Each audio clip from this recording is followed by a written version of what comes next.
Unmute test. Mute.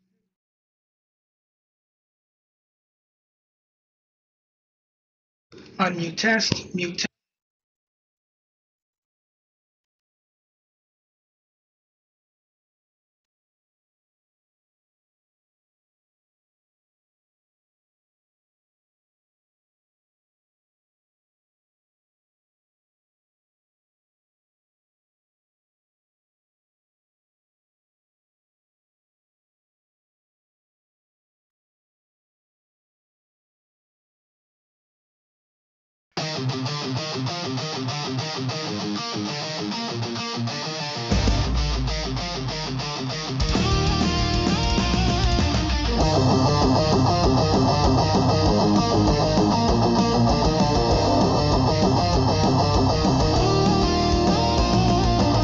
Crustacean King!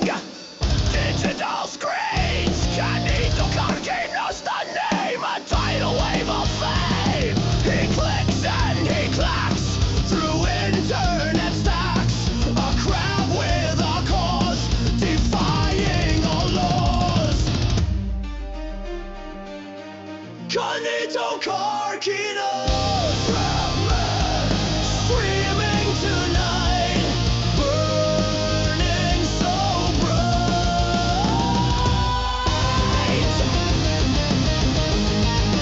burning so bright. Pokemon hacks, Yu-Gi-Oh attacks, GTA madness, MRPG madness. Holy crap, scuttles through digital rumbles. No sleep for the wicked. This crap is addicted.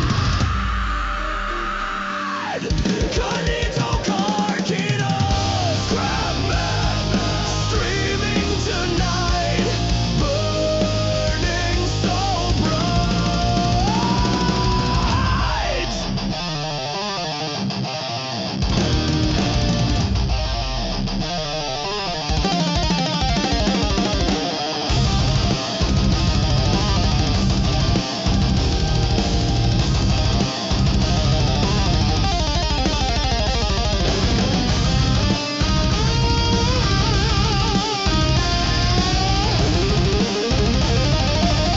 Canito Carquenos, Crabman, streaming tonight, burning so bright.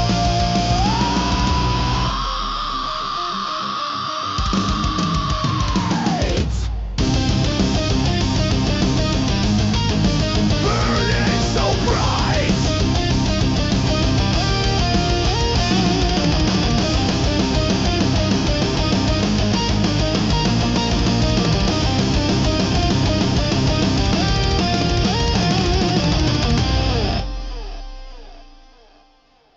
Clip it. Claws clicking on the mouse after midnight. Shell hard, but my heart soft in the neon light. Another stream, another scream, another late night. Got that digital sea legs walking upright. Sipping ain't easy when you're rocking chillin', but the dopamine be pumping hard to quit it. Crustacean clickbait. Yeah, that's my name. React to the flames, all for the fame. Level up your pay. Play the game. Crustacean clickbait. Ain't nothing to say. Pokemon rhyme hacks, yeah, I beat 'em all. From Lavender Town to Victory Road. Standing tall, emulate a flow. Dropping dimes in the digital mall.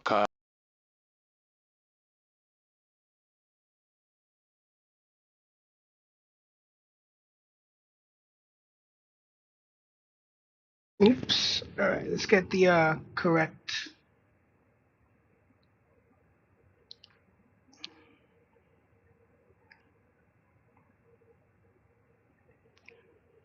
Hold on. I want to see something real quick. Um.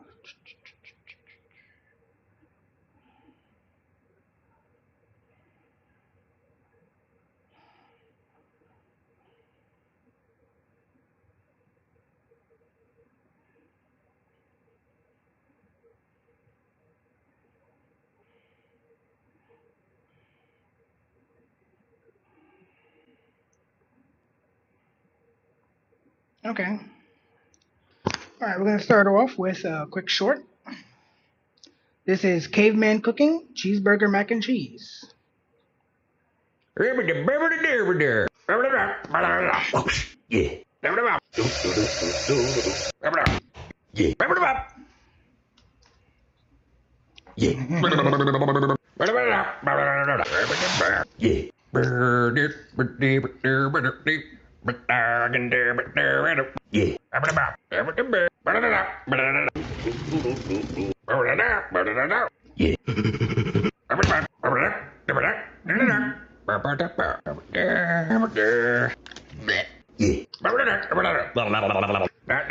We're already off to a good start.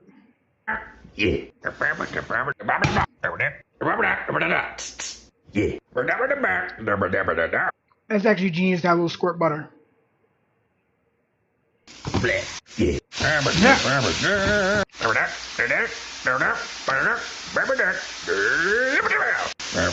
yeah, you gotta season that shit. Season that shit.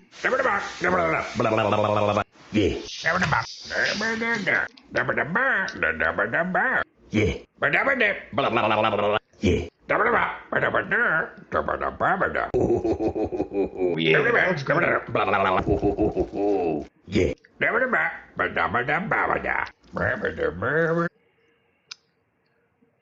Yo, me and my cousin would.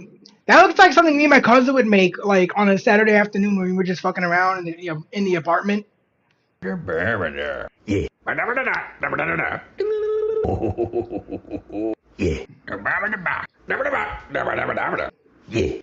Baked. Okay, now we're actually. Can I get a corner piece?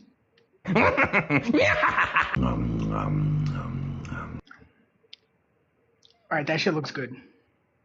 All right, we're gonna start off. We're gonna start off strong. Let's do the. I want to see the Ketamine Nightmare. Trailer.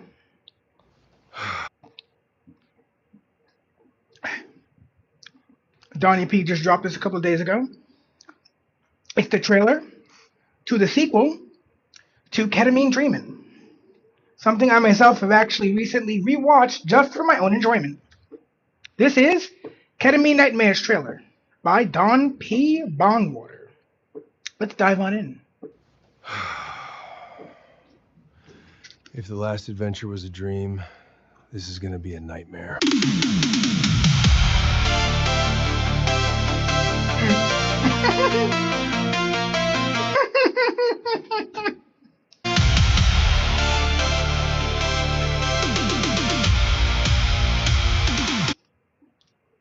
He's gonna reopen the K box, and apparently in this one we're gonna get to see Nux's third form.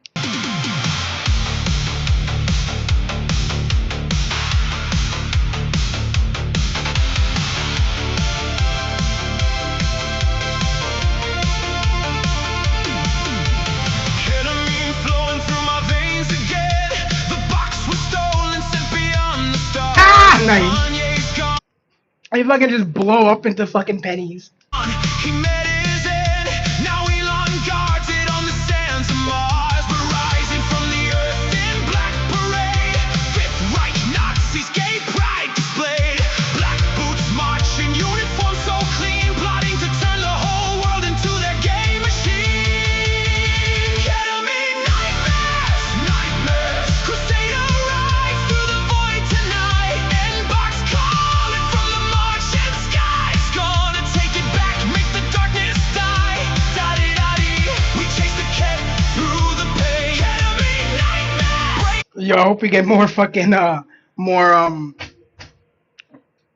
what they call it, Mad Max stuff in this next one. The Mad Max stuff in the first one was hilarious. Chain, ketamine nightmares. Yeah. Crusaders back. Hey Red, Feel I just saw that I just reacted to that short you sent me about the mac and cheese. That looked like something me and my cousin would cook up when we were absolutely just like craving man food. But yeah, you're just in time. We're reacting to the Ketamine Nightmares trailer, where we'll get to see, in this one, we'll get to see Nux's third form. But, of course, this won't come out until summer.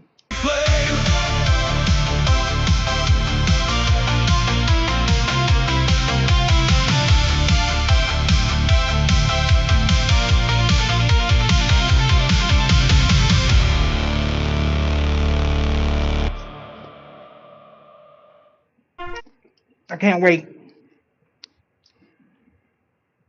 All right. Now, are we going to do... Let's do this one first. Only because the fucking last Shoe on Head video I reacted to wound up getting me a fucking warning on community guidelines. So, I'm going to react to that. It may be a Rumble exclusive, maybe an X exclusive and Rumble exclusive, which I call the Rumble exclusive, and I only call Twitter X when I do it like that, because I like clever wordplay.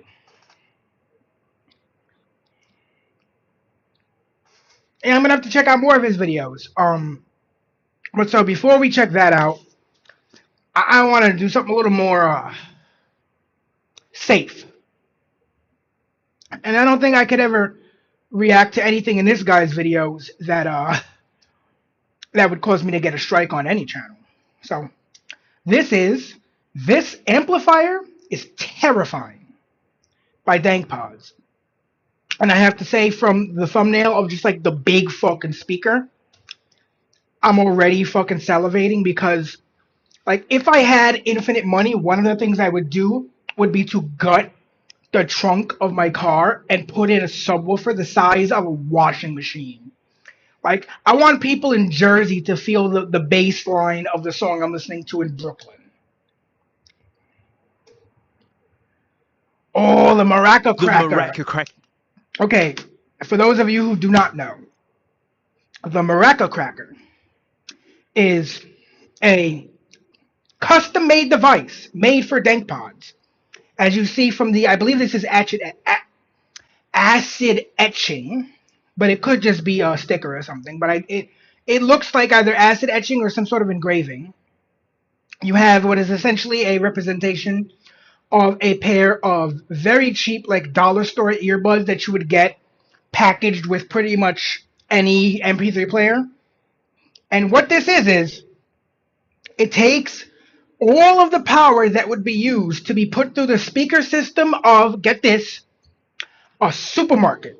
You know, like when the supermarkets say, clean up on aisle 12, and it echoes throughout the entire fucking supermarket? Well, you're taking all of that amplitude power and shoving it through a set of Dirty Buds. And that is exactly the only thing this device is for. Is to push way more power than what ought to be put through a pair of extremely cheap headphones, earbuds, whatever the fuck you want to call them. Essentially, this device is supposed to overload the drivers, which are, headphone speak for the speakers. The little speakers that are found inside your headphones, they're called drivers. This guy taught me that. And it is essentially designed to overload them, like, with way more power than is ever needed to cook them, to just absolutely crack them. And he calls them the Maraca Cracker because a lot of these earbuds, especially like the harder plastic ones that were modeled after like the mid-generation Apple ones, when you knock them together, they kind of sound like, he calls it children's percussion, which is like, you know, those 99-cent store multicolor maracas. They go clicky click, you know, and it's basically just a way of saying they sound cheap. And so someone built him this because he wanted to be able to put as much power as he possibly could through a pair of Dirty Buds. And so the fact that it's only 5 seconds in and we're already seeing the Maraca Cracker, we're in for a fun time. This is going to be a fun video. 9,000. Leading up to this, It's over 9,000! What, just 9,000? That maniacal can't be right. contraption, right? I was blowing up sets of dirty buds. You know, the cheap earbuds that come with crap. Rubbish like this, right? And I was blowing them up with the Mojo, right? It's not what it was designed for, but what I noticed was that if I turned the volume all the way up, some sets of little dirty buds would actually pop and sometimes emit smoke. And then I upgraded to the Diablo, which then would also pop earbuds. Not every time, but boy, it would at least stress the guts out of them. And it was really special because it's not what they're designed for. They are designed for listening to music. They're just headphone amplifiers, but just maniacal ones. Oh yeah, I finally uploaded that video. That duel took place like a year and change ago. And I just finally got around to like editing the video. Oh yeah. I mean, I've been in his chat every once in a while. When I first decided to become a VTuber, one of the first things I did was I spent like a couple of months just in random VTubers chats. Like I would find a VTuber on YouTube, I'd jump into their chat and just experience what their stream is like. So I kind of like, you know, sort of like an apprenticeship. And, you know, I happen to really like some of the VTubers that I, you know, in the sort of research phase of me becoming a VTuber, I became fans of some of them. And Kip is one of them. Yeah, Kip's a cool dude. This is one of my favorite things on this planet because you can't buy this. It has to be made. Yeah, this is custom made. Like, you see this like red switch here? He literally arms this thing like a nuclear fucking launcher. And he plugs the fucking port headphones into this little fucking port that's held on by this giant hex screw.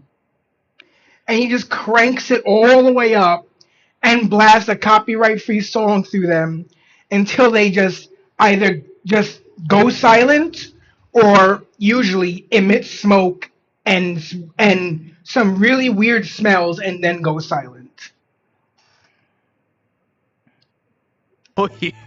And so yeah, old mate Chris, friend of James's, now friend of mine, and just a fan of the Dankverse, now a member of the Dankverse.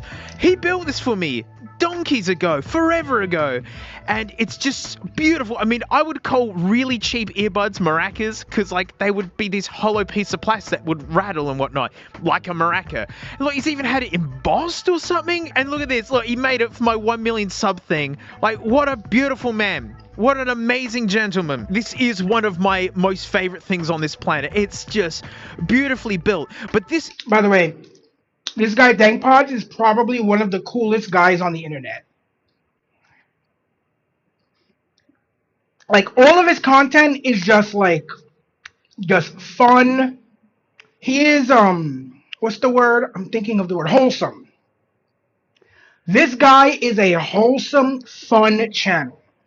Like, if you want a channel that is, you know, fairly safe to put on for pretty much anyone,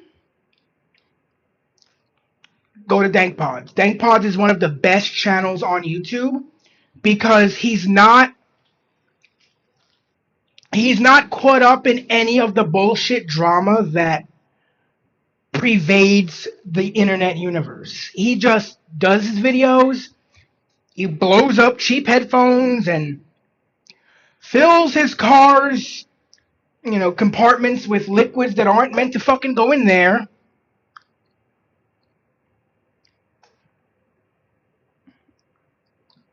Oh, cool. I'll have to check that out later. I'll have to do a search for that. But yeah, this guy Dankpods is one of the, like, if you want a creator that's non-controversial, his content isn't going to create any uncomfortable conversations. You're just going to see him blow up some headphones, fill up a car's radiator with nacho cheese or some crazy shit like that, or shove enough memory in an iPod video to quite literally, like, make high school me absolutely green with envy. I like that Twitter is facilitating such a great cultural exchange between Japan and America. And the auto translate feature makes it so easy for us to communicate with one another. It's actually a great thing. And like I've said before, I've said this a million times.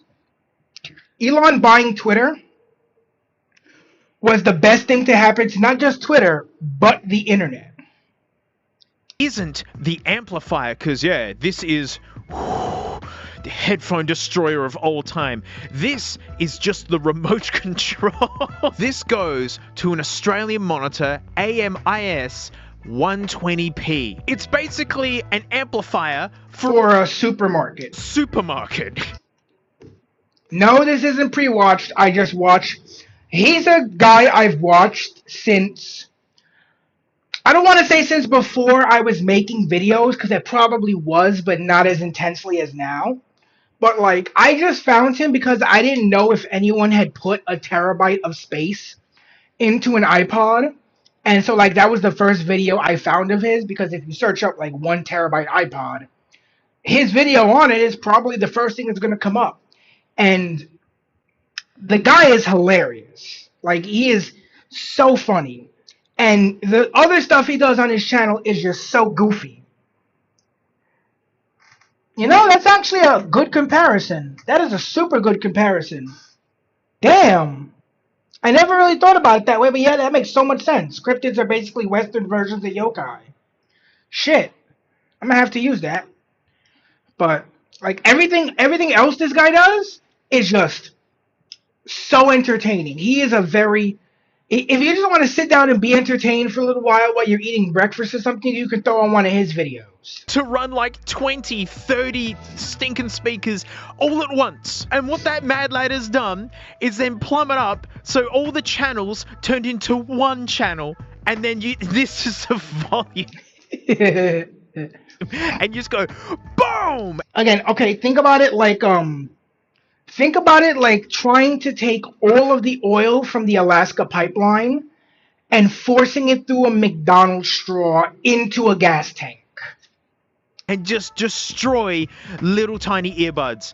It is hilarious. It obliterates Let them. me demonstrate. It's got in and out labeled on it now, because at one time I put it in backwards and killed an iPod. Scarlet Fire on the go. Oh.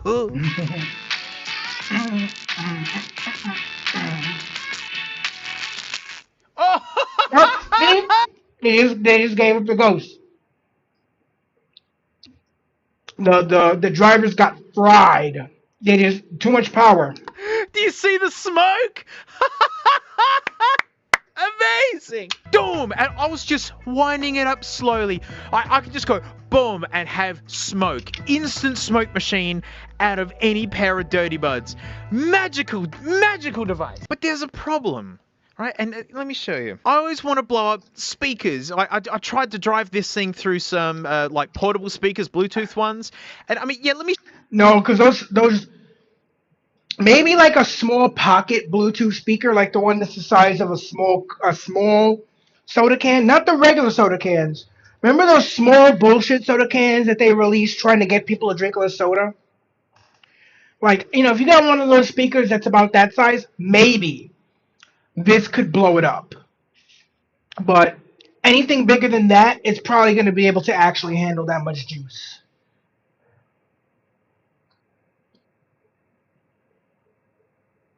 Well, damn. That must have been fucking terrifying, dude. I've never encountered anything. You know what cryptids we have in New York? We have Crackman. Right? It's not necessarily Dogman, but it's very close.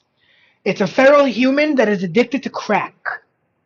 And they wander around in like the subway system, on buses, and dark alleys. And that's the thing you gotta watch out for in New York. You gotta watch out for Crackman. This is only a little one. This is like a 5-inch speaker. Little tiny bonky thing. And look, it does have outputs. I wonder if that's about the size of. No, maybe the car speakers are a little bit bigger. I feel like my door speaker might be maybe an 8-inch. I don't know. I never pulled my door card off to measure my speaker, but I know when I inevitably blow out my speakers, whatever size they were, I'm going up when I replace them.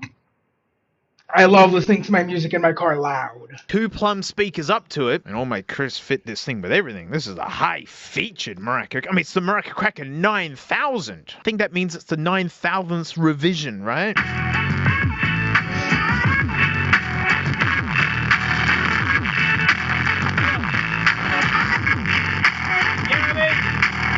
Don't get me wrong, that's plenty loud, but it's not destroying the speaker.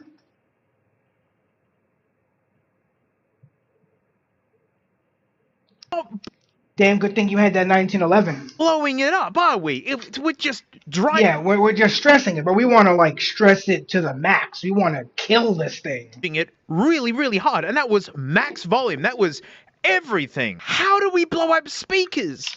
How do we do it? Simple. With more power. That is a humongous amplifier. More power, baby. And we have humongous speakers. And I'm No, I don't recognize any of these brands. low-key hoping for a fire. We're gonna get smoke. I'm very certain we're gonna get some smoke, but I would love to see sparks and fire. And there's a good chance of that happening because old mate Chris is hanging here. Who's old mate Chris? Well, then you haven't watched Garbage Time, and now you're not invited to my Chris. I replaced my oil with cheese. See, there we go. I knew he put nacho cheese somewhere in his car, which I wonder how that smelled. I bet for a small while it smelled pretty good, and then it smelled really bad. Christmas party, because Garbage Time is where we just ruin things, and Chris has helped out many a time ruining things. Farm diesel mechanics, what can't they do? But he's also an audio engineer and does work for audio visual stuff, and that's how he gets hold of an amplifier like this. So Chris, the Maraca Cracker, that amplifier, that's a heckin' stinky one, yeah? Like that runs a supermarket. Yeah. Like So- of regular speakers. Yeah. Yeah, like 100%. a whole supermarket's worth of speakers will run through that. Yep. And what you did was take all those channels and turn them into one. And so it just goes poof. Sort of, yeah. So it's like, it's a 100-volt line, so it's designed to like power a bunch of speakers in series, just like really efficiently over. Hold on one second. Friday, Saturday, Sunday, Tuesday. I didn't. Okay, all that, and I didn't actually take my medicine. long, like thin cables, so they have to spend money on big cables. But because of that, they drive those thin little headphones incredibly well and just pop them. What's this? How much more powerful is this? I mean, power's the wrong word because it's a different kind of voltage in amps. You know, we're dealing with ohms, right? Resistance. These are low ohms, very low, like 4. Headphones are 16, 32 and up. So you need to attack these in a different way. Yeah, this guy has a bunch of different channels for like different things. He even has a music channel where he like takes old Simpsons clips and turns them into songs, and a lot of them are really fucking bangers. Like one of my favorites is Bed Goes Up, Bed Goes Down, because I actually hopefully this week maybe I can try to set it up. I actually have one of those beds for my house that I've been fucking aching to set up, so I can maybe have a more comfortable place to stream. But this attacks it in that different way. Oh yeah. So the Maraca is like 120 watts, but it's at a very high voltage. This is just big stinky power. This is a Chinese clone of a German amp. It's the FUP series. It's just a Chinese clone, but it's like massive amounts of power. Like I'm talking like 4,000 watts a channel, and there's 4 channels. Yeah, okay. Watts may not mean anything to people. You know, I'd watch Pimp My Ride and they'd say like, you know, Mad Max about, yeah, it's got 6,000 watts of power, which is fake. It's not real watts. But like, for instance, like here in Australia, 2,400 watts is the maximum you can get out of your wall outlet. Yeah. Maximum. Oh, shit. And nowadays, if you had a 4K TV, speakers, a game console, and, you know, some like a stupid soundbar as well. It's probably like 400 or 500 watts. Yeah. 300-400 watts. Yeah. This is how many watts per channel? About 4,000 a channel. 4,000 a channel, Damn. and there's 4 of them. Yeah. 1,600, it's insane. That is like... That's gonna be very, very powerful. crazy amounts. Again, a whole lounge room is a tenth of a single channel. Yeah. I I want to see a fire. We got plenty of these to kick along with. We're definitely going to start with the tiny bonky ones, just because I want to see that go. Oh, there's fans that kick on. Yeah. Well, I guess it would, given. I mean, look at this for an audio cable. Now we're in professional land. Show me the tip on that. That's the kind of shit. That's the kind of shit that you plug into like actual like stage monitors. Like, I've never been at a, well, maybe I've been at a place for my friend's show, but I've never been anywhere near enough to perform where we needed these kind of cables. I've never even had to think about buying these kind of cables yet. Four conductors in here. So These are the kind of cables you buy when you got to go on tour across the country, and you gotta get, you know those big fucking. You ever seen those big amplifiers that like professional guitarists play, where it looks like 4 VCRs glued together? Yeah, when you need something like that, that's when you start needing these kind of cables. When you start feeding your amplifier through stacks. you can run 2 channels down 1 cable. 4 conductors in this economy? Yeah, I know, right? What is this squid? Oh, you're wiring up. Yeah, so this is like the speaker terminal out of like a PA speaker box. So that would usually be on the back of the speaker, and then that goes to the 2 speakers inside. You're gonna run that to these things. And we're pulling. So we're actually going to run this in bridge mode, where it puts 2 channels into one. Yeah, right. So one channel's 4,000 watts, and you're bridging them to give us 8,000 watts. Yeah, something like that. Okay. Yeah, just for fun, you know. So yeah, starting off with this little, what is this, like a 4-inch car speaker? About a 4-inch or a 5-inch. Yeah, 4 or 5. Yeah, tiny bunky. Yeah, I told you it was a car speaker. I don't know how I can tell. I can just tell. We got earmuffs. 5-inch. 5 in fact. 5 is more than enough to satisfy anybody. And they sound awful. These are dog eggs. I ripped them out of my car because they were crap. No tears for any of these speakers, by the way. They are dog rubbish. Yeah. We got earmuffs and a decibelometer, and we're going to see who was the loudest. Hold on. I got I'll be right scammed on back. AliExpress.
All right, we're back.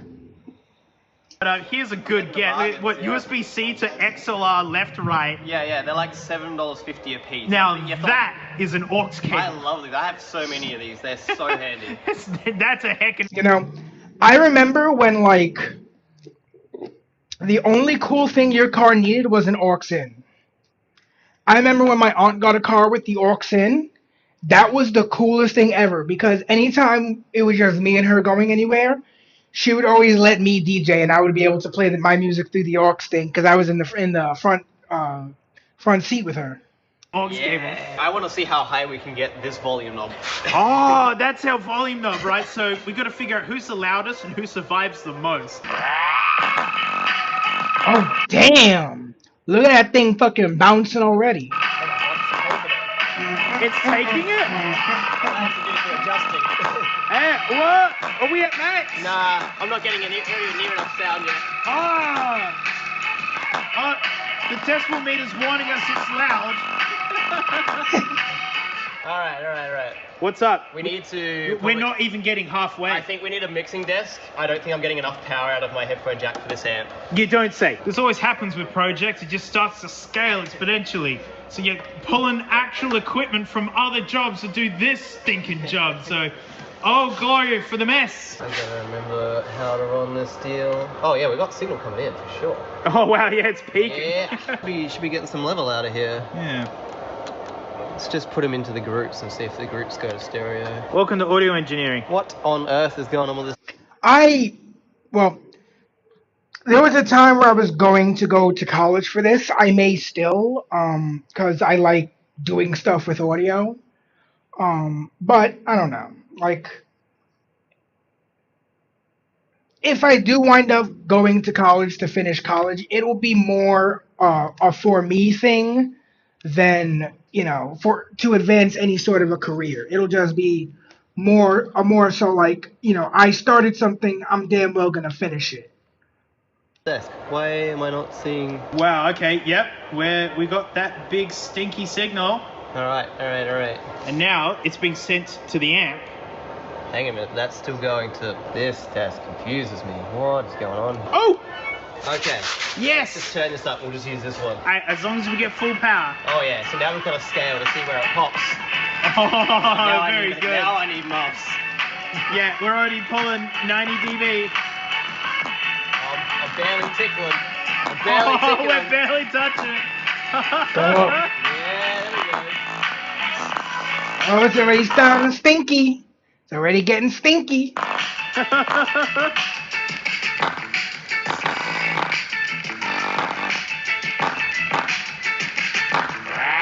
Go for it. Oh, there we go! Oh, there we go. It started cooking. Let's go. Oh, that's it. We made it to like 18 on the. We got to 18. 18, minus 18. Yeah, that was the stinky power we needed. Yeah, that was alright. fun. Well, Alright. that was a baby one. And that was I was saying that was a small one. So we've still got a good ways to go, but we've also got bigger speakers to cook. And the bigger speakers are going to take more power because that's just kind of the nature of speakers. Oh, now that's a familiar smell. Yeah, the first time I smelled cooking speakers was like back when I was in fucking, and I mean early high school, like 9th or 10th grade, maybe. I don't even think 11th. No, it was definitely not 11th. So like 9th or 10th grade, maybe even 8th. And like I was trying to get my computer speakers to work, and so I didn't know much about electronics back then. I noticed that a different cable fit the speakers. And, like when I looked at it, the speakers were rated for 6 volts. The cable was rated for 9. So I said, what's the worst that can happen? A couple more extra volts. So then I'm sitting there just listening to my anime soundtrack music when all of a sudden I'm like, what smells weird? Smells like smoke, but a weird smoke. Oh, my speakers are cooking. And that's when I learned that you don't put a 9-volt plug into a 6-volt speaker. That's the smell. Look at all these willing victims. Well, this one's the next one up. And that is cooked. That don't move anymore. He's solid. it's the coil. That's what it is, isn't it? Yeah, the coil in yeah. there. Oh, it stinks. Oh, I know, it's so bad. What was the dB? It was like 115 or something. Oh, something like that. It was loud. Yeah. All right. Oh, way more noise. Let's go. Look at it. Oh! It's just kicking that rock. Come on! Oh! Oh! Hold up. Oh, you're gonna unseize it. No, she's cooked. That's gone. No, Nah. that was uneventful. I only got to minus 20 on that one. That one That was feels way less. more- Yeah. This one looks a lot more haggard though. Yeah, that other one was around. actually like a quasi-cromulent speaker. They come out of like an 80s jukebox. Right, okay. Oh my god, yeah. The other one was seized, so I took this one out. Right. Like, I remember my old Jeep. One of the issues I had with it was that the speakers were like semi-blown, where the speakers weren't full-on blown out, but the speakers also were kind of cooked. Like, if you listen to a really bass-heavy song, like an old school hip hop song or something, where they had some like really, like heavy bass sections, you could hear the speaker kind of rattling inside its enclosure, and it was definitely one of the things that I had on my very, very long list of things to fix with that car. While I do miss that car, I don't miss the laundry list of shit I had to fix on it. Literally everything from a leak in the fucking cooling system. The transmission had some problems. There were some wiring issues that, like, some wiring harnesses needed replacing. Just like, just so many little things were just messed up that, that I had a list of just shit to check off. And like at the bottom of that list was like, the speakers are completely cooked. Not cooked to the point where like you couldn't hear shit, but I mean, it also doesn't help that I like cranked my music to the max when I was listening to it. But they were already like 25 years old when I got the car, so it is what it is. This speaker was 50 years old. Fair Oh, dues. god damn. All right, we Wait got a some minute. really big. Wait a minute.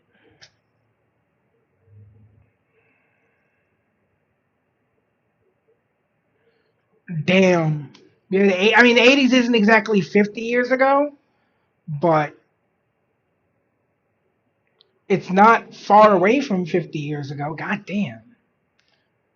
Just shit like that makes me feel old, because like, when I was younger, the 80s were kind of a time that had just passed on. And so, now hearing, oh, the 80s was 40 something years ago, it's like, oh shit.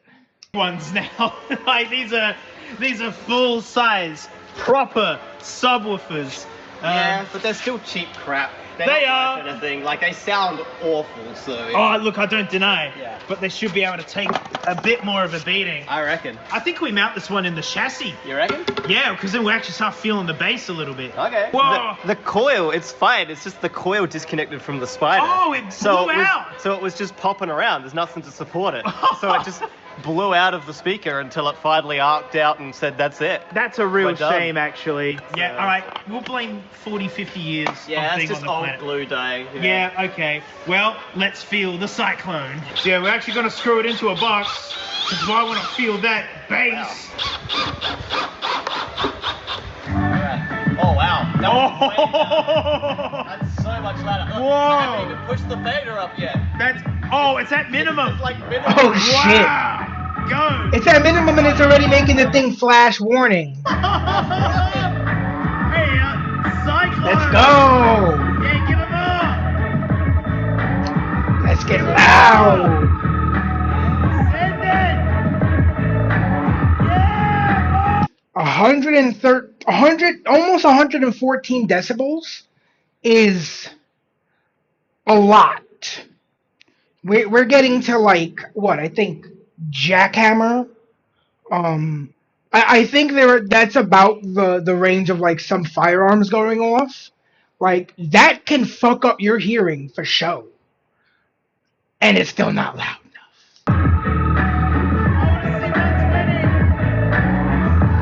Are they gonna get to 120? Oh, we got to 120. Let's go. Damn. This speaker's actually holding on pretty good. Hey, 1, 2, 3, 4. This speaker's actually holding on fairly well. I mean, it's definitely going to get destroyed, but this speaker is definitely taking it a lot better than the other ones. It is a bigger speaker. Like, see, this is what I want to put in the trunk of my car. Oh, was that it? That's it. Oh, the coil let go. Yeah.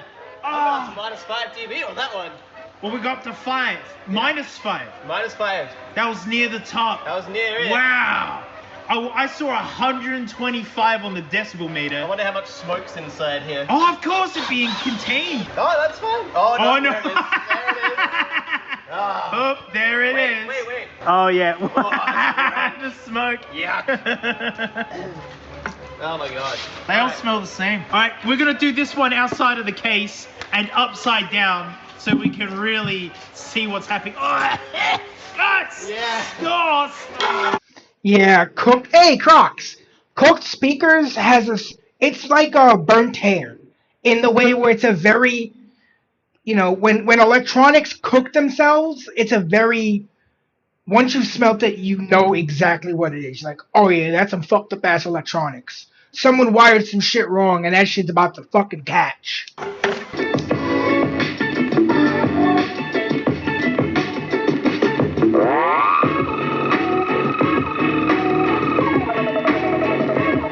Feel it moving.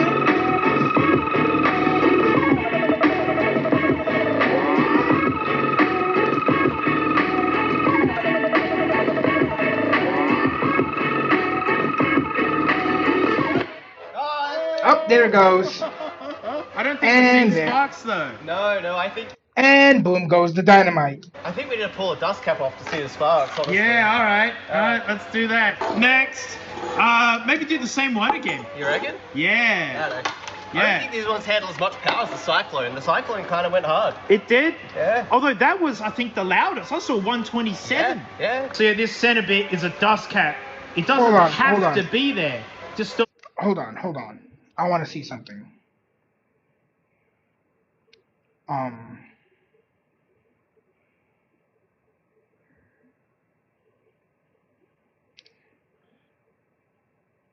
Decibel chart.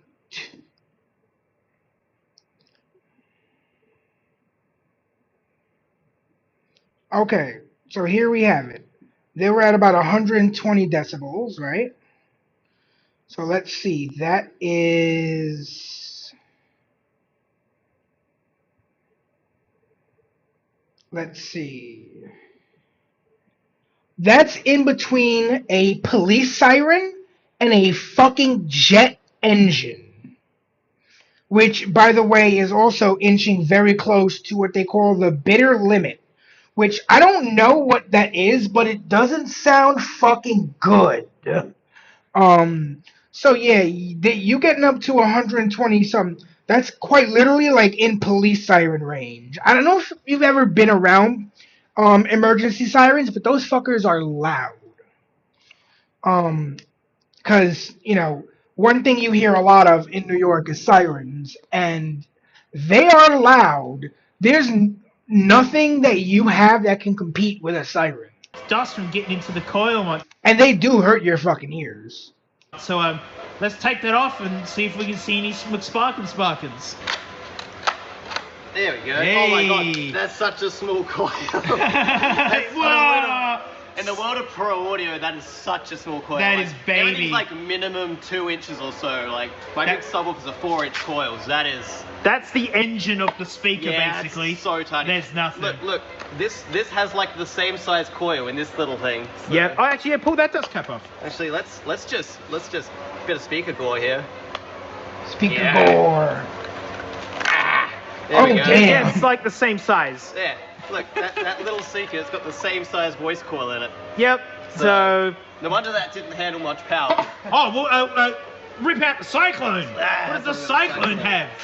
See, now this one could handle some business. Yes, that's a bit bigger. A little bit. Yeah, well, it's a big enough difference. Yeah. It's probably, if I had to guess, probably got more windings on it. Hmm. Oh, that's good material. There we go. The Cyclone was half cromulent in this terrible nugget world that we're in. Come on. Show me the goodness. Oh, look at the damage. She's melted. Wow, yeah, that's turned. a Holy battery dark. shit. That had like a decent amount of windings on it, whereas like Wow. this is just like a little tiny short wound coil. So this was actually not a bad speaker. And it got hot. Oh yeah, God, it stinks. Oh, let's yeah, all right. This one's going to be disappointing.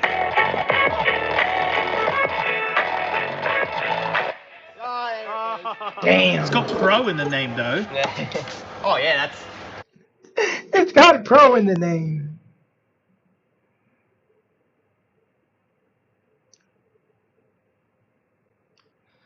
Oh, that's cool that your grandfather was in both the National Guard and the fire department.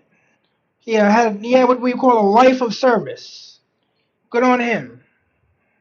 Titan Pro, that's a You know, we need more people like that who feel the call to serve their community. And I know I shouldn't be one to talk, but we do need more people like that in this world, I think. big they magnet. didn't even pay to put a sticker on the back. It's that good a quality. They're You like, wouldn't yeah, need to everyone, look. You saw pro on the front. everyone knows Titan. Oh, do you have to actually solder it on or something? No, it's just there's just big lumps of solder on it. Oh man, what are you doing? Oh, damn.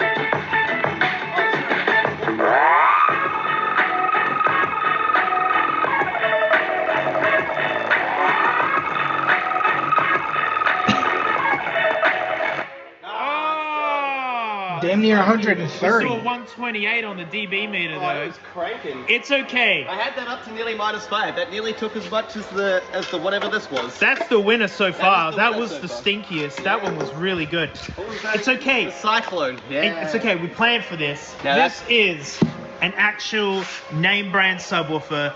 No tears for this thing either. Like, don't worry about it. Gosh, I hope this actually has some windings in it. You know, and it does look cool. It kind of looks like a car rim. can actually take some heat. Yeah, I reckon this thing might actually cop a bit of power. Whoa!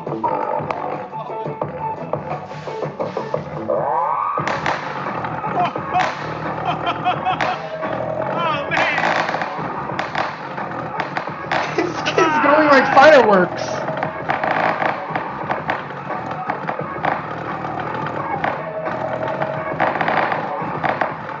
I want to take the dust cap off.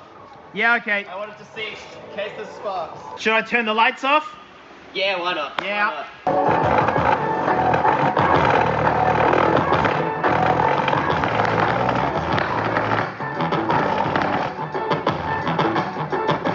I can smell it.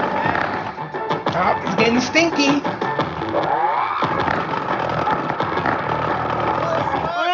Oh! We definitely had sparks. We saw a couple of sparks. Well, you can see this thing has no issue blowing up. Huge, mongous speakers just pop and they're gone. But bonus round, what about one from old mate Dick? Look at this. This is like some sort of warehouse speaker so you can yell at your employees from your office or I something. think this is gonna be the loudest one. That's gonna be loud as hell. I hope so. But I bet you, I'll barely touch the fader and it'll be so loud. I hope so. This is how the pros do it. I can barely hear it. I think this is already dead. What? I think it's already dead. But I bought this from someone online who said it works. I think this is already dead. I didn't want to do this. I have a second one, and so I didn't want to Second send one. both of them, but we need to hear one of them. Come on, old mate Dick, you're letting us down. Anything? No, There's something goofy they're there. nothing. Nothing. What's the chances of one seller selling me 2 bad speakers, huh? The answer is very. So it should work, but it isn't. Let me just see if I've got power coming out of here. Maybe we melted our wires in the. Oh! What? Oh, I want to hear these so bad. I wonder how tinny they are. They Okay. melted the wiring. I have barely whispered. Very And we're good. already-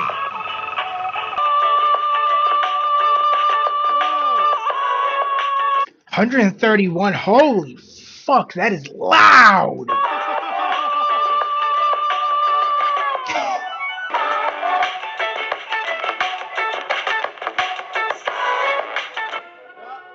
That was it? That's it. Whoa. Funny, even with these earmuffs on, which are 35 decibels, Yep. we are stressing our ears out. That's loud. Because Yeah. 135 minus Minus 35 30. is 100.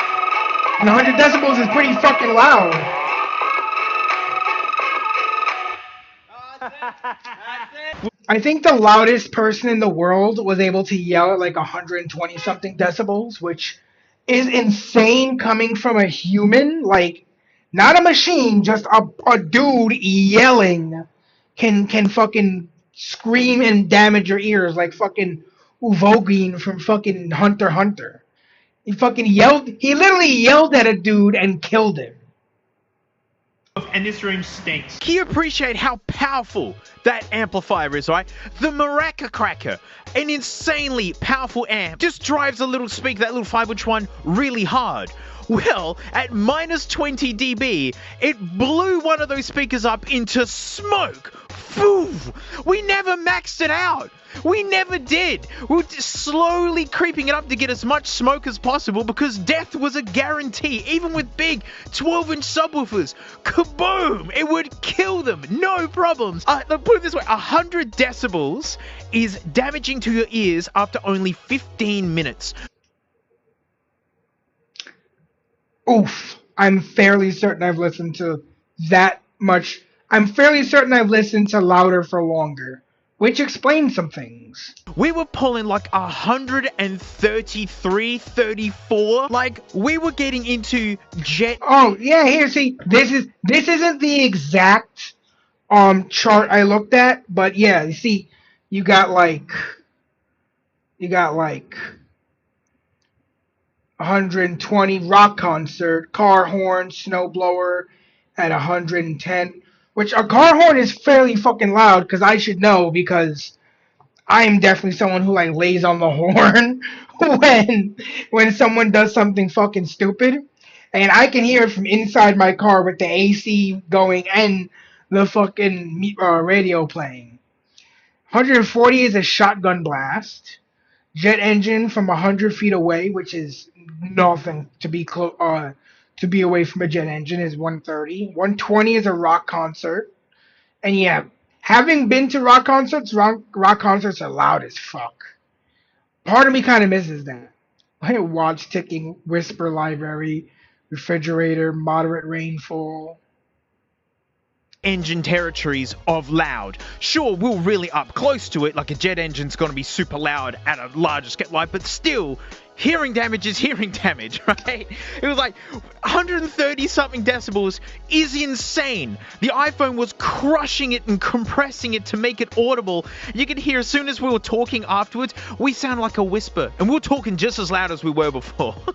Even with earmuffs on, there's still a hearing risk. Like, those volumes are safe for mere seconds. In other words, they're not safe at all. Whoa, that amp was amazing. Oh, and so I feel good. We finally blew up some speakers on this channel. Oh, and it took something stinkier than the Maraca Cracker to pull it off. And that's it. Thank you so much for watching. That was Huge fun. thanks to these stinky names right here. They're my $10 floaties. Thank you so much. Hey, big thanks to old mate Chris for dragging that equipment in and those speakers for us to blow up. It pays being audio tech. You just get to play with that kind of stuff. And yeah, float planes, that's where all my extras are. So much. Yeah. This actually, I'm going to keep this in because this is something. Remember how I said I had a bunch of different modifications I wanted to make to my Jeep? Well, in addition to repairing some things, I also wanted to make a modification called Marine Speakers, which have nothing to do with the United States Marine Corps, but have something to do with like outdoor waterproof speakers. Essentially, you can mount them in like your radiator grill, and you wire them up so that you flip a switch, and whatever is playing through your radio is essentially now being played through a PA system being blasted from the front. And highly illegal, but, you know, if you're out in the middle of the woods somewhere partying with your friends, it's fine. And it was definitely something I wanted to do. And I don't know if I would be able to restrain myself from occasionally using it to, like, blast a Ludacris song in the middle of fucking traffic or some shit. Plane, it's nuts. Sometimes it's like 1 or 2 uploads a day. So much of me. So if you just want the me experience, that's where it is. I live stream like 5, 6 something times a week. It's so busy. And thank you so much. You know what, mates? I'll blow smoke with you next time. Well, it's my friend Counterpart Ooh, my Franken apart, girl. It's my Franken apart. If the last adventure was a dream. Oh, okay. Wait, what the fuck is this? All right. Let's check this Two out. fishermen. This is a fan suggested video. Insane speckled trout fishing at this Texas Jetty, episode 3. Texas Jetty Tour by GG Anglers. Let's dive on in. I definitely enjoy me some fishing. Even though I don't eat fish, because I doubt you can catch tuna off any shore. I feel like that's something you gotta go out to sea for, and that's one of the only like fish I would eat. I enjoy the act of fishing. Two fishermen. 11 jetties, Hundreds of miles of Texas coastline. and one goal. Can we conquer them all? Fish! Fish! Fish! Big fish! Let's go! And that was like my very first fishing experience. It was just like going off the rocks, by the local water and just fishing. Nice bull red right there. But of course, I don't think anything that large is growing in New York waters. Guys, look how huge that jack is. It's a giant trout, guys.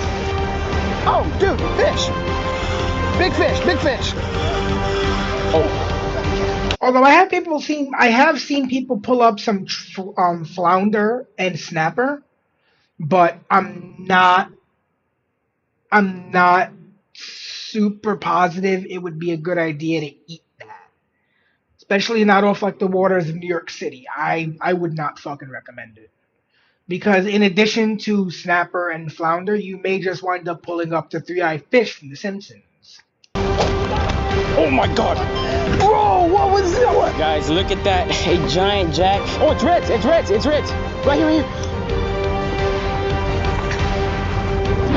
There we go. I side-casted it, bro. Welcome to the Texas Jetty Tour.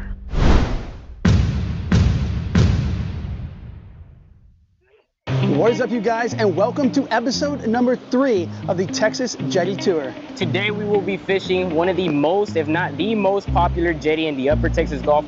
I'd be willing to try it once then if it tastes just like tuna. If it's something I could catch locally and it tastes like tuna, I might be willing to add it to the old rotation. The Surfside Jetty. The goal for today is to catch some big giant fish, and this time of year it is very common to catch bull reds, black drum, as well as Kevin's favorite, The Jack Crevalle. On top of that, we also picked up some live shrimp like always, and we're going to be throwing some popping corks looking for speckled trout, slot redfish, and we've heard some reports that they're even catching pompano. It's afternoon, we got a few hours before it gets dark, so let's get it going and catch some fish. So on our walk down here, we got a bunch of good information by just stopping and talking to a lot of the fishermen out here. And what we found out is that the bigger fish are being caught on the beach side, but there's a lot more fish being caught on the channel side.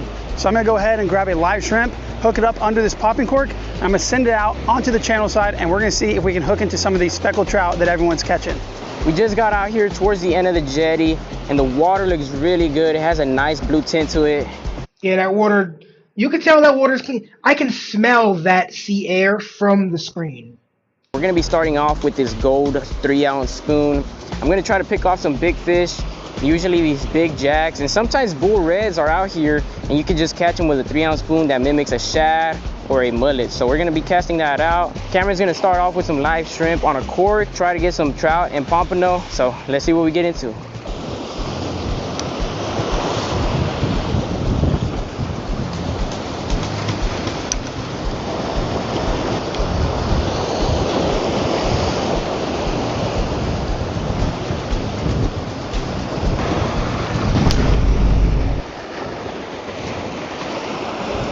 There you go.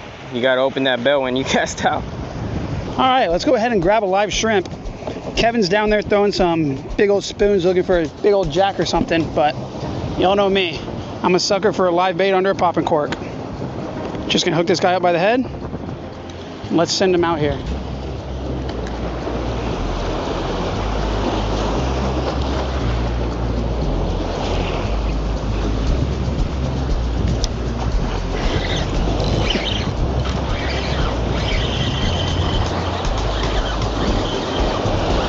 hookup there. Damn. Seems like the fishing's really good out there. That's crazy. Like in New York, you're waiting for a damn long time before you get any action, if you get any action at all. And 9 times out of 10, it's just a goddamn spider crab or some shit.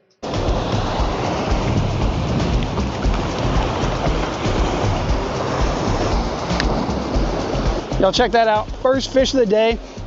Casted out my first shrimp. It was in the water for about 5 seconds and got this little speckled trout. Let's get a release. He's undersized, so we'll toss him back. Unfortunately, not the most graceful release whenever you're 10 feet up on the jetty rocks, but he'll survive. Let's get another bait and try again.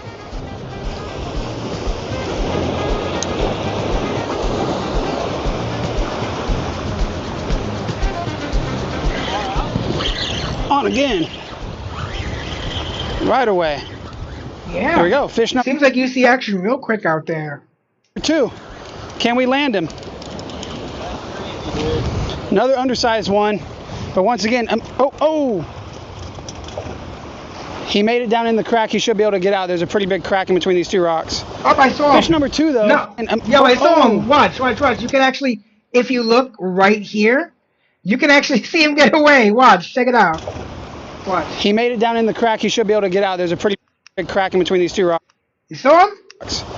Fish number 2, though. Yeah, he made it. He's good. Once again, that was not even in the water for 5 seconds.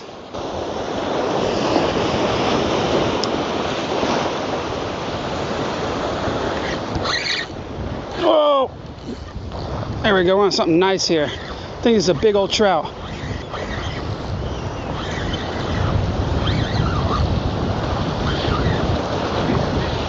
It's a foul hook trout, bro.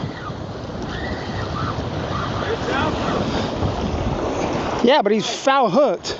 That's crazy. So I cast it out and got bit.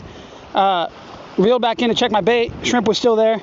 Cast it back out again. And by the time I closed the bail, this was down. No wonder he swam right through it.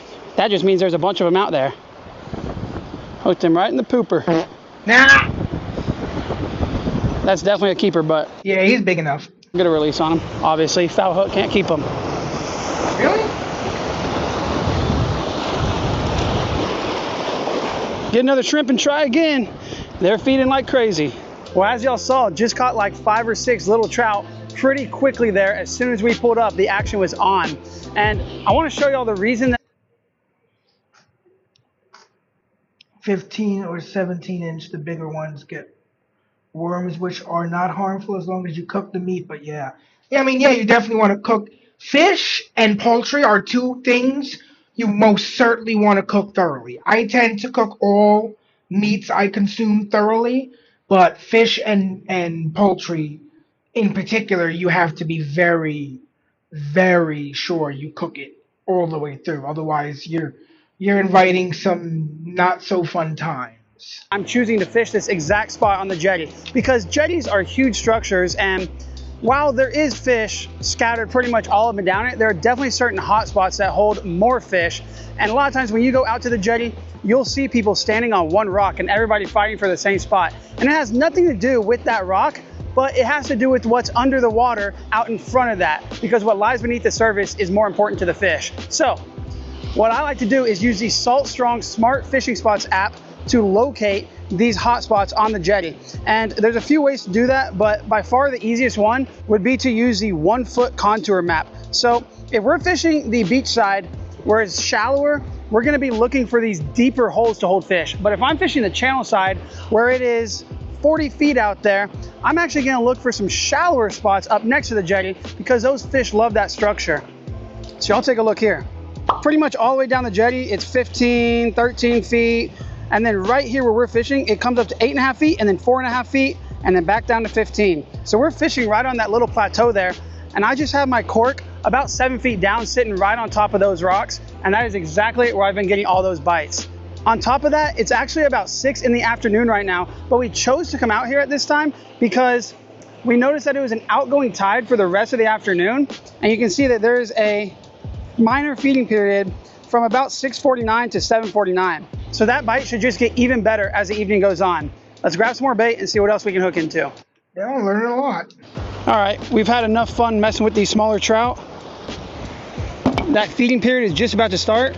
So we're gonna move over to the other side here to another hot spot. There's actually a little deeper pocket right off these rocks.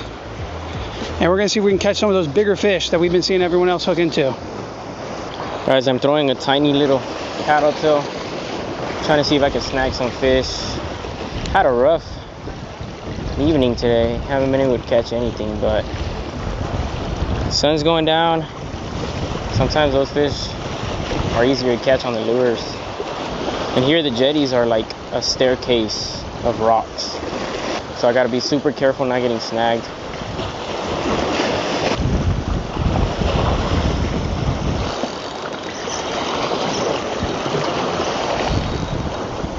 That's a good fish.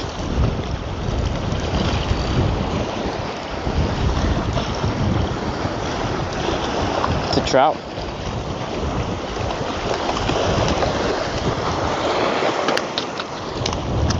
Finally, dude. Guys, check that out. Finally. Damn, that's a big one. I was able to catch one, started throwing a little paddle tail. Just trying to cover some water as we go down the jetty. And you can't go wrong with something like this. And this is actually a pretty good trout. It's probably like a 17-incher, which would be a very good table fare, but we're not keeping any today. We're gonna let this guy go. Oh, that's good. That's nice. Look at that.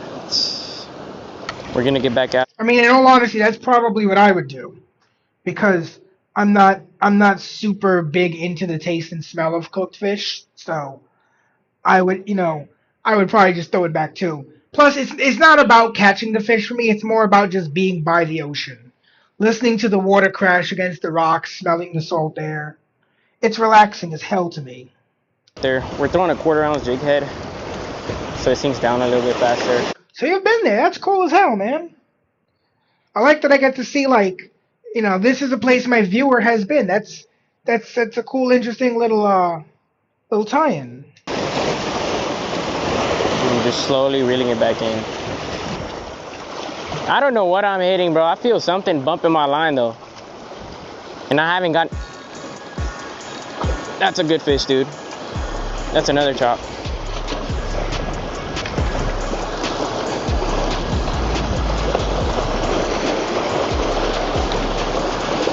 Ooh, that's another good trout. I kept feeling all these bites. I was just telling Cameron that something's bumping my line.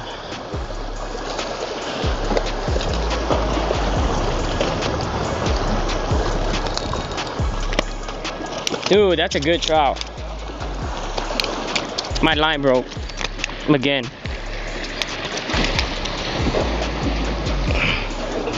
There you go, trout number 2. It is around 7:20 right now, right at that feeding period, and these fish are fired up. Look at that. We're gonna keep casting that lure and try to get some more.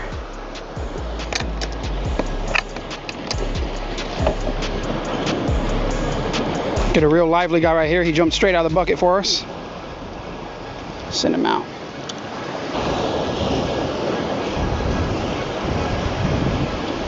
Should be right next to that hole. There we go. Nice trout. Man, that's a nice trout. Holding close to the rocks here.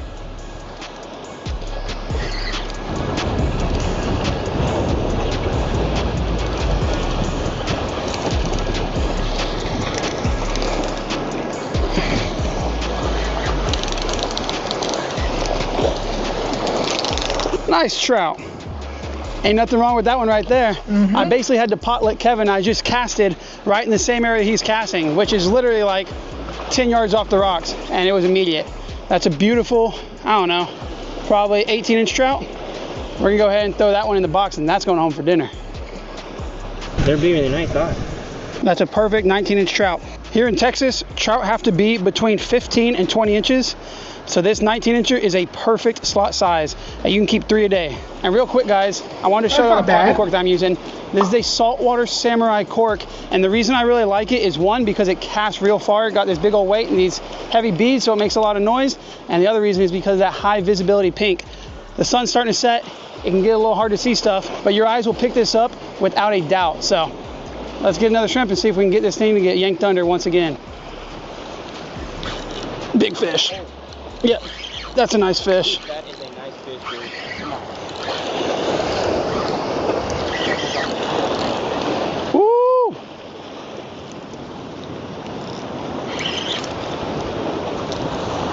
Come this way, buddy. How do we flip this thing?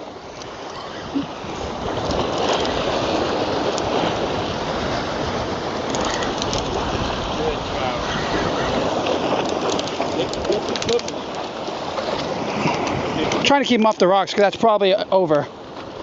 Another good trout right there. Look how fat this thing is. This time of year, a lot of these fish are spawning, so they got a lot of eggs in them. Whenever we catch these bigger fat girls, I like to let them go. Oh! That's good. Keep the population up. There we go. Come on, baby. These trout are fired up right here.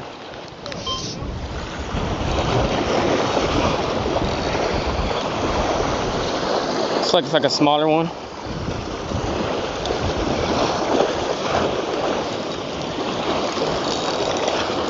If I was going to cook them, it would be cooking them for someone. Check that out, y'all. On the lure. If I would have kept that first one, I would have had my limit right now. We decided since we were already going home that we were going to start keeping fish. We need one more, so we're going to keep casting. Woo! Beautiful. We're going to cast it out again, try to get that limit. These fish are usually deeper. Right now, I feel like I'm catching them higher in the water column. Literally like 2 to 4 feet from the top. Just slow rolling that lure, giving it a couple pops.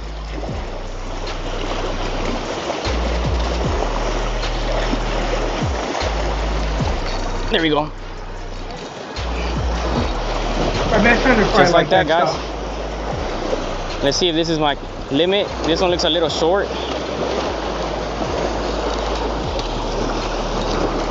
And just like that, I think I got my limit. That was back-to-back cast on that little paddle tail.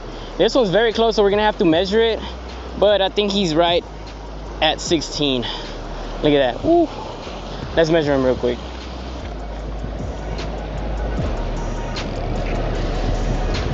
And 16 and a half, almost 17.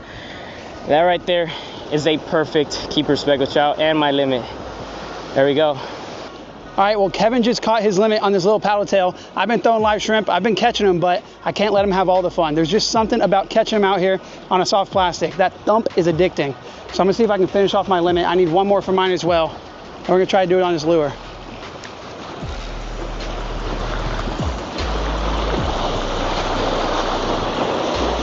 Oh my God, this is going crazy right now. There he is, right there on the edge of the rocks. Man, that guy was holding like 2 feet off the rocks. What's funny, guys, and I'm sure you've all seen this if you're a jetty fisherman, when you fish from a boat at the jetty, everyone casts right up on the rocks. And when you fish from the bank, everyone casts way out.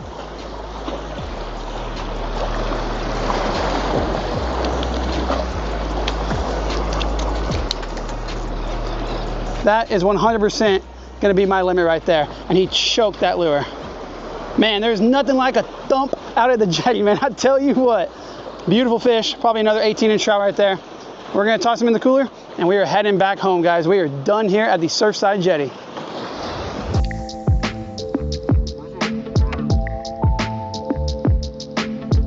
Well, guys, that is it. We caught our limit and the mosquitoes got extremely bad, so we had to rush out and go home. But we do have an announcement to make about these crocodile spoons. So if you guys do not already know, we do have a website for this series called jettytour.com, and on that website we keep y'all up to date with all of the recent videos, and we also have our merchandise on there, and some of that merchandise happens to be these big old 3-ounce spoons.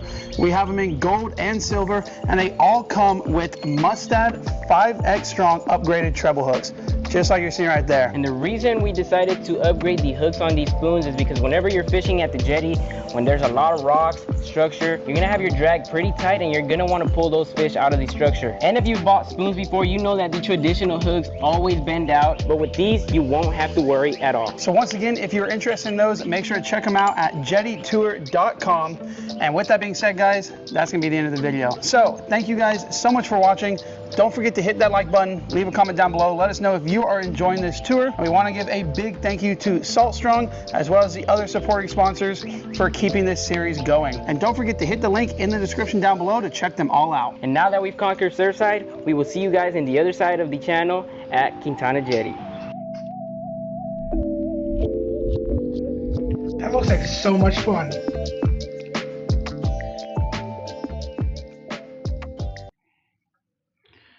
All right. Let's see. What's the next thing? Oh yeah, we got a couple of things to watch. Let's see.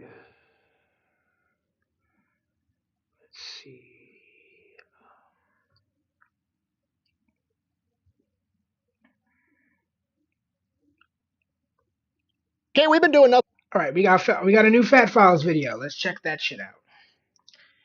Cause never a bad time with Nick. Oh yeah, I don't go anywhere without bug repellent anymore. Cause I get bit up by mosquitoes because I drink like 4 liters of soda a day. Rabbits versus Farmers. A History of Violence by the Fat Files. Let's dive on in. Okay, we've been doing nothing but talking about businesses on this channel for months now. We need to get a little bit more unhinged. Today we're talking about the Great Idaho Bunny Bash, that time in 1981 when a bunch of Idaho farmers were having their crops eaten by jackrabbits, and they came to the very logical conclusion that the only way to handle this was to grab a bunch of baseball bats and treat it like it was the opening scene to the Gangs of New York. Okay, and just so we're clear, this is not the first time this has happened. This is just the last time that this happened, okay? Farmers and jackrabbits have been having turf wars with each other for centuries, and we're gonna get to all of it. Possibly even millennia. Cause yeah, you know, the things that eat the crops that you grow, yeah, you're not gonna fucking like those things. Which is a shame because rabbits are fucking adorable. I see them around my job all the time. And like every once in a while I'll just like kinda like look at them as I'm going to use the Porta John by my in my work. And they're just adorable little things. Right after word from our sponsor. Delete me. Look at my new carry gun. Where did you get the new Canic Radian? They sent it to me. No, they sent it to me. That's my new carry gun. You could have my old one. What am I supposed to do with this? Sniff the gun. This video is brought to you by Delete Me, okay? Super simple business model. You give them money, they turn around and they make sure that data brokers on the internet aren't selling your personal information. Okay, pretty much anytime anything is free on the internet, but you have to make an account and give them your name and address and email address and all that stuff, they're basically just taking all that information, selling it to data brokers, and that's how they're able to offer that service for free. But when you have Delete Me, they monitor all the major data brokers. Whenever they start selling your personal information, they automatically submit the opt-out request for you and have that information taken down, and they give you quarterly reports to let you know how many different listings they've taken down. But then Delete Me still has my information. Yeah, obviously, they kind of have to have... Yeah, but the thing is, like, he'll tell you. Just listen to Nick. Information so they know what information to have taken down. That's just how that works. I mean, your options are really A, you have a bunch of people... Yeah, I've heard that rabbit meat can't sustain... Like, if the only thing you ate was rabbit meat, it wouldn't be enough certain vitamins or nutrients that you need. Like, you would still kind of, like, have issues because it's like the lettuce of meats. It's not very nutritional in value. I've never had rabbit. Selling your information to anybody. That makes sense considering that their whole thing is like running and hopping. That would be where all the muscle is. It's got cash, or B, there's one person that has your information and their entire job is to make sure nobody else has it and you're paying them directly. Yeah, I'm taking B, all right, which raises the next question. Is Delete Me going to be able to keep my personal information safe? So I asked them. They said their security certification is a ISO 27001. I had no idea what that meant, so I Googled it. Apparently, they have like the highest level of security certification that you can get. So yeah, I've been using Delete Me for years. I was using them before they were paying me to talk about them. I'll probably be using them after they quit paying me to talk about them. If you want to give it a try, I'll have a link and a discount code down below. Let's get back to the video. All right, in order to understand the Great Bunny Bash, the first thing we got to realize is that we're not actually talking about bunnies, you know, like the cute little Easter bunnies. No, we're not talking about Peter Cottontail. We're talking about jackrabbits. Ooh. Okay, you probably thought they were the same or similar. They're not, okay? A jackrabbit is what happens when you take a normal rabbit, you give it a steady diet of steroids, then you get it hopped up on methamphetamines and Viagra and give it an unshakable hatred for agriculture. Your average jackrabbit weighs like 9 pounds and it eats a pound of food a day. All right, I'm gonna say that again, but a little bit slower. It eats 1/9 of its body mass in food every single day. And whatever it decides to eat, it's not just walking up and nibbling on the leaves. No, it picks a plant and then eats the entire plant all the way down to its roots so that it never regrows ever again. Jackrabbits multiply. Oh, that's not good. Yeah, that's a problem. That's a big fucking problem. Tastes just like chicken, they say. These guys might have a problem. Breed so fast that nature literally cannot keep up. Every 10 years, jackrabbits experience a population boom, and it's because a jackrabbit can have anywhere between 3 to 8 offspring every single month. Okay, we've all heard. And I mean, yeah, he's gonna say it. The whole thing about rabbits liking to fuck, and yes, they do. Phrase breed like rabbits. Yeah, jackrabbits look at regular rabbits and are like, those are rookie numbers. Watch this shit. They quite literally outbreed their natural predators. And once there's so many jackrabbits that the natural predators can't keep up, it reaches a critical mass. And then there's just jackrabbits everywhere. And when I say there's jackrabbits everywhere, I'm talking about like millions and millions of jackrabbits.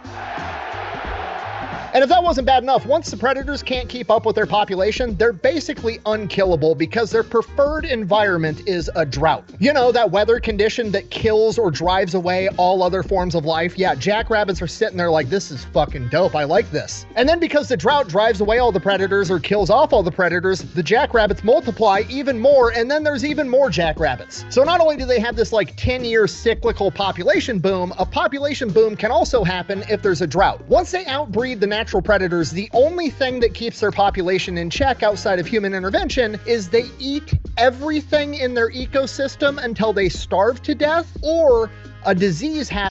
They're like vertebrate locusts. And they're living in such close proximity because there's so many of them that the disease wipes them out. There's literally accounts from the 1800s during population outbreaks where people said it looked like the ground outside was moving, and wildlife biologists say that during population booms, there can be over 200 jackrabbits per square mile. All of them eating a pound of food a day and reproducing 8 more jackrabbits every 30 days. It's literally a plague. Houston, we have a problem. Because of this, humans have been killing jackrabbits in North America longer than we've had written history. Obviously, Native Americans have been killing jackrabbits forever to use their pelts, to eat them, whatever, that's perfectly fine. But during population booms, they would also have a practice of mass culling so that they could get a bunch of pelts and a bunch of food all at once. The way they would do this is they would get a bunch of the boys together, they would all stand in a big straight line at arm's length, they would grab their tomahawks or their spears or their bow and arrows or whatever, and they would slowly start walking through a field, driving these hundreds and thousands of rabbits one direction and then slowly circle around until they formed a circle around a massive herd of rabbits. I mean, yeah, they're rabbits.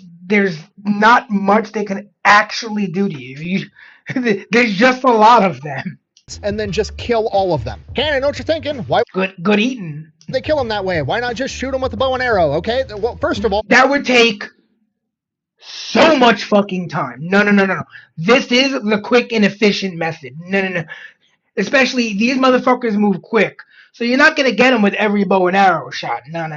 There's too many of them. I've only got so many arrows. Second of all, it's a target this big and it runs at 45 miles an hour. Jesus. This is literally the only practical way to do it. You gotta be quicker than that. Okay, fast forward to the 1800s. You get westward expansion. People coming over. They're starting farms. What do farmers do? Farmers kill off natural predators, like coyotes. Why? Because they're eating my chickens. I saw one of my chickens get captured by a coyote, and I watched him hop the fence with a chicken in his mouth. I'm like, God damn these motherfuckers. Okay, we can't have that, so the farmers kill off the coyotes.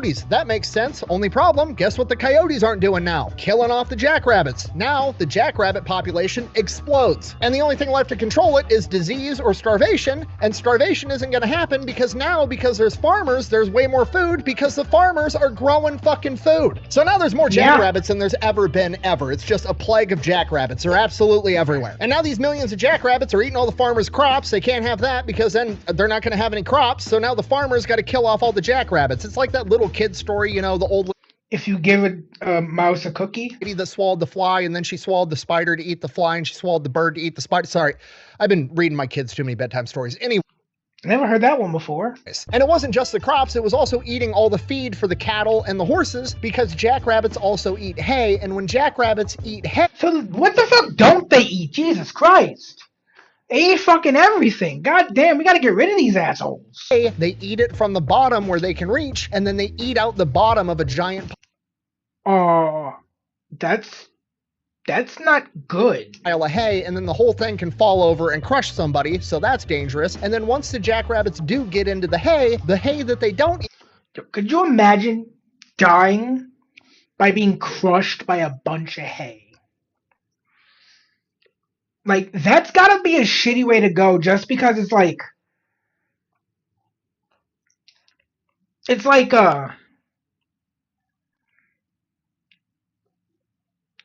you know, there's nothing valiant or anything about it. It's just a bunch of fucking jackass rabbits ate a bunch of hay and it fell on you and crushed you. That shit would suck. They piss and shit all over, so it ruins all of it. So not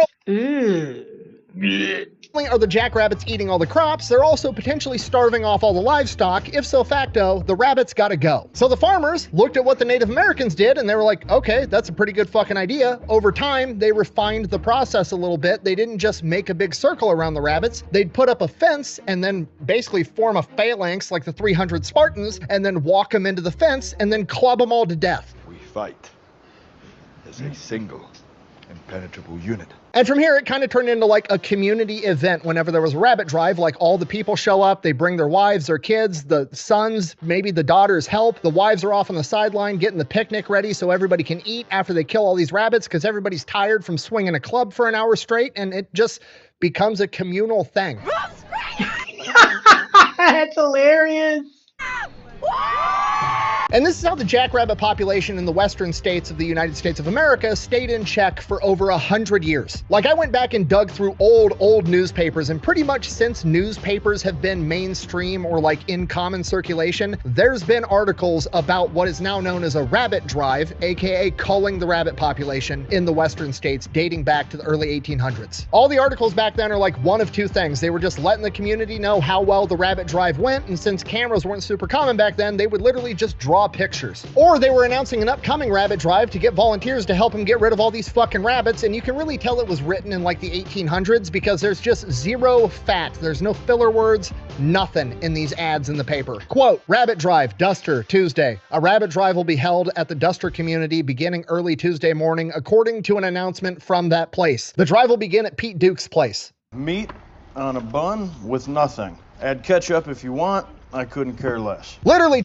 I love it. Keep it simple, stupid. Just grab your axe handles and show up to Pete's place. We're beating the shit out of rabbits. And this worked for like 100 years. It was just part of life. You're a farmer out on the prairie one day. You look out your... Oh no, don't tell me fucking PETA's gonna get involved. Oh God, no.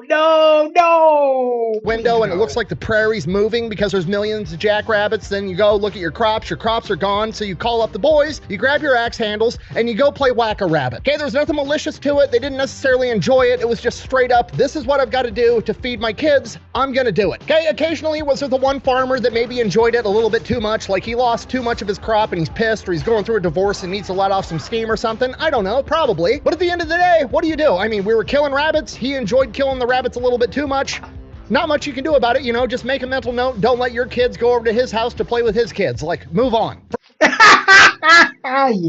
For the most part, it was just people doing what they had to do to survive. And then the farmers took another thing from the Native Americans, and they didn't just leave a giant pile of dead rabbits. No, they used them as best they possibly could. Yeah. You make coats. I mean, think about it. If you got killed that many rabbits, you could probably make coats for like everyone in the village. Coats, fucking boots, fucking hats. I'd be treating this shit like Monster Hunter, bro. Everything I have Lagombi fucking boots, Lagombi coat, Lagombi hat. They skinned them, they used their pelts, they ate them, they fed them to their chickens, they fed them to their hogs. They got every ounce out of that animal that they possibly could. But then in the 1930s, things started. Oh yeah, people forget that chickens are not necessarily herbivores. Like, they eat bugs and stuff. To change because there was the biggest jackrabbit population boom ever. And that is because of the Dust Bowl, aka a massive drought that lasted for years. And what's the environment that jackrabbits thrive in? Drought. A drought. It also kills off the natural predators, so the jackrabbit population just fucking explodes. And the crop situation is already fucked 6 ways to Sunday.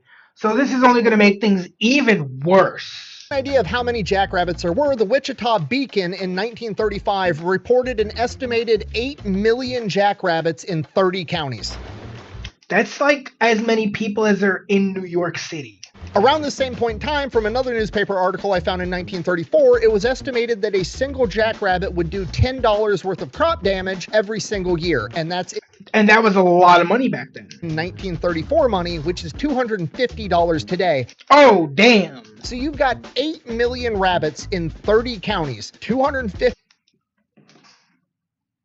Be right back. Calculator. 8 million times 250. Times 8 million. That's $2 billion worth of crop damage. Okay, well, he was gonna do the math for me, but yeah. We gotta kill these fucking rabbits. No, we gotta kill all these fucking rabbits. A year, and that's just in one section of one state. And to make things even worse, you know what else is going on during the Dust Bowl? The Great Depression. People are already desperate. So everyone's broke. All the crops are dead. Yeah, we gotta kill some fucking rabbits. AKA, these rabbits gotta go. But it's not that simple anymore. So they basically do like what Bugs Bunny does to the opera singer. Something else happened in the 1930s. In the 1930s is when animal rights became professionalized. This is when you had humane societies and animal rights groups popping up. AKA, Industrial Revolution has happened. The quality of human life has risen so high that you can now make a living bitching about how other people make a living. Newspapers are now much more prevalent. Radio's now mainstream. Information is traveling so much faster than it ever has in human history. Because of this, people that are completely disassociated from the issue and don't understand the issue are now hearing about the issue, and they're so maybe not necessarily PETA, but like PETA's great-great-grandfather. Oh, crikey, this is not going to end well. They're going to tell him, oh no, you can't kill the rabbits because it's mean. And then it's going to fuck up everything. Towns are going to fucking collapse. Because if the rabbits eat all the food that can't feed the people or the animals the people eat, i.e. the livestock, the town can't fucking continue to exist. Developing very strong opinions and feelings about this issue. And when these people... Oh, so they're fucking asking for it, man. Yeah, let's get the fucking axe handles. Even I want to club a few of these motherfuckers now. I've never seen a jackrabbit. Hear that farmers are beating jackrabbits to death with axe handles. They're not picturing a jackrabbit, you know, this 9-pound agricultural terrorist running around eating 1/9 of its body weight in crops every single day. No, they're picturing cute little Peter Cottontail and a big mean farmer with an axe going out there like a barbarian. And then they hear that after the farmers kill all the rabbits, they're skinning them and using their skin, and then they eat them, and then they feed all the meat to their hogs and their chickens, and they just absolutely lose their minds because they don't know that chickens are like actually vicious predators, literally the descendants of fucking T-Rex. Not wrong. Okay, you know what hogs will eat? Literally anything, everything, anything and everything. That's why the phrase "eat like a pig" is a thing. I should know. Fucking anything. You know what chickens will eat? Also, basically, pretty much anything. Yeah. Cornmeal, fucking bugs. In fact, it gives me some ideas for when I do finally raise chickens on my own property. I definitely want my chickens to eat bugs because that'll make them more protein rich. Pretty much anything, including other chickens. Fish! Eat other... Yeah, they will do that, in fact. Fish! The marlins and the trout! What's he talking about? Chickens literally kill other chickens, like to the point that it's a problem. You want to know who understands that problem?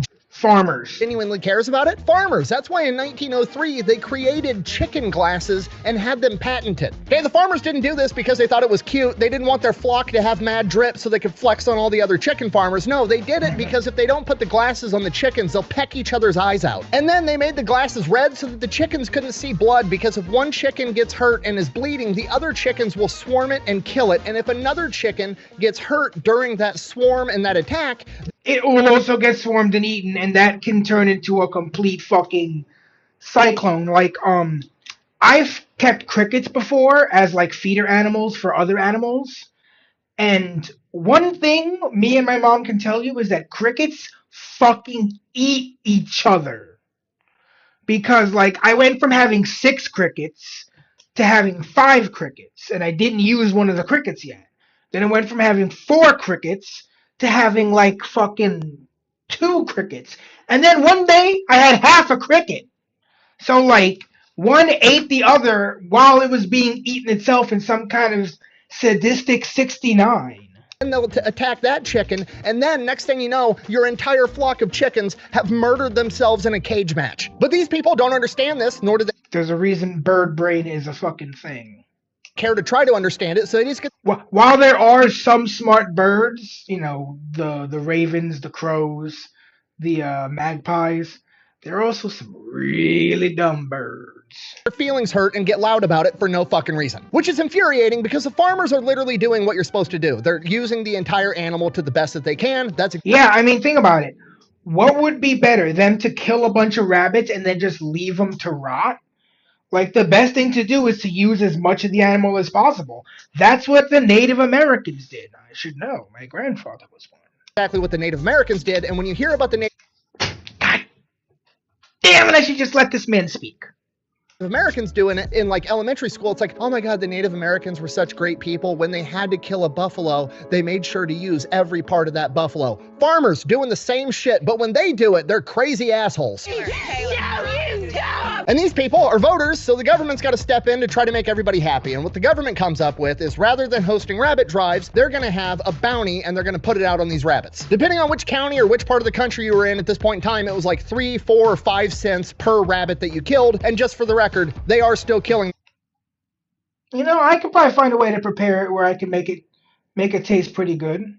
Rabbits. They're not like catching them alive and turning them in. No, they're killing them and either cutting off their scalps or their ears and turning in the ears to get a nickel. To be completely intellectually honest, the government didn't invent bounty programs in the 1930s. Jackrabbit bounties existed prior to that into like the mid 1800s, and they were used at like a local level to try to control the population to prevent a boom from happening. But this is the turning point where the government tried to like shift away from rabbit drives completely because of the high visibility and people getting their feelings hurt, and wanted people to pretty much exclusively use a bounty program. Okay, remember, this is the 1930s. This is the Great Depression. People are broke. So now, not only have you incentivized just the farmers to go out and handle the issue to save their farm, you've incentivized everybody that's starving and poor, which is everyone, yeah.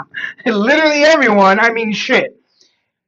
During the Great Depression to go out and kill these rabbits. You know what a lot of those people aren't doing? They're not using all of the rabbit to the best of its capabilities. They don't really give a shit about animals as far as doing it as quickly and effectively as possible. So now you're going out, they're shooting rabbits. Maybe the rabbits are getting away. They're not getting a good kill shot. It's not a more humane option. But they don't know that because they probably don't understand guns either. They think that if a bullet touches you, it's like magic. You're instantly and painlessly dead, which is just not how it works, because if you don't get a good kill shot, that animal could roam around for days or the rest of its life and die from infection months later. Whereas a sharp blow to the back of the head is actually much safer because there's not a bunch of people roaming around shooting fucking guns everywhere, and it's actually more humane because it just kills the animal pretty much instantly and it's painless, which is yes, it's still literally the preferred method of killing a rabbit in the manual on how to process a rabbit to this day. You don't believe me? Fuck it, I'll pull it up. What do we got here? Oh, percussive blow to the head. Position the rabbit. Hold the rabbit by its hind legs. Use a heavy but easy to handle object.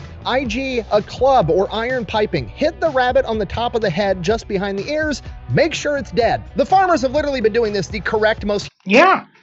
You know, if the rabbit's anatomy is anything, at least brain-wise, anything close to a human, that's where like all the stuff that keeps you alive in terms of your brain is located. and you get hit there, it's it's an instant ding ding dun dun. Main way possible for over 100 years, but to these people that don't understand the issue, that operate on feelings instead of facts, it feels more humane to have a bunch of random fucking people that are starving and poor roaming the countryside with guns, shooting at targets this big, traveling at 45 miles an hour, is safer and more humane than a bunch of farmers, aka professionals, getting together, forming a phalanx, and killing the rabbits as humanely as possible. Okay, just so we're on the same page, the job was getting done for free and more effectively by the farmers, but the government wanted to make people feel better, so they stepped in with an alternative solution where it cost money, taxpayer money, and got the job done less efficiently and less humanely. Sounds about on brand for the government. That sounds about on brand for the government. Fucking great job. Terrific. I'm from the government, and I'm here, I'm here to help. And you guys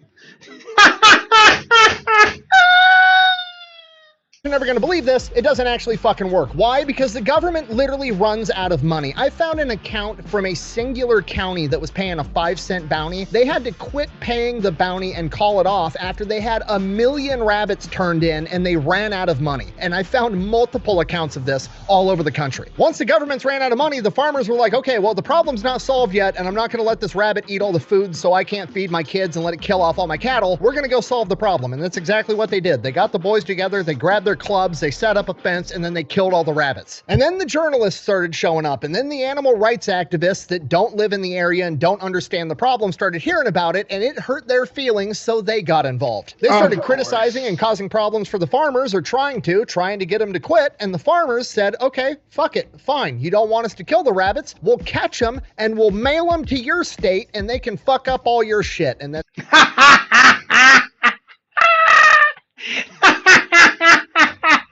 exactly what they did. They caught. They put him in a truck and sent him all based. Fucking based. Oh shit.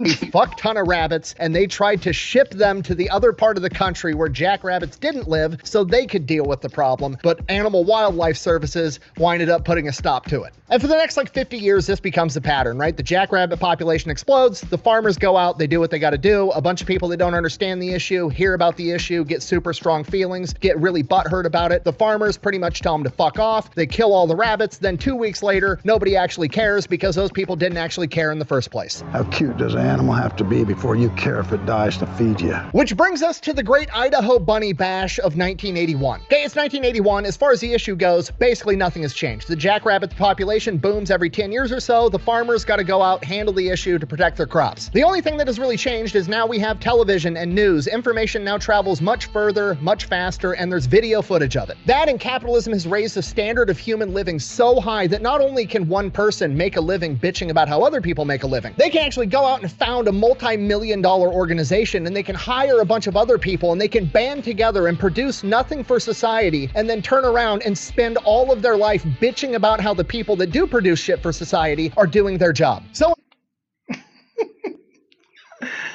oh god, he's so on fucking point. in Mud Lake, Idaho in 1981, when there was a jackrabbit population boom and they were eating all the farmers' crops, the farmers who were, 40, 50, 60 years old and have already done this 4, 5, 6 times over the course of their life go, it's time to do the thing again, that thing that I've done my entire life and my dad did his entire life and my granddad did his entire life. Call up the boys, bring out the baseball bats and the fence, we got to get rid of these rabbits. So they put out the call in the newspapers, hey, if you want to help get rid of all these rabbits and save our farms, show up at Cletus's farm on Saturday at, whatever time. But remember, news now travels faster and further, so people from out of the community are hearing about this. You've got people coming from hours away, from cities, to come out and help with this rabbit drive and kill these rabbits, and some people are just showing up to watch. Okay, and I know what some people are thinking, why on earth would you do that? Who would...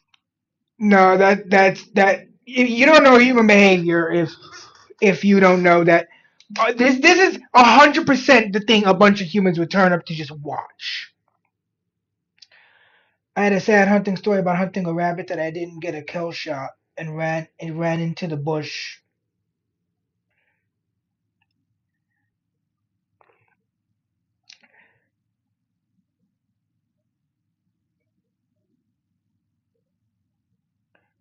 And at least you put it out of its misery. You did the humane and responsible thing to do. But yeah, it sucks when you don't get a clean kill shot because, you know, you don't want the animal to suffer. You have to kill it to eat. You know, it's not malicious. The same way, you know, an animal that would be eating it out in the wild, it's not malicious. It is the way it is. That's the world we live in. Things have to eat other things. Want to go watch farmers kill a bunch of innocent little bunny rabbits? Pretty much everybody, man. This is the 1980s, okay? They didn't grow up with the internet. They didn't have YouTube. They've got TV, and it only has like 10 channels. These people did. This is literally like the first version of Rotten.com. Grow up watching Live Leak. So when they hear that a bunch of farmers are grabbing baseball bats and having a Battle of Thermopylae reenactment against some jackrabbits, fuck yeah, they want to go watch. So that's what happens. The farmers put out the call, and hundreds of people show up. They got like 400 or 500 people showing up with golf clubs and baseball bats to actually help them, and then they've got hundreds of people standing off to the sidelines just being spectators. People are bringing their kids. They're having fucking barbecues. I mean, shit. I got a nightstick under the seat of my car and a hammer in the trunk. Picnics off to the side. It becomes an event. Then if I could keep a couple of those rabbits, I'll definitely jump in. Animal rights groups hear about it and they show up. Wait. Nope. Is there no way we can get rid of him? Not without cause, Michael. I have cause. It is because I hate him. In addition to people that just want to spectate and the people that want to help out, other people from all over the country hear about this. There's a mink farmer in Iowa that gets a hold of these farmers and is like, hey, I'll buy the carcasses for 15 cents a carcass and I'll feed them to my minks. There's also a couple of Nigerian businessmen that get a hold of the farmers and they're like, hey, we'll pay you, like 15 cents per rabbit and then you can process the meat and we'll refrigerate it and ship it back home to Nigeria to feed people. To which the farmers are like, cool, and then we're going to take all the money we make from killing these rabbits, which is something we already have to do, and then we're going to give it back to our community to fund our community projects. They're literally making the best out of a bad situation. And just to be clear, it's not like they get together one time and kill off hundreds of thousands of rabbits. This is like a process that takes a little bit of time, so it takes place multiple events over the course of weeks. Yeah, you'll never get them all in one shot, so you got to do it a couple of times because, you ain't gonna get them all. Or months. Well, after the first event, all these animal rights groups leap into action and basically launch a massive PR campaign trying to paint the farmers as these genocidal maniacs. They immediately rebrand what has been known as a rabbit drive for hundreds of years as the Great Idaho Bunny Bash. They intentionally choose the word bunny because it's the cutest, nicest, most sensitive word that you could possibly apply to a jackrabbit. Yeah, you see, the thing is, that shit don't work with me. I can watch Bambi and then go on a deer hunt. Like, I don't have that kind of thing in me. Oh, it's cute. Yeah, it's cute. It's also fucking tasty, right? And I got some King Hawaiian buns in the trunk, and a thing of Heinz mustard and a grill. So we gonna bash some rabbits and we gonna have some rabbit burgers. And even then, the word bunny doesn't really fit to jackrabbit. They then file an injunction against the farmers, trying to prevent them from killing the rabbits. They go to court. The local judge is basically like, I mean, these rabbits have to go. Like, it has to happen.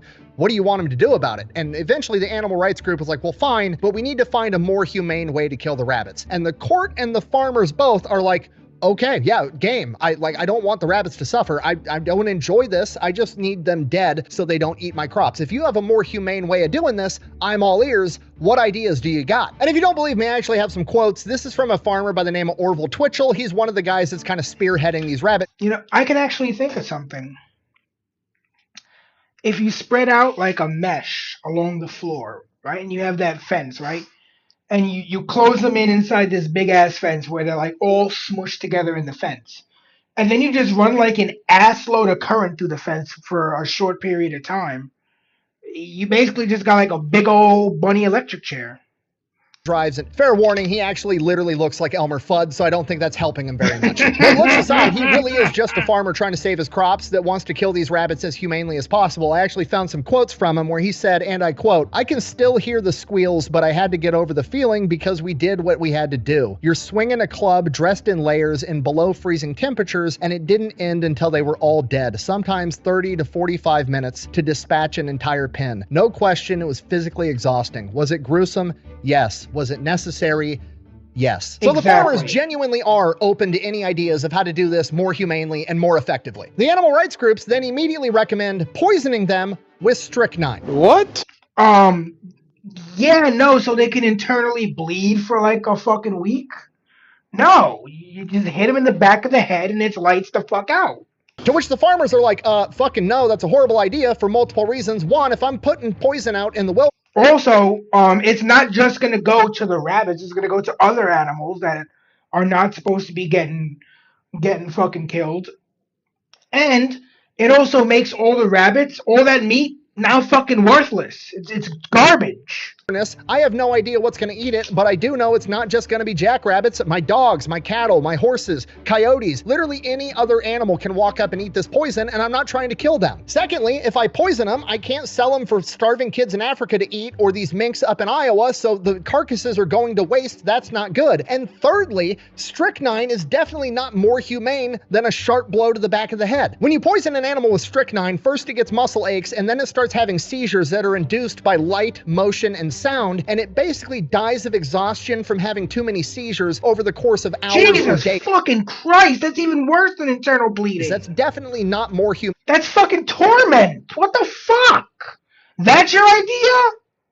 Than me walking up and bonking a rabbit on the head. That's fucked up. We're not doing that. In a shocking turn of events, it's actually the farmers in court fighting on behalf of what's best for the rabbits and not the animal rights groups. It's almost like they don't actually care and they're just virtue signaling to feel good. The animal rights groups, realizing that they just got made to look like assholes, come back with a backup idea. They come into court and they're like, hear me out.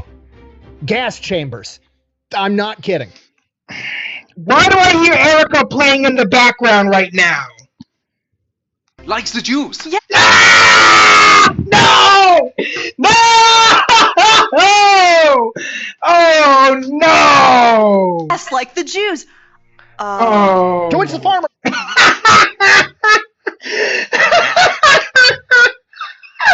Oh God! They're like rabbit concentration camps. You want to recreate rabbit Auschwitz? The bunny cost. That's what you guys want. You know what? Fuck it. Fine. We'll give it a shot. So at their next rabbit drive, rather than putting up a fence and a pin and driving the rabbits into the fence and then clubbing them, they dug a giant fucking hole and drove the rabbits into the hole, threw a tent over the top, and filled it with carbon monoxide. It didn't really work. It didn't kill all the rabbits. The rabbits that did die actually died from being crushed by the weight of all the other rabbits on top of them, and it was just way less humane, so they abandoned that idea. This is now garnering national attention. Everybody's watching, so the governor gets involved, and the governor and the farmers go to the head veterinarian of Idaho and ask him what is the most humane way to get rid of these rabbits. And the head... Let me guess, hitting them in the back of the head with a club. Veterinarian says a sharp blow to the back of the head, just like the fucking textbook says.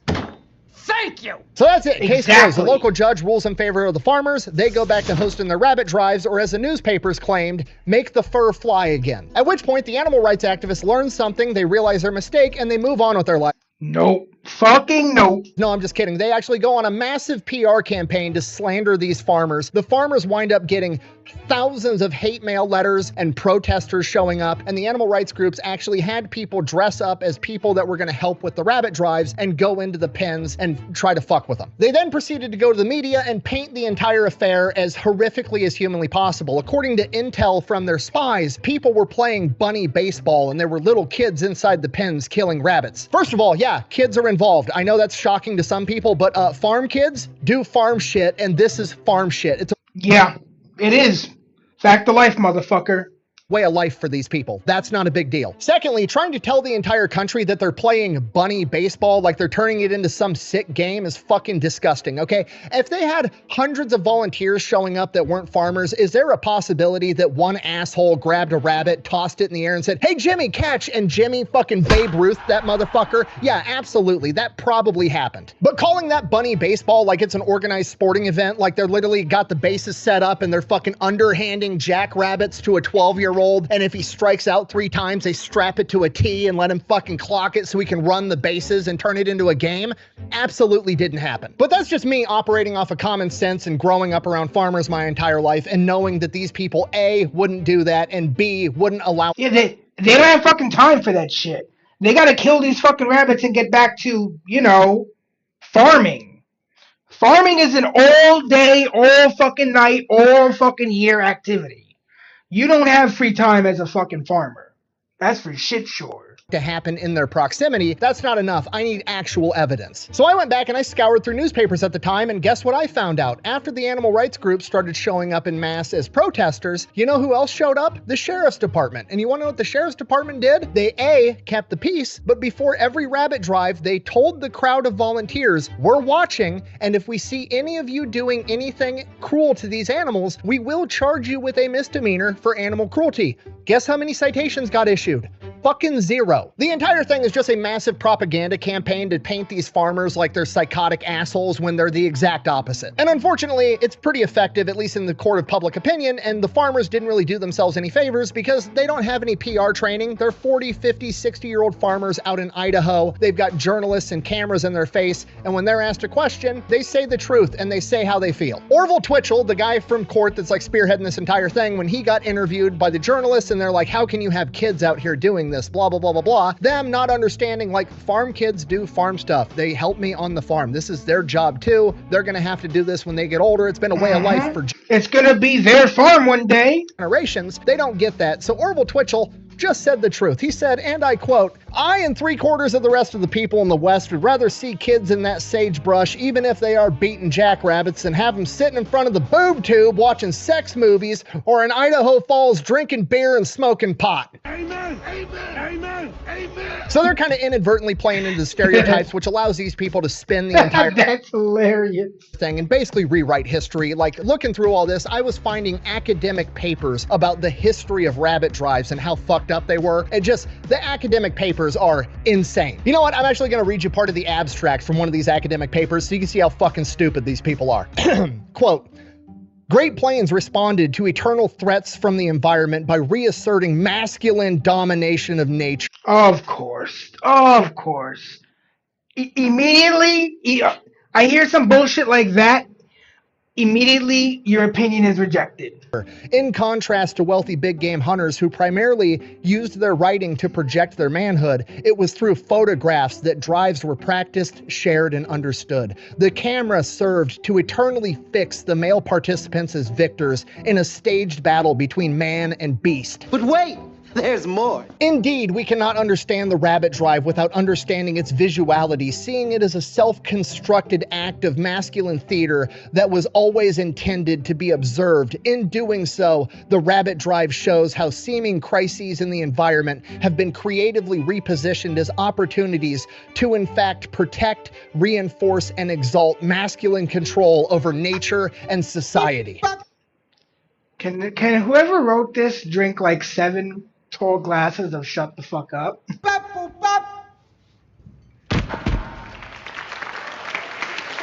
Yeah, dickhead, I'm sure that's exactly what happened. Back in the 1800s when farmers were having their entire livelihoods fucking destroyed, so they got together and said, guys, what are we gonna do about this? And one of them said, I think we have to kill all these rabbits. I guarantee you another farmer said, oh my God, Cletus, what a great idea. And we should take pictures and tell everybody about it. That way we can reassert our masculine domination over society and our wives remember who the fucking bosses are. Because apparently there's nothing more manly than killing a fucking rabbit. It's false. No way. Not this time. No. Is there something that I've heard about farmers growing up? Oh my God, I remember that show growing up. Around in my entire life is I used to watch the show with my mom. They're super concerned with like big abstract societal ideas. They're definitely not just normal people that are trying to get by and raise kids and have a family and go to church and be a productive member of society and feed the world. That's definitely not what they're up to. They're secretly getting together and plotting, having maniacal plans on how they can exercise their toxic masculine domination over society via killing bunny rabbits. That's exactly what the farmers are fucking up to. And you morons wonder why people are losing respect for academia when you publish stupid bullshit like this. He's right, you know. I'm sorry, I'm getting sidetracked and pissed off. Anyways, the Idaho farmers now have the green light from the local court to continue doing what they're doing, so that's exactly what they do. They keep hosting rabbit drives, they keep killing the rabbits, they keep saving their farms. Meanwhile, the animal rights groups continue to harass them and fuck with them and slander them all over the media, and then they take them to court again on an appeal, and they appeal them all the way up to the Supreme Court of Idaho. In the Supreme Court case, it comes out that they were having spies infiltrate as volunteers, gathering intel, and then they used all this supposed intel to basically basically slander the farmers and paint the whole thing as some barbaric event. They're telling the judge, like, they're playing bunny baseball and they're having children do this, blah, blah, blah, blah, blah. To which the Supreme Court is like, are you guys playing bunny baseball? And the farmers are like, no. Okay, well, don't. And they're like, cool, okay. Are you having kids do this? To which the farmers were like, I mean, I'm not checking driver's licenses for ages. If some farmer or volunteer wants to bring their child out here to do this, they're more than welcome to do it. I'm not going to stop them. And the judge is like, okay, well, let's just call it 12 years old. You got to be 12 to participate. And the farmers are like, you got it. That's fine. From here, farmers win. I mean, yeah, honestly, that sounds about right. They get the green. Yeah, this isn't exactly why people make fun of liberals. To continue, they continue the rabbit drives until they've solved the problem, and then the issue disappears into history. And I know what you're thinking, 1981 was like 40 some odd years ago. How come there hasn't been another major jackrabbit population boom? In addition to that, DNR and wildlife services are much more advanced in understanding about how ecosystems work, and they regulate the killing of predators of jackrabbits much more strictly, and all of this comes to allow a more natural control of the jackrabbit population. But that doesn't necessarily guarantee that a jackrabbit population boom will never happen again, and if it does, I'm absolutely positive the farmers will do whatever has to get done. Yep. And I'm also, unfortunately, absolutely positive that the animal rights groups and the academics will be right there talking shit and rewriting history the entire time. And that is the story of the Great Idaho Bunny Bash of 1981, aka a rabbit drive, something that had been happening on this continent for thousands of years, literally predating written history, that animal rights groups and academics then utilized to slander hardworking farmers that were doing nothing more than simply trying to get by. Thank you for watching. Best way to support the channel is go buy some merch, maybe drink some Echelon. Links to both of those over at thefatelectrician.com. Quack bang out. I'm gonna be honest, this entire video started just because I saw a meme about the Bunny Bash of 1981 in Idaho, and I thought it was interesting or funny or crazy that like farmers were going out and beating up rabbits with baseball bats. And then the more I looked into it, I realized that it was just a giant hit piece on farmers that were literally just trying to survive, and it pissed me off. That was a good video.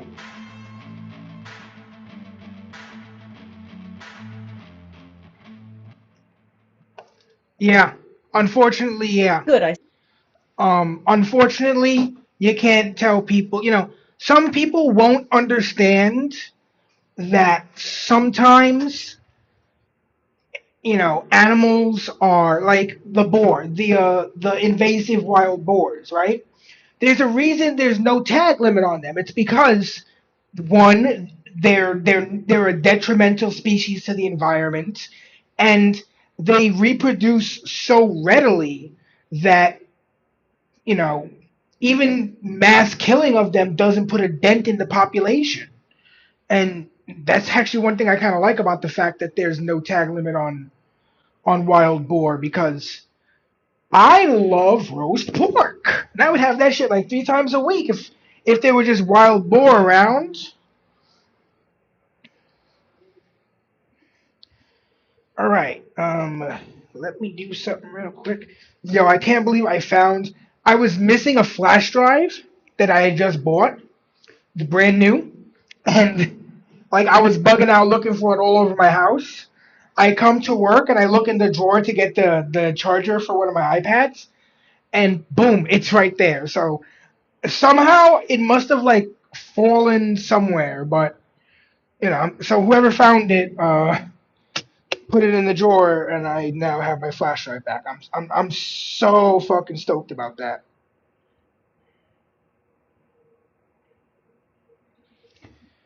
All right, let's see. What are we gonna do next? Oh, this one.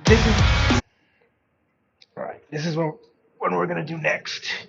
I'm actually kind of just hearing about this. I heard a little bit about it on the news on the way to work today, but I heard he made a video on it, so we're gonna check out The Rumble by Habitual Line Crosser. No. The Rumble by Habitual Line Crosser. Let's dive on in.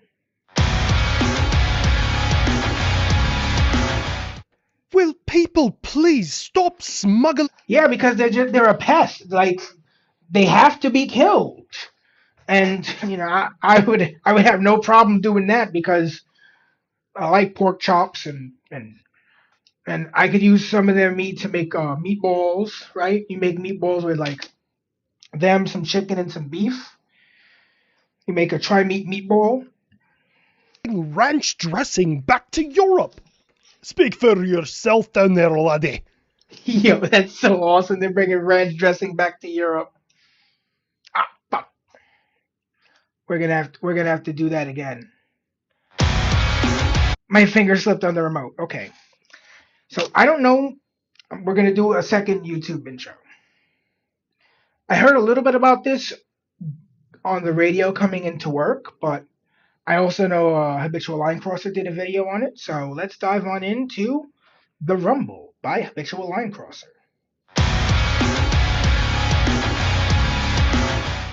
Will people please stop smuggling ranch dressing back to Europe?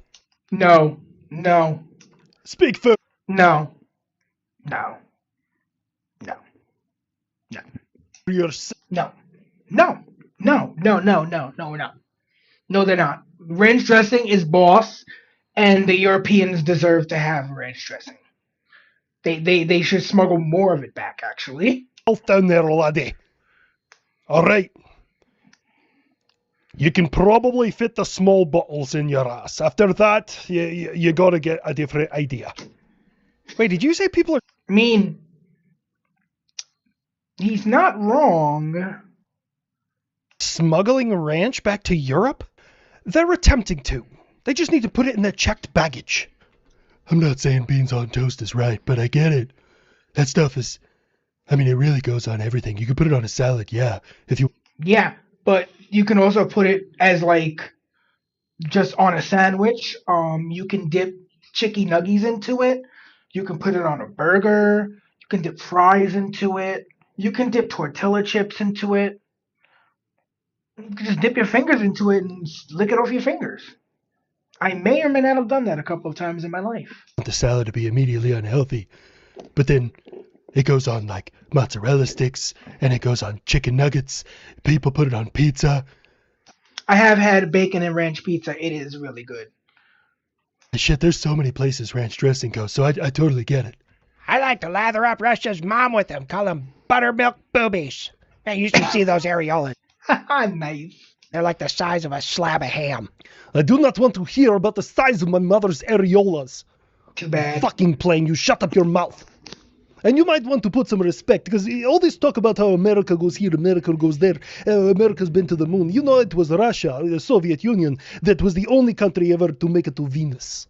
That was just a language barrier. I mean, she thought it was the planet of penis. You see how that can... Buff, stop it. And Europe, like, it's... You know that stuff comes in powdered form, too, which I'm sure would get right through, like, TSA and security and customs. Powder, you say? So do you, like, mix it with water and it makes, like, your own ranch over here? No, you just sprinkle it on top, like salt and pepper. Which I'm sure Beans on Toast is not familiar with, but you should be. Oh, damn, burn. Spices all over this planet. Yeah, and you didn't put any on the food. Know what salt and pepper are. Yeah, but do your chefs? You ever fucking put it on anything? That wasn't the question we asked, and I'm not going to dignify you with a response. Powdered ranch that you can put on stuff like salt and pepper. Boys, break out your credit cards and find us a glass tabletop. We're doing lines. Oh, you think we can freebase it and just inject it? Oh, now he's speaking my language. Yes, but it makes your eye twitch. No, Scotland, you can't. Wait, kid, what? What do you know about me, Uncle Sam? I think that falls into the category of things he doesn't want to know about you. Oh yeah, nerd. I bet I can fit more sins in my foreskin than you. I bet you can. I'm not playing this game. I wonder how that feels. 37. Haha. It's starting to tear, so I had to back off one. Ooh. Oh, can someone tell the Earth to stop moving so fast? Game on. Age is on my side, and things started to stretch.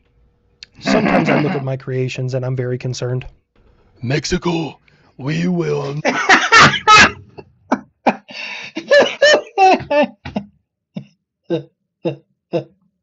I'm surprised he didn't say something like, and God probably says the same thing. Not prepared for the way your generosity comes across in the form of chips and salsa. No, we never run out of chip and salsa. Are you guys having a weird bromance? What's going on? Many of the Japanese people go explore different restaurants there in America, and the Mexican one, we went, and they brought a chip and salsa, and we eat it, but we tell them we did not order this, and they're like, it's free. Okay, so I don't want to be disrespectful, so I eat the chip and salsa, and then as if some form of magic, they bring another one, and we were like, oh, I did not order this one, and they said, no, you can have as many as you want. So I ate that one because it was delicious. And then they bring a third, and I was like, I should not, but I do not want to be disrespectful to my host. So I ate that one too, and then my food arrived. I brought such dishonor to my family. Yeah, that's why we're all fat. I overestimated how many chip and salsa we can have. Oh, yeah, everyone's really liking the free refills on a lot of different stuff. Yeah, don't ever fill up on chips and salsa, man. I swear to you, Mexico, on of my honor, I did not have another bite of food until I finished the food you sent me home with. It was delicious. No, oh, you Japanese are so skinny. We had to feed you the food, yeah. Consuela kind of slipped there, almost sounded German at the end. I'm glad that everyone is enjoying the United States, but over here, we're experiencing a heat wave. That's adorable. Oh, that's cute. Yeah, sure. Sure, buddy. Come to me when you experience a New York heat wave. 89 degrees Fahrenheit. That's what it's like at night. 89 degrees. That is a calm spring morning here. Yeah, oh my God, New Mexico. Where's Arizona gonna chime in? I speak to the mountain, and it tells me that beans on toast is a bitch. Yeah, no, Yes. you gotta get hotter. Oh yeah, Florida too. Florida is not even just the heat. The heat tag teams you along with humidity. And the humidity is honestly the bad part. When it's humid and it's sticky and you get that sweaty, drippy, get me in an AC now. Get me in an AC now. On the Fahrenheit scale, but it ain't the heat. It's the humidity. Yes, it's very humid here as well. We're an island nation. Listen here, beans on toast, you ever interrupt me again, I swear I'm gonna start exporting crackheads to your fucking country. I forgot. Everything is more powerful in America. The storms are bigger, the rain is harder, the sun is hotter.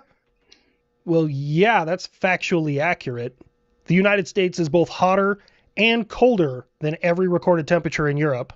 We have the highest recorded airspeed on record. It's like 302 miles an hour. Jeez. And yeah. Look, in New York, we get both, right? When it's winter, it will be like -14 and it will be an absolute shit show outside.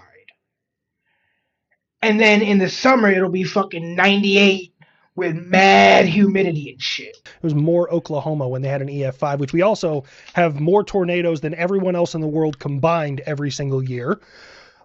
Hurricanes. About the only thing anyone competes with us is hurricanes, but they call them typhoons over in the Pacific. That's true. Can't we just complain that it's hot over here without some, well, I tell you this, actually coming from an American? No. You know, it's 2026, right? Like, we've had air conditioning for a long time. I'm pretty sure most of your vehicles have it. I don't know why your homes don't. Yeah. It's not practical or energy efficient for most of the year. Well, then sit there in your nutsack so... Exactly. Well, then, that's a fucking problem for you to solve, because we solved it over here. It's called air fucking conditioning. In silence. So, the guy in charge of NATO probably came here to the most powerful country in the world, where I'm at, and he said that he's calling it the Trump trillion, is that NATO finally spent over $1 trillion in defense. The other trillion is ours. So, I'm glad to see that you guys are finally taking responsibility for your own safety. Still not very happy about your lack of spine when it came to Iran. We're not spending because of you. We're spending in spite of you. Because you've let us all out to dry. You constantly make threats, and now suddenly we have to be responsible for everything over here because America cannot be relied on. Whoa, whoa, whoa. Responsible for everything over there like you should be? It's your fucking continent, bro. Whoa, whoa. Has America... Like, our continent was literally founded by people who wanted to get away from your continent. Any help we give you should be fucking happily appreciated. Bean fucker. Ever failed to come to NATO's aid when they've asked for it? The answer is no. Also, we've been asking you guys for like 20 years to spend more on defense, and you don't want to do it. All of a sudden, he starts making threats, and you start spending money. I may not like the method, but I do like the outcome. Yes. And with NATO being responsible for themselves, I, as the president, probably the best one that's ever been, I can focus on the real problems that are plaguing America, like immigration or the Democrats. Basically, they suck. Border, cost of living, the tax code. The tax code, just in case you guys are unaware, it's public information, but it's written intentionally cryptic. So that way, that you, the average Joe, cannot use the same tax breaks as the very, very rich people. Because the very, very rich people can afford these people called accountants. And accountants go to school to learn how to read and understand the tax code. So they can have those accountants find those loopholes for them. Matter of fact, if John Q. Public used all the same loopholes that all these rich people do, the government would suck when it comes to taxes. They would not be able to find anything. I was also going to say probably one of the most important things that is plaguing our nation is the threat of liberal violence against my reflecting pool. Oh dear, he paid bottom dollar to one of his homies that didn't know how to properly secure it and paint it the right way, and now it's falling apart. You'd like that, wouldn't you? But I'm like the smartest person who's ever lived.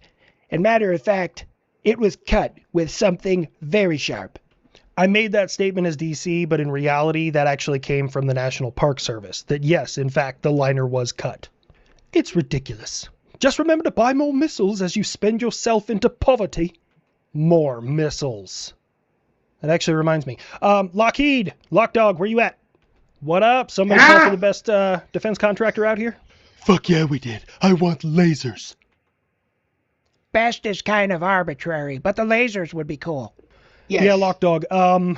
So let's do $8.4 billion for missile segment enhancement Patriot interceptors, and let's do $35 billion for Talons on the THAAD system. How fast can you crank those out? Listen, I know you've been working with me for a little while, but let me just put this timeline on it. When it comes to Lockheed Martin, you'll get it between now and eventually. Okay, what's the status on my JASM ER? It sounds like a maneuver I could do to Russia's mom. Here, I'm giving you the JASM extended range. It's not extended range anymore. It's extreme range, which kind of slaps. Oh, hell yeah, extreme. We have extreme missiles. Nice. Where did that come from? Anyways, DARPA. No one here but us trees. Holy shit, guys. That tree just talked. A psychological evaluation is in your near future. Anyways, DARPA, did you get the kinks worked out of that drone, the one that doesn't have any control surfaces? Working on it. Should be fielded maybe sometime next year. No control surfaces. How does it turn or move or bank or rotate? Is this some kind of UFO shit? It's like I have to do everything for you, nerd. With its mind. It's like I went to the store for oranges, and I asked someone for oranges, and they hand me a hand grenade. I have no idea what I do with this information, nor do I know what to do from here. Toss it at the first turbine you see. Next Yes. question. No, guys, it uses pressurized air.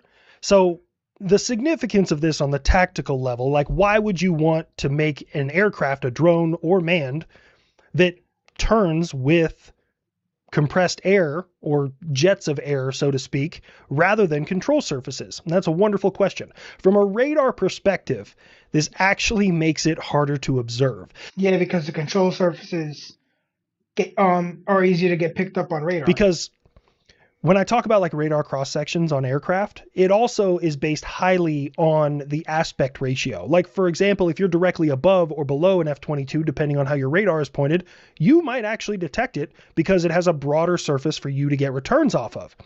So when an aircraft is doing maneuvers and things like that, often chance you will get a return off of a control surface and be able to detect them easier. I never thought about this, but when I read it, I was like, that makes a lot of fucking sense. So it farts. I like that. I don't know. See, I don't see how that's a new design. I do that anyways.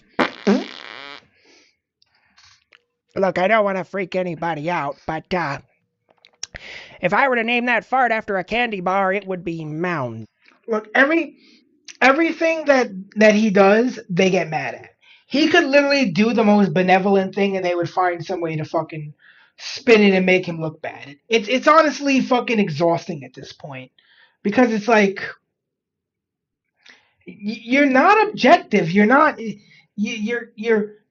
It's so clear you just have a hate boner for this dude. So everyone knows the main problem with nuclear reactors is you got to keep them cool, or else what happened over there in Chernobyl, that'll happen to everybody else. And so this is kind of pioneered by some Americans, but it seems like Canada is the first one to try there. Basically, we're going to drill a hole, or we did drill a hole, and you drop the reactor into the bottom of the hole, and then you fill the hole with water, and use the rock around it to contain the radiation and dissipate the heat. I don't know how the whole idea works. I don't know very much about nuclear technology and how it works, but basically, I mean, that sounds like it could work. The understanding I have is you create a atomic reaction. Said reaction then heats the water because it's a release of energy. The water then boils and creates steam. Steam turns turbines. Turbines produce power. How we're going to do this underground, I don't know. Ah, yes, steam. I distinctly remember, it was before my time, but I'm making the joke anyways, the amount of steam raising off of Nagasaki. Oh, and a few shadow people. Now they have a permanent squint.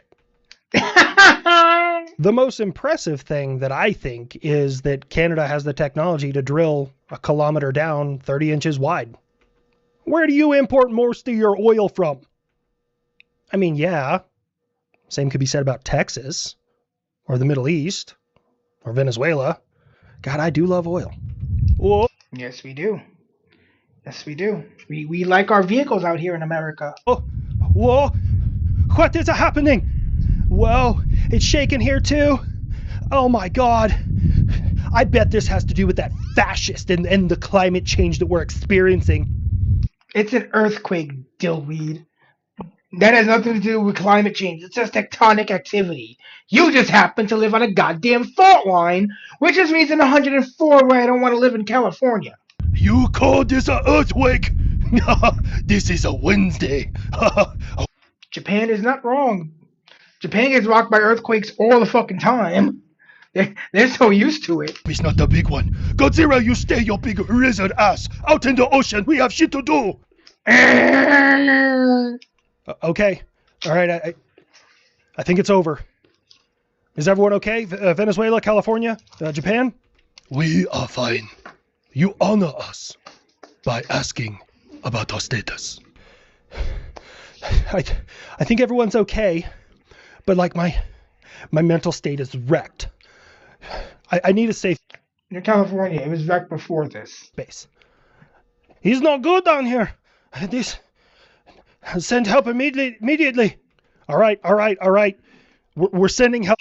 Hey, Venezuela, I bet you're real happy you're cool with us now, huh? To Venezuela.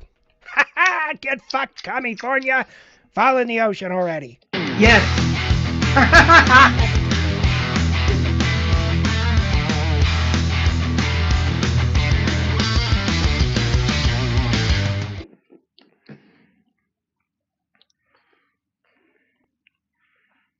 All right, let's see. We are gonna do this tonight. We are gonna do this tonight. Gohan. Actually, I saw this in my recommended and was like, I should react to this because Gohan and Krillin ran the greatest two-man of all time on Namek by Cluno 9. And yeah, Gohan and Krillin put in some work. And I mean, like, not light work. They put in some heavy work on Namek. So let's see what this dude's got to say.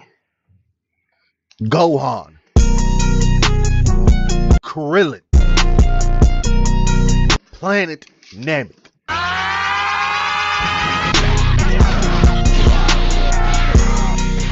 These two went on probably the greatest two-man in anime history, just running through Namek. And we start this show off with the arrival. In order to perfect the two-man, you have to make sure that your other man is not going to fail you on the battlefield. Crazy fit Bulma got on right now. And I'm not saying...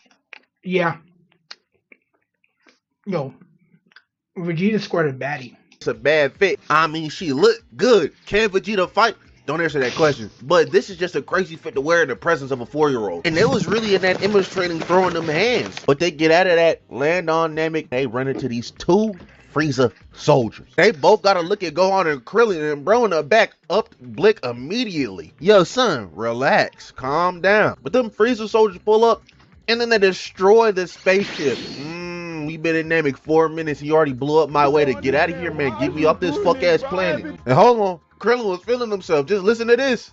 These thugs aren't so tough after all. You've been watching them Cool 09 videos, you know what I'm saying? Matter of fact, like and subscribe. Them two geeks started... Alright. You know, until Gohan and Krillin started raising their powers, and they were like, hold on. I think we messed with the wrong dudes. Just for... Yeah, this is like right after they learned to hide their true power levels.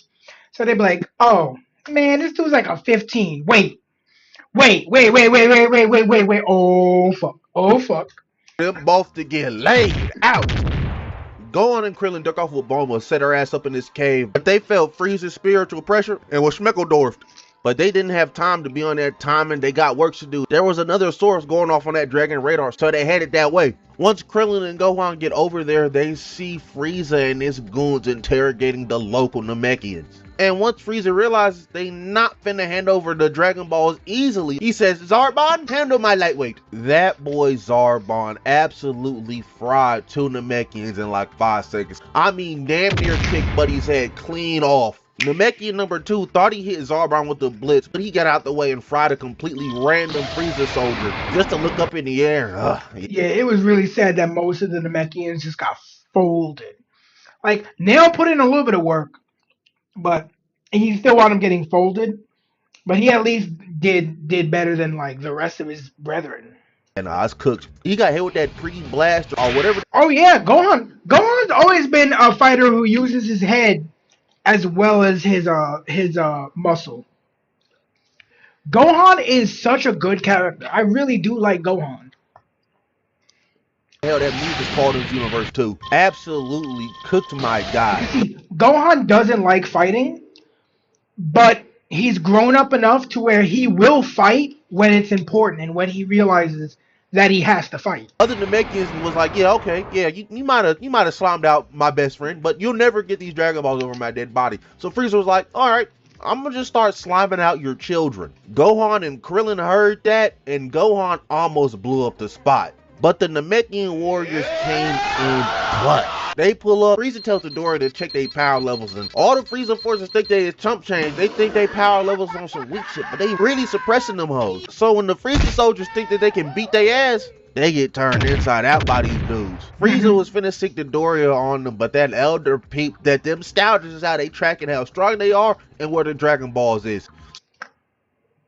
This was a smart move to destroy the scouters. He destroys all of them. And now the Dodoria pink blob ass finna crash out on that Namekian elder. And Gohan and Krillin was just watching this whole time. They was dead ass sitting to sit back and watch. Not everything needs a reaction. But Frieza told Dodoria to stop riding his tracks. He said the Elder can wait because he's the only guy that can tell him what the Dragon Balls is. So Dodoria pulls up on them 3 Namekian warriors. And chopped cheese is an understatement, bro. He just murdered those guys. I ain't gonna lie, I forgot how much of a menace Dodoria was. Because after slamming out them Namekian warriors and the Elder finally gives Frieza the Dragon Ball, Frieza's like, alright, cool. I'm still gonna have everybody slimed out of here, so it don't even matter. And then this dude, Dodoria, pot shots a child. This part shouldn't have been funny to me, man. Then they over there like, hey, man, are you dead? You can't be dead, bro. Come on, bro, please. And he snaps the Elder's neck. Frieza really had them boys out there smurfing. Dodoria was finna slime out Dende, but Gohan simply had enough. Kick that man square in his noggin. And this was like the first time where Gohan really put in some work. So Krillin was like, you know what? Why not? As soon as Dodoria got up, he got drop kicked in the face. They took Dende and they skirted off. But Dodoria was, in fact, hawking them boys down. While Big Dave Blunt's built ass Dodoria was chasing them down, Krillin had an idea. He realized they wasn't finna beat him in a fight. So he hits that man with a solar flare. And that bit works. So Krillin and Gohan duck off. And I'm not gonna lie, if I'm Gohan, Yo, that move has put in so much work in all of the Dragon Ball series. talking to Krillin like, alright, the solar flare works. Like, that move is still a fucking goated ass move because it's essentially like pocket sand. You just like, oh shit, alright, well, you could be stronger than me and faster than me, but it ain't gonna make much difference when you can't see. Why didn't you hit his ass with a destructo disc? Dodoria couldn't find Gohan and Krillin, so he's like, alright, I'm just gonna blow everything up. And tell Frieza they got caught in the explosion and I couldn't find their bodies. Gohan and Krillin did in fact survive that. While Dodoria was back on his way to Frieza, he got snuck by Vegeta. After Vegeta got done fading up Dodoria, man, he almost caught Gohan. Yo, Vegeta went on a rampage on Namek too. Yeah, Namek is actually a very enjoyable arc. Like, watching it back now, it is actually a really good arc. It's so well written the way they build up to Frieza and the battle between him and Goku. Krillin and them boys. Damn, I kind of want to watch this shit again. Really finna be like, if we ball, not finna go out like some pussy. If we gonna fight, we gonna fight. But then that ass got saved by the fish. Vegeta saw that big ass fish and was like, man, what am I doing, bro? I'm here for some Dragon Balls, man. Move. So Gohan and Krillin went right back to Bulma's. And Bulma told him, Big Coup is on his way. Yes, sir. After that information got dropped on them, then they was asking them why they wanted to be here. They explained their story, and then it's like, all right, y'all cool. I'm gonna take y'all to the Grand Elder Guru. Krillin goes with Dende while he tells Gohan take care of Bulma. On their way to Grand Elder Guru's house, they get stopped in their tracks because Krillin realizes Vegeta's on their tracks. They go into hiding just for Vegeta to sense Zarbon's presence. He don't care about Krillin no more. Yo, by the way, the fact that Vegeta learned to sense energy, like, literally from the time he fought Goku and the rest of them until now, he somehow locked in and learned to sense energy. That is actually super impressive. He wants that fade. So while those two are boxing, Grand Elder Guru gives Krillin the Dragon Ball and he unleashes his potential. And Krillin real as hell. He's like, all right, bet, you unlock my potential, you gotta unlock Gohan's too. And Guru's like, bet, I got you. So Krillin blasts off to Gohan and hold on, Krillin. You flying a little too fast. You finna light the block up, gang. You gotta calm down a little bit. You making shit too hot. Look for a Dragon Ball because he saw one on the Dragon radar just to find the one Vegeta had. After seeing Vegeta break out of his healing chamber and throwing all the Dragon Balls in Frieza's ship location, he has one Dragon Ball to collect now. Krillin gets back to Bulma with the Dragon Ball, but then here comes Zarbon and Vegeta. Them niggas over there fighting for who gets to take the Dragon Ball from Krillin. And Vegeta never loses to the same guy twice. He does not. He does not. So he got his get back on. In this arc, at least. In this arc, at least. Zarbon. After doing that to Zarbon, he has Krillin hand him the Dragon Ball, and Vegeta thinks he got all 7, not knowing Gohan is on his way back with that first Dragon Ball he took earlier. But while Gohan's on the way back to Krillin and Bulma, he runs into Vegeta. Brother gotta hide his power level, and I haven't talked about this the whole time, bro. But look, listen, I love Chi Chi to death. She was dead wrong giving that boy that coat, man. What is this nigga Gohan a 14? 100 Squire. Why does he have the bowl cut? Matter of fact, if you give your child the bowl cut, that should be a crime worth 5 years in prison. That hoe has never looked good. I don't know why people keep on hanging on to it, bro. Let it go. But Vegeta was getting ready to blow this whole bitch up. He was pulling a Dodoria. So Gohan decided to hide the Dragon Ball and let Vegeta know where he is. So he hits that little jit square and the sternum dips off. A little bit of physical pain, but he does not have all 7 Dragon Balls. Mission accomplished on Gohan's side. Gohan does in fact make it back with a... And that's the thing, they like one of the reasons they put in so much work in this arc is they get jacked up. Like both of them get fucked up on Namek. Yo, after Namek, I wouldn't want to do never again. Krillin especially is a fucking G for going back to fighting after everything that happened to him on Namek. I would be done. I'd be retired. 4-star ball, as we didn't see Vegeta looking for that ball he hit in the water. And I can't even be mad at this crash out Vegeta had. Yeah, man, Vegeta's an asshole. He's over here sliming out innocent Namekians. He was dead ass this close. I'm crashing out too. The squad ducks off. Yeah, I'd be fucking great aping out. Because they know Vegeta finna come back and blow that shit smooth off. They got Bulma posted up in this little canyon as Krillin is finna take Gohan to the Grand Elder to unleash the rest of his potential. As they almost pull up on Guru's house, Vegeta's on their trail. So Krillin has Gohan go there by himself while he tries to hold Vegeta off. Vegeta's ass was so mad when he pulled up, his actual body was steaming. Buddy, you gotta calm down, man. And my dumb ass, if I was Krillin, I would've hit Vegeta with a if you snooze, you lose. I don't got my shit blown off.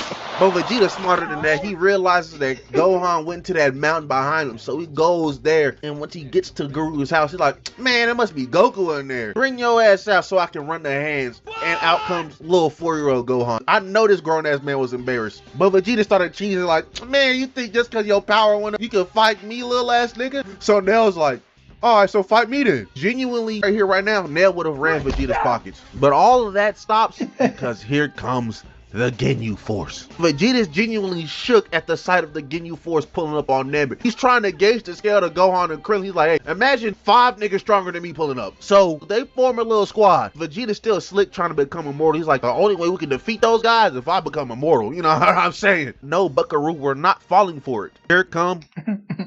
Yo, Vegeta was still trying to get his fucking whole way back then. The lame ass Ginyu Force, man. These guys sent my dog Gohan on a spiral of PTSD ain't never before seen. We got this nigga at the yeah, right age of like 20 something over here dancing and throwing up Ginyu Force gang signs. We need to put that man in some therapy. Before the squad can retrieve all the Dragon Balls, Gordo pulled up on their ass. Gordo was finna spaz because Vegeta said he smelled like asthma. Fucking discount Dio ass. Goes upper lip. And Vegeta tried to do that same, throw them Dragon Ball cheese, and that hoe did not work. Birders, I'm the fastest in the universe, capping ass, was genuinely kind of fast at first, man. He did catch that hoe. Had Vegeta in the air looking stupid.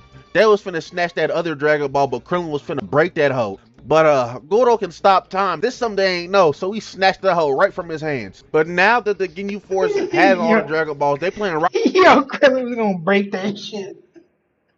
Paper, scissors to see who gets to fight who. But Raccoon and Gordo won that game of rock, paper, scissors. Raccoon gets to fight Vegeta while Gordo fights Krillin and Gohan. Gordo pulls up on Krillin and Gohan, and look at my two goats, man. Them niggas sell full power. Them boys tough. I know they is. They tried to blitz that green little chud Gordo, but that time stop cheese is something else, boy. Stop they blast right in they tracks. He tried to find Gohan and Krillin, but they weren't even there. He had to go look for him, and once he found him, he ran out of breath. And you can't tell me the only reason Gordo is in the Ginyu Force is because he can stop time, bro. That's dead ass the only thing he's good. I mean, nah, I can 100% see that. Stopping time is a busted ability. It's one of, if not the most busted abilities.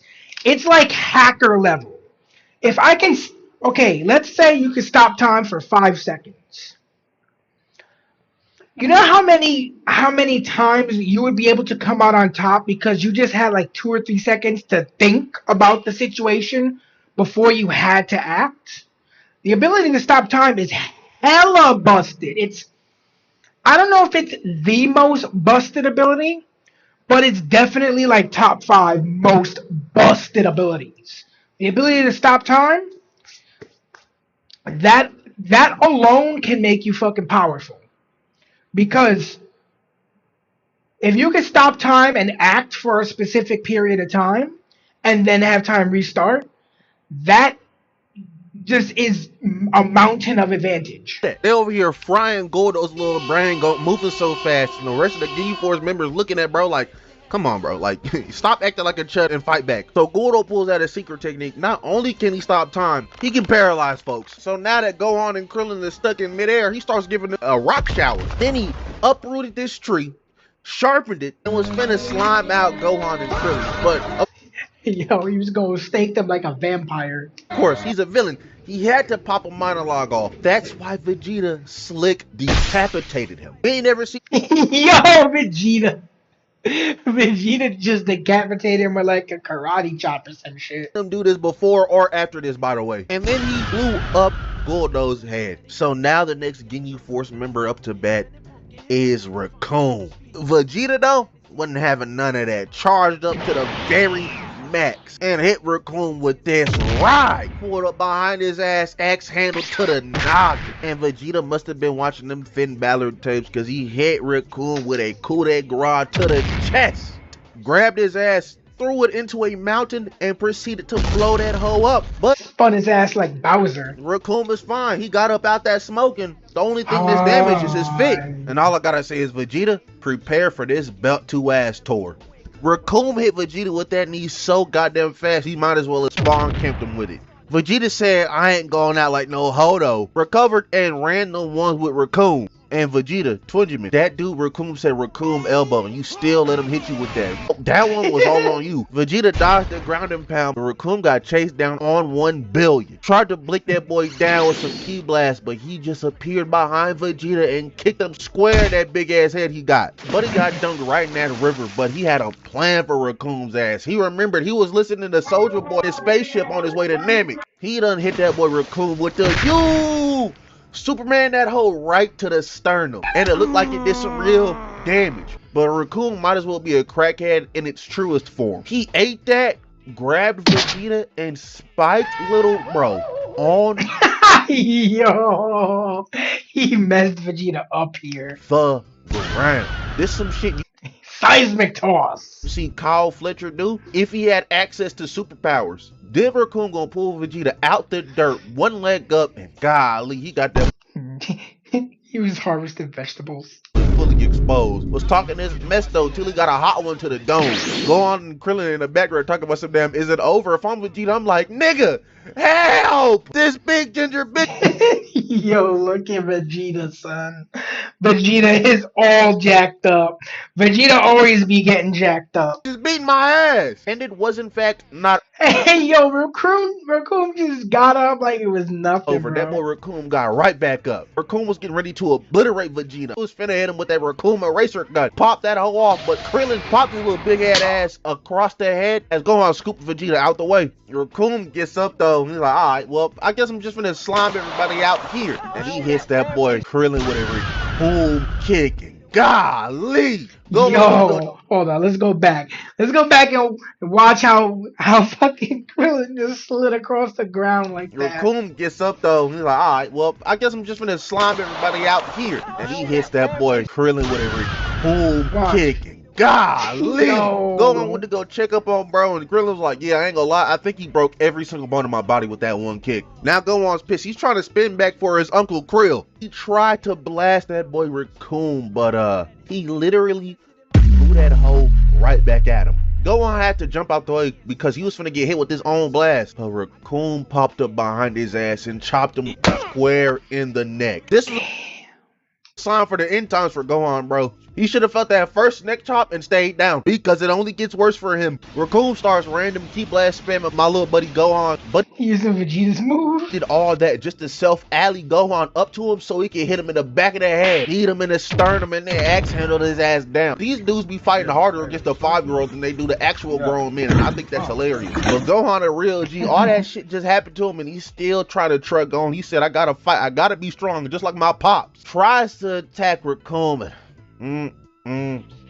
He dodged over that little kid and kicked him in the neck, breaking it. It was yo, the look on Gohan's face when he took that kick. It mad awful for our boys. I can't even hold you. But here comes the biggest G. Big Goku, yes sir. Goku sensued all of his guys, one tapped Raccoon, and that's where we're going to end the video for today. But don't worry, we finna cover the other Namek escapades shortly. Because to make the video, I basically had to rewatch all of Namek. Now I'm just in a Namek mood, brother. Moral of the story today is, if you're going on a 2-man, make sure you go on it with your most trusted man. With that being said, that's the end of the video. If you like, comment, subscribe, go do all that good stuff. Go follow my Twitter, my Discord down in the description below. And yeah, I'm out of here. Deuces.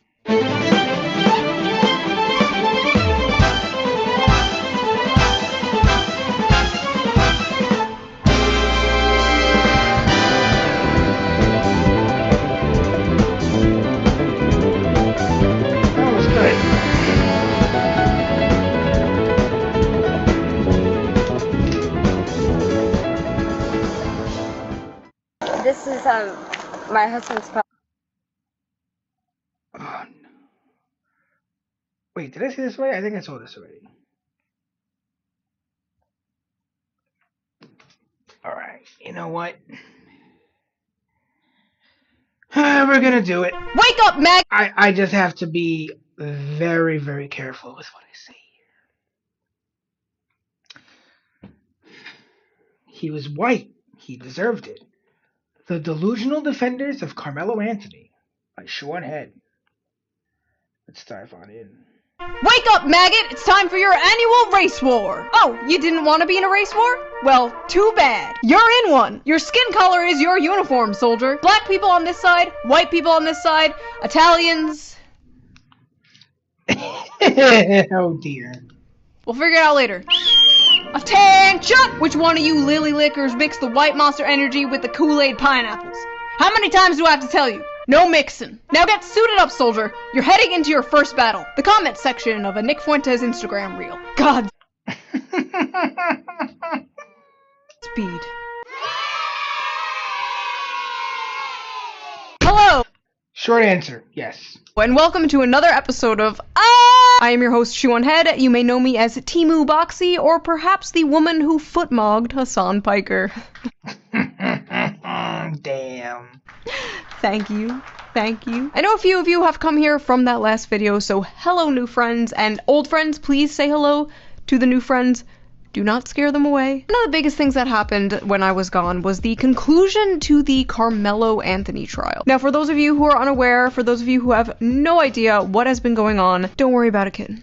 No, but what happened was last year during a Texas high school track meet, Carmelo Anthony, a 19-year-old student, and Austin Metcalf, a 17-year-old student, got into a heated dispute after Carmelo entered Austin's tent, which was like a rivalry school's tent. An argument followed, and then allegedly Carmelo said, "Touch me and see what happens," and so Austin shoved him, and Carmelo pulled a knife out, and yeah. Austin then passed away in his brother's arms. Court argued that that use of force with a knife was completely unjustified, that a single shove did not justify a deadly response. During the Especially self-defense doesn't count when you're not where you're somewhere you're not supposed to be. trial, jurors listened to witnesses' accounts of the events, reviewed video evidence, and after a few days, the jury found Carmelo Anthony guilty, and he was sentenced to 35 years in prison. And everyone accepted that outcome because they understand how the law works and they respect our justice system. Oh, of course. Haha. Lay his neck! Carmelo! Lay his neck! Carmelo! Only good crackers are good crackers! Yep, there we go. There we go. How far into the video? Only 2 minutes and 8 seconds in, and we've already found a black supremacist. Only good cracker is a dead man. I don't have an opinion. I don't have an opinion here. These kinds of face-to-face, emotion-rising, shouting matches really do no good. In this video, we are going to discuss the insane reactions to the Carmelo Anthony trial, read some tweets, watch some TikToks, as well as debunk a bunch of misinformation because I am just tired of seeing the same ridiculous, regurgitated talking points repeated ad nauseum by hundreds and thousands of people just believing it as gospel, hyping themselves up into a race war. No, I am not kidding. That is how bad it is getting. Growing up, I was always told not to judge people based on their appearance, that it didn't matter what gender you were, what your sexuality was, didn't matter if you were short or tall or fat or thin. I was always told that skin color was not important, and it's not. But you know what is important? Your skin's health. So before we get into the video, let's quickly give a shout out to today's sponsor, Henson Shaving.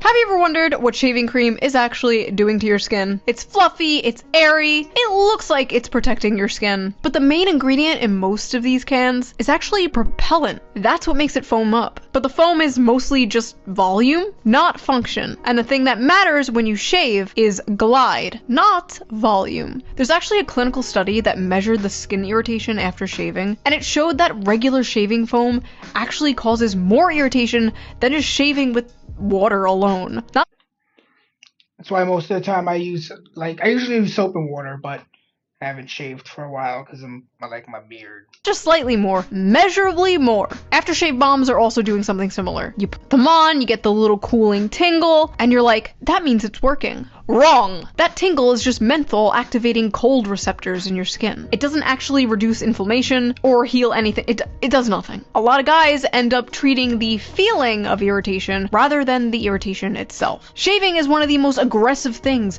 men do to their skin on a daily basis. The blade passes over the same spot multiple times, stripping off the top layer of your skin, and then your skin is exposed and then loses all its moisture. But men just like rinse off and call it a day. So you got a shaving product that's mostly air, an aftershave that's mostly sensation, and a window between that nobody's addressing. And that's where Henson's 3-step routine comes into play. Step 1, the cleanser. Clears your skin of debris and softens the hair for a smoother shave, followed by a shaving cream that skips the propellants and reduces the friction between the blade and your skin, the thing shaving cream is supposed to do. And once you're done shaving, their post-shave balm helps hydrate and restore your skin's natural moisture barrier, supporting real recovery, instead of just signaling to your silly brain that, ooh, something soothing is happening. So if you want a shaving routine that actually leaves your skin better off and doesn't just feel like it's doing that, check out Henson's 3-step shaving kit. Just head over to hensonshaving.com/June and use code JUNE at checkout after adding your kit to the cart to get free shipping on your order. I know a lot of men just ignore skincare, and trust me, as someone who is going to be a dermatologist, men think they're not aging until one day they wake up and they're their dad.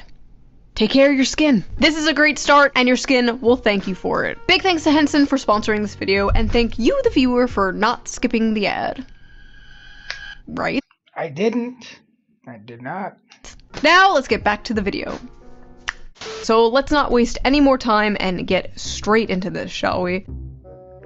They found him guilty so fast right before Juneteenth. These folks playing in our faces. Carmelo's only What the fuck does that have to do with anything? crime was not allowing himself to get beat down by a white man. No, his crime was murdering someone. Especially when he was asked to leave because he wasn't where he was supposed to be. Carmelo will get out of prison. That boy ain't getting out of the grave. If he kept Real classy. his hands to himself, he'd still be enjoying his white privilege today. Get fucked. White people are not victims of racism. You can't be a victim of a system you created. Hey, Okay, retard. 23-year-old white guy who can't find a job and still lives with your parents. Did you know you created the entire system we're in right now, and therefore it's totally acceptable to hate you and be racist towards you? This is the same stupid shit they say to men, like, oh, you created the patriarchy. Like, who the fuck are you talking about? Joe Schmo working at Chipotle didn't create shit. The system isn't benefiting white people at all. It's not benefiting anyone except the rich and powerful. The racism equals prejudice plus power bullshit really one-shotted these people, huh? Only a black child can be minding their business, get ambushed, bullied, and pushed around and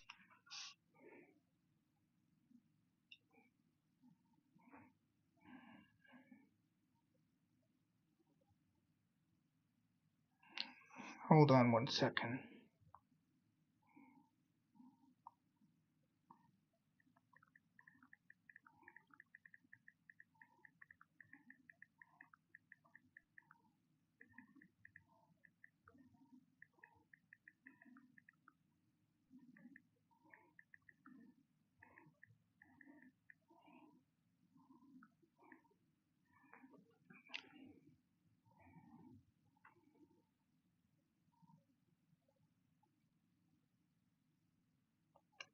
Give Grok 1 second. Yeah. Carmelo Anthony was older than the person he murdered. So you're calling him a child.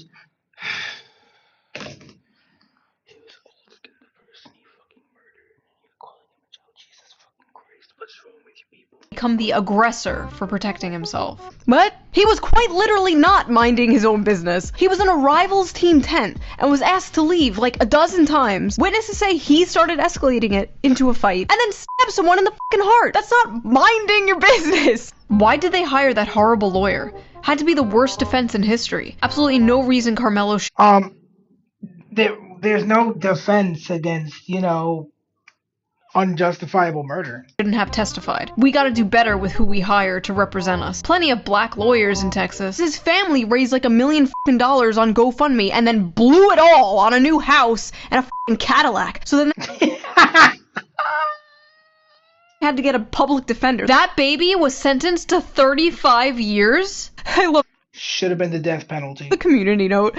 That murderer was sentenced to 35 years. Fucking community notes for the win again. Black people, please carry more than a pocket knife. Get their asses before they can get you. What the hell do you mean, get their asses before they can get you? That's literally what That sounds like an incitement to violence.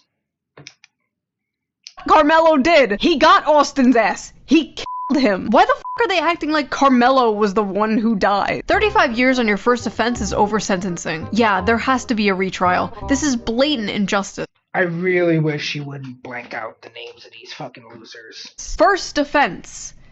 And the offense in question is murder. Your Honor, it was only his first murder. 35 years ago, killing a Nazi got you a Purple Heart, but now that a German American is president, it gets you a life sentence. All white people deserve no mercy. You racist piece of garbage. Now Austin Metcalf, a 17-year-old, is a Nazi because he was white. Also, 35 years ago. That's racist. Does this dude think World War II was in 1991?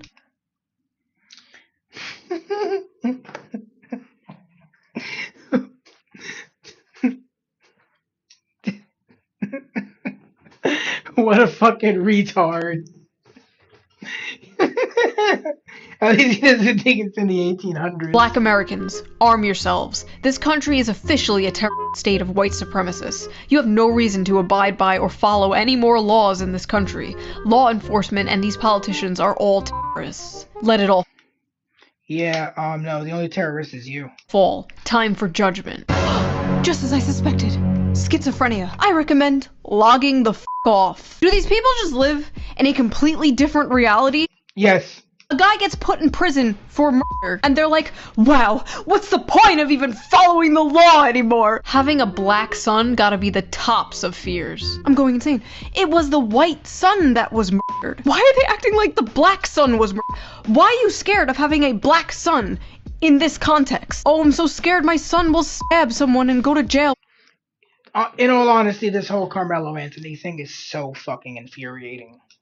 Like, what? What? It's only self-defense when a black kid dies. Literally, multiple witnesses, including black witnesses, including Carmelo's own friends, said that Carmelo was the aggressor in the situation. Also, just in general, murder is not the acceptable punishment for a shove, for a push. That's not how that works. 50,000 when that push is trying to get you out from where you're not supposed to be. likes on that bullshit, by the way. 50,000 people saw that and were like, hell yeah. Black kids are the only kids who can't afford to make mistakes without dire consequences. Your Honor, it was a mistake. My client did a little oopsie poopsie. Oopsie poopsie. A fucky wucky ooh woo, if you will. Black people are held to a higher standard than every other race. The opposite, actually. We are expected to be perfect, while others are given grace, excuses, and— Hey, stop. Just a reminder that this is all in context of the Carmelo Anthony situation. So the held to a higher standard, in this case, the higher standard of do not stab people. I'm sorry, okay, go on. One mistake by a black person gets used to judge an entire community. Oops, I fell and my knife accidentally stabbed your heart. Austin fell onto Carmelo's knife trying to attack him because the knife is 3.5 inches. The cut was only 2. I'm crashing out. I'm crashing the f out. Please let the next one be somewhat rational. Y'all gentlemen are so fucking dumb. Y'all really thought that he was gonna get away with stabbing that kid to death. I can tell a lot of you were raised by hoes. Finally, a normal, sane person. A strong black father tells you early that you can't get away with the same shit whites do. Never mind. Oh, see. Too soon. Oh, god damn it. Had me in the first half. When do white people get away with stabbing? What is this? Where do these people live? Earth 2? Culture. When you get called for jury duty, do that shit. Make sure you do your part in serving justice. Every black defendant in every court everywhere is Carmelo Anthony. We're dealing with fucking retards here. Every black defendant in every court everywhere is Carmelo Anthony. Every black defendant in every court case everywhere is a murderer? Are you sure that's what you want to go with? I love how he's basically like, go do jury duty so you can go blindly support any black person regardless of what they Yeah, that's not actual justice, dickhead. did. What the f- Like, I don't support every white person. Some of you are dumb. What's wild is this wasn't even like a cop kills black guy thing where like there might be some debate about like police brutality and over policing and things like that. No. This was just straight up a black kid stabbed a white kid. And they're losing their minds because he's going to prison over it. As he should. As he fucking should. Carmelo Anthony had been white, not only would he have not been convicted, there'd have never been charges. The only reason Carmelo Anthony was convicted. The fuck is your fucking... Are you retarded?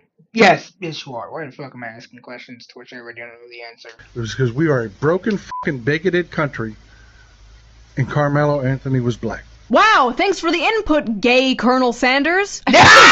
Oh shit. That's a good one, Shu. The Yellowstone hicklib bit. Oh, I'm a big tough country cowboy.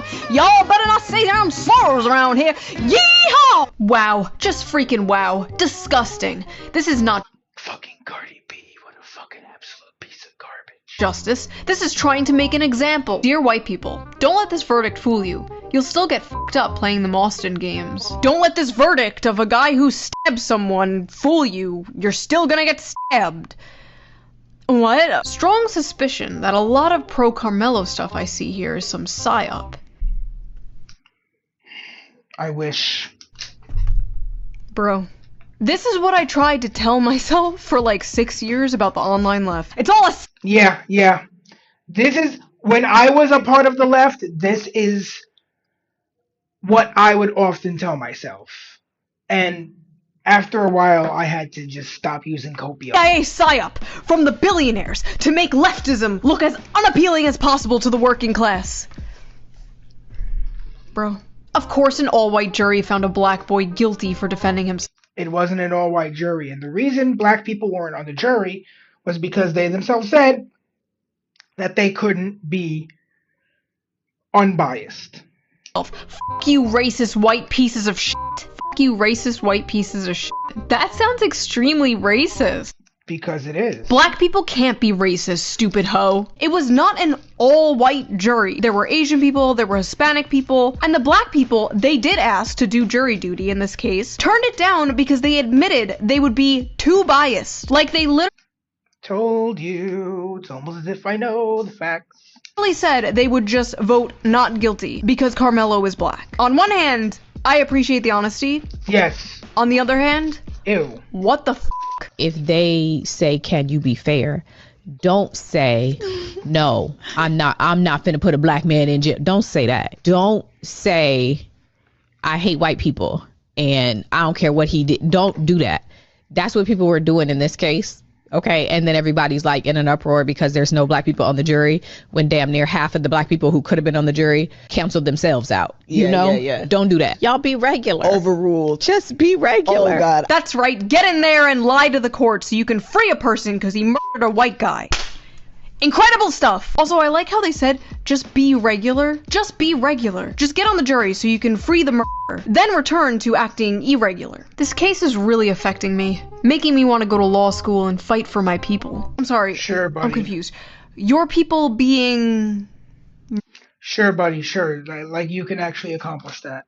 murders? Is that what you're talking about? Murders? Your people being murders? Also, if by some miracle you happen to get into law school, you'll be disappointed to find out that intentionally stabbing someone and killing them is in fact murder, regardless of what your skin color is. And there were some people coming at me like, oh, I bet you'll defend Chud the Builder. And like, first of all, who the fuck is Chud the Builder? This is how I know I'm getting old. They keep making these random fucking streamers in a vat overnight and then like releasing them. In a vat overnight and releasing them. That actually sounds plausible. Did you hear about PP Boy 57? Like, no, I didn't. No, I didn't. I don't know who that is. If Chud the Builder I have a job. killed someone, or in this case, attempted to kill someone, then he should face consequences for that. Yes. Okay, your turn. Should Carmelo Anthony face consequences? No? Oh, that's weird. Looks like only one of us is the hypocrite here. See, I am not like you. I have a functioning brain and an IQ of probably maybe over 100. I can look at things on a case-by-case basis and not blindly support or attack something, like a mindless drone. Let's go see what they're saying over on Blue Sky, shall we? Fellow white people. Never mind. Never mind. I'm done. I'm done again. Bye! Stay out of black people's mentions about Carmelo Anthony. We are the reason not one black juror was seated. We are the reason that an appeal filed on those grounds will surely fail. The fuck no, you are not. Shut the fuck up. Retard. We are the reason Jim Crow is once again law of the land. Oh my god! What has this country come to when a man can't freely murder another man in cold blood and get away with it? Literally Jim Crow! Yeah, white people cannot be trusted after this trial with Carmelo Anthony. Honestly, that 35-year sentence coming down on the teenager Carmelo Anthony felt like a proxy for a lynching. Carmelo Anthony defended himself against two white supremacists. Now that black people stand up for themselves, white fragility is taking over. They simply can't handle it. He saved himself from being lynched, and now he has to spend decades in prison. F***ing racist country. Huh? He was being lynched? Yes. Do these people live in the Netflix adaptation version of reality or something? What is going on? Yes, they do. Stabby, jail. No stabby, no jail. The only reason Carmelo was convicted is because he was black. If this was a white boy, there would never be charges files. I decree that the people who was involved with this case will begin to reap the unjust decision upon their own head to 1,000 generation. All Grammar, motherfucker, can you use it? you bigoted racist people. An all-white jury. Of course Carmelo Anthony would be convicted. Not an all-white jury. Yes, an all-white jury. Stop trying to make excuses for racism. No. So Hispanic people are white now? No, not an all-white jury. Who are they trying to convince? Other people or themselves? Anyone defending Carmelo Anthony knows that they're not defending him in good faith. Carmelo is obviously guilty of a murder that he intentionally instigated. Defending murderers like this only hurts the black community. We need to hold ourselves accountable and hold ourselves to a higher standard. Oh my god, He's right. normal person on Blue Sky. Bro, what are you doing? Get out of there. Go. Run. Oh, run! An all-white jury in Texas convicted Carmelo Anthony of murder. Proof that the US never ended the practice of lynching. They let the courts do it instead. You don't have to support what Carmelo Anthony did to recognize the problem with sentencing a child to spend 35 years in prison based off of the deliberations of an all-white jury. Said it again, award! Said it again, award! All-white jury! All-white Also, the person he murdered was younger than him. jury! It's time to play Horseshoe Theory! Contestant number 1. Here is the tweet. Stop sending your kids to these race schools. Oh, stop sending your kids to these black schools. Definitely a white supremacist. Oh, Wrong. sorry, the tweet is stop sending your kids to these white schools. And it came from the account Dapper Domo, who is black. You know what that means? That's right, ladies and gentlemen. Into the pit! Bye-bye. Stop bringing non-black people into black spaces. Teach your kids to defend themselves by any means possible. Keep your black kids in black spaces as much as possible. Keep your black children away from these devils. If we had segregation still, none of this would have happened. Well, horseshoe theory confirmed. He wouldn't have had no interactions with any white boy. because we would have been in an all-black school. We are going to reverse engineer segregation, aren't we? Yes. But wokely. We don't want those evil white people drinking out of the same water fountain as us, am I right? Honestly, my honest, real opinion about this, my hot take of the video, everybody, here it comes. Lukewarm, microwaved, 4-day-old mac and cheese take, here it comes. If they want to go make their own, like, all-black schools, all-black towns, they should be allowed to.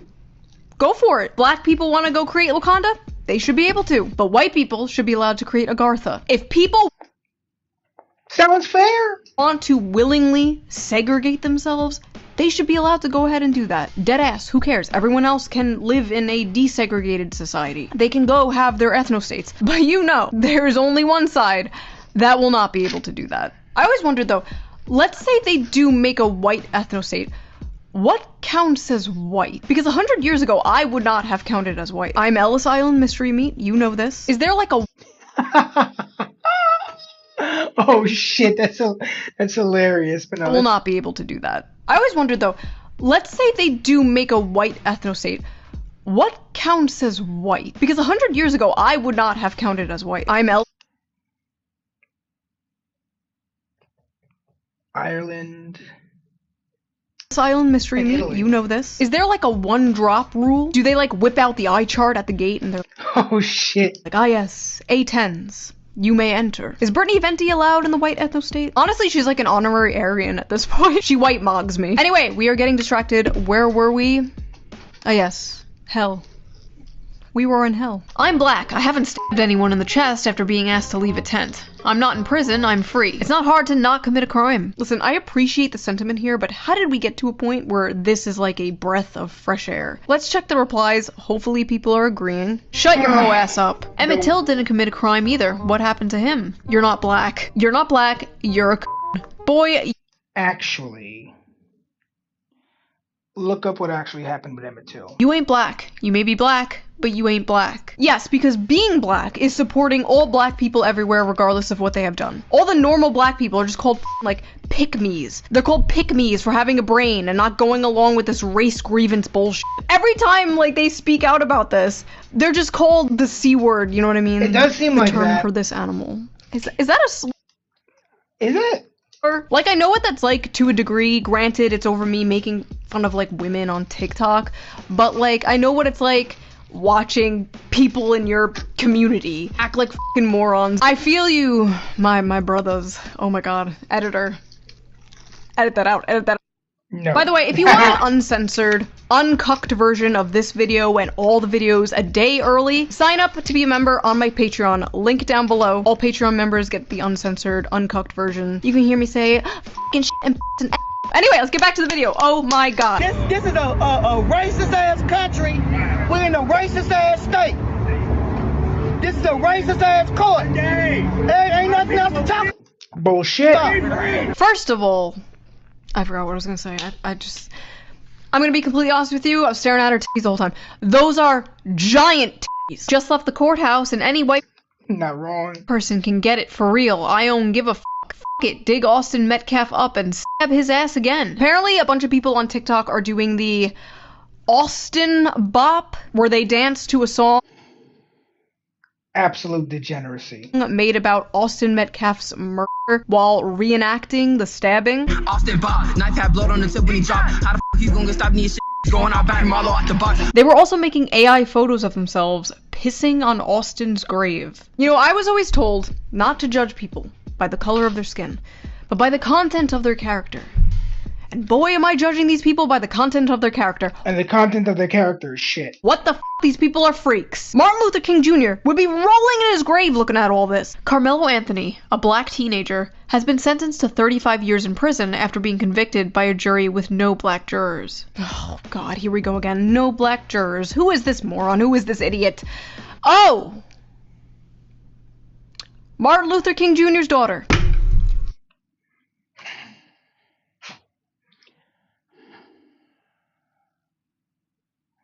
We're cooked. Wonderful, awesome. I'm done. It's been a good 12 years, but I'm done. Channel's done. Video's over. This officially broke me. I'm done. Go watch Moist Critical. Go watch Asmongold. I'm done. And right off the bat, man, free Carmelo. straight up, I don't give a fuck about no white lives. F that cracker, we smoking on that Austin Pack. I don't care anymore because it ain't no good in this shit. It ain't. You sound like a faggot. It ain't nothing good that's in this shit. Boy, you sound like a faggot. But they trying to lay the law down. All that shit. Y'all gotta give it up. Y'all gotta give it up. Like, I don't care anymore because it ain't no good in that shit. It ain't nothing good. Yeah, my brain cells are dying too. That's in this shit, but they try to lay the law down up that shit. Y'all gotta give it up. Y'all gotta give it up. Beautifully said. Thank you, sir. There isn't a black American on earth that is surprised by what just happened to Carmelo Anthony. Not one black face in that jury box, not one peer, not one person who has ever navigated this country in melanated skin. And if you think that doesn't matter, then you haven't been paying attention to the last 400 years of American history.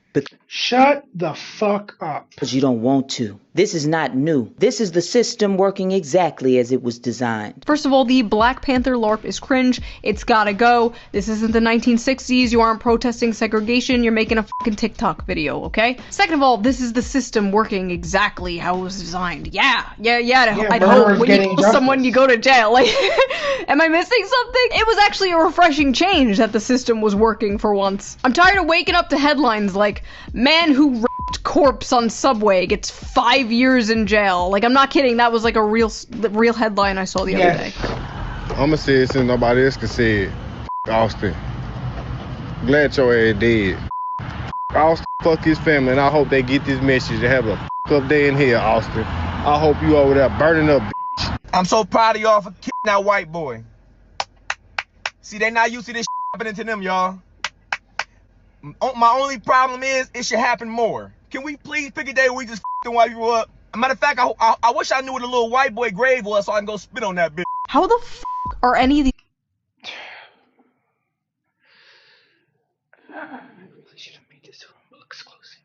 videos still up? That's all I'm gonna say. I really should have reacted to this on Rumble. Like, I really should have streamed my reaction to this exclusively on Rumble. Cause I want to say things that I know I ought not say. I really want to say things that I know I ought not say. There were so many of these videos. Yeah, this video, the edited version of this video will not be going up on YouTube. That is for shit sure. Are these people like CIA psyops? I'm doing it again. No. This got so bad that people were actually going out and assaulting white people to get revenge. Obviously, I can't show these videos, but there were multiple incidences of this. These people live in a delusional alternate reality, and they're becoming radicalized to take revenge for shit that isn't even f***ing happening. But like every other f***ing week, I have to read another stupid New York Times article about how like 20-year-old white boys are being radicalized into the alt-right because they watch Jordan Peterson or some shit. Like, you. And like people. No, this is the shit that's radicalizing them. Have been so brainwashed to believe that they're racist because they post like edgy memes. No, you're not f***ing racist with your 4chan memes. These people are racist. You're like a level 1, maybe level 2 racist. These are like level 9 racists. You have no idea what racism is. I've seen your friend groups. Racist friend groups do not care what race you are as long as you are also racist. These people are significantly more racist than you will ever be. Hell, even the KKK, level 10 These people are racist maxing. Racists wore hoods to conceal their identity. These people are out here posting this shit. Full government name and face. I got 5 boys. I don't know what. I ain't got nothing to tell them no more. I deadass gotta look at my sweet innocent son one day and explain to him that people hate us simply because we were born black. What am I supposed to tell my son? I don't f***ing know. Not to kill people? Like, okay, sorry. I don't know what it's like to be black, okay? I don't know. Maybe it's a completely different experience that I will never understand. But in this case, nobody is hating Carmelo because he is black. They are hating Carmelo because he killed someone. I basically said this on Twitter and some liberal account was like, remember when Shu was a leftist? Ah yes, the famous leftist policy, being pro-murder. I remember back when Shoe on Head was pro-murder. Silly me, how could I fall so far? Leftism isn't about wealth inequality or workers' rights, no, it's about letting black people stab white people, clearly. To be completely honest, I have seen what being a good leftist is to you people, and with all due respect, you I don't want any part of it. No, thank you. We also know now that yes, Carmelo Anthony may have had a tool in his backpack that no, he shouldn't have brought it to a track meet, but it was there. It had a 3.5-inch blade, but also in that backpack, he had snacks. Who gives a fuck? Had school puzzles, and he had a cross. Your Honor, yes, the defendant may have had a knife, but he also had Cool Ranch Doritos. I rest my case. Real lawyer, by the way. That woman is a real lawyer. There were thousands and thousands of videos and tweets just like this. You probably get the point. These weren't just like cherry picked. They were everywhere. But it wasn't just Twitter nobodies and blue sky nobodies. There was also sitting Congress people saying this insane shit. Black women live in fear and agony every single day. A fear and agony that I promise you, the Metcalfs probably never spent a day living that way. They lost their son, you piece of trash. Yes, someone's teenage son was murdered, but please keep in mind the real victims here. Black women. I don't know what he had. It was like it seemed like it was a multi-tool, almost like a Swiss Army. Like with like with the little scissors and everything and whatever. So it was small. Your Honor, the knife my client used to kill the man was small.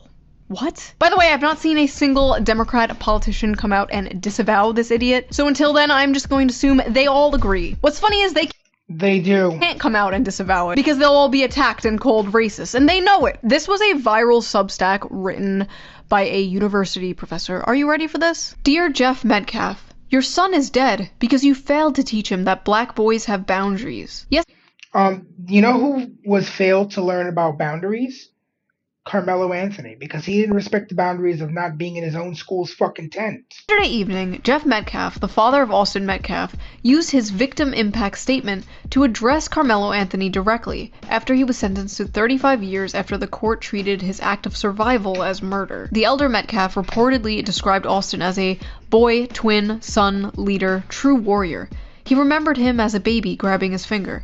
He talked about teaching him to fish, watching him take his first buck, and seeing him grow up too fast. He spoke of a scholarship created in Austin's memory, and said his family has been robbed. And right there, his own words, Jeff Metcalf told on himself. In your own memorial language, you told us about the kind of white boyhood Austin was raised inside. It was a boyhood steeped in conquest language, hunting rituals, warrior fantasies, masculine Oh, shut the fuck up, you piece of garbage. Toughness, and the romance of force. You told us about a child praised for not just being kind, curious, gentle, or careful, but for becoming a leader and a warrior in a racist culture where those words too often mean dominance. This psycho saw a grieving father describe his son as a leader and a warrior and freak the fuck out because his son is white and therefore that's like white supremacy or some shit. In their world, white people are like only allowed to hate themselves, right? That's why libs are often the way that they are, just like absolute cucks, just like rolling over and showing their bellies. Haha, white people can't dance. Haha, white people, like, they don't season their food. Because being anything other than that gets you treated like this. Reminder that this is a professor in a college teaching students right now, and you wonder why people are the way that they are. I swear we had it made in the 90s. I swear that was like peak normalcy. It was. Do you feel that way? Maybe I'm just like a stupid millennial, like nostalgia because I was a child back then and didn't know. I don't know. I kind of feel like race relations were better back then because it was all like, oh, we don't see color, and then they flipped it and they were like, actually, if you don't see color, you're racist. You have to acknowledge your white privilege and you're a colonizer. Like, what the f? I feel like my worldview's just been shattered. Like, what do you mean? What do you mean we can't just all be in a circle and sing Kumbaya? What is this? Like, I was always taught from my parents, from my teachers, like, we shouldn't judge people on their skin color, blah, blah, blah, blah, blah, blah, blah. And, like, were these people just not taught that? Were they not taught that? I feel like they were just taught from a young age, like, white people bad, like, it was just hammered into their fucking heads. And, like, honestly, like, white people get told that in, like, university. Like, they go to college and they get told, white people bad, white people bad. It's really upsetting that a family had to bury their child, and it's all being overshadowed by insane people trying to make it about race. In a normal world, it wouldn't be about race, but we don't live in a normal world. I would like to believe a majority of people don't believe in some, like, Civil War, race war thing and still believe in the kumbaya bullshit. Like, I just want to be like, okay, this is just a minority of crazy people on the internet. At least that's what I tell myself. So that was that video. Hopefully you got some enjoyment out of my brain breaking. If you like this video, please subscribe. And if you can, donate to my Patreon, link down below. We have started doing Patreon only live streams. The last one was a lot of fun, so I would love to see you there at the next one. And I will see you guys soon with a new video. Free will can suck.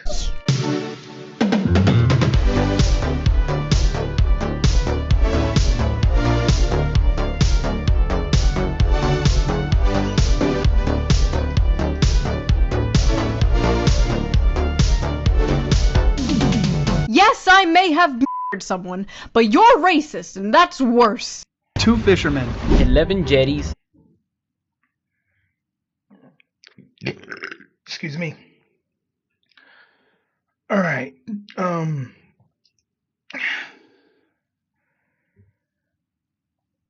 Let's see. Every American has an... All right. This is A Guy Used a Machine Gun in a Self-Defense Shooting by Brendan Herrera. Let's dive on in.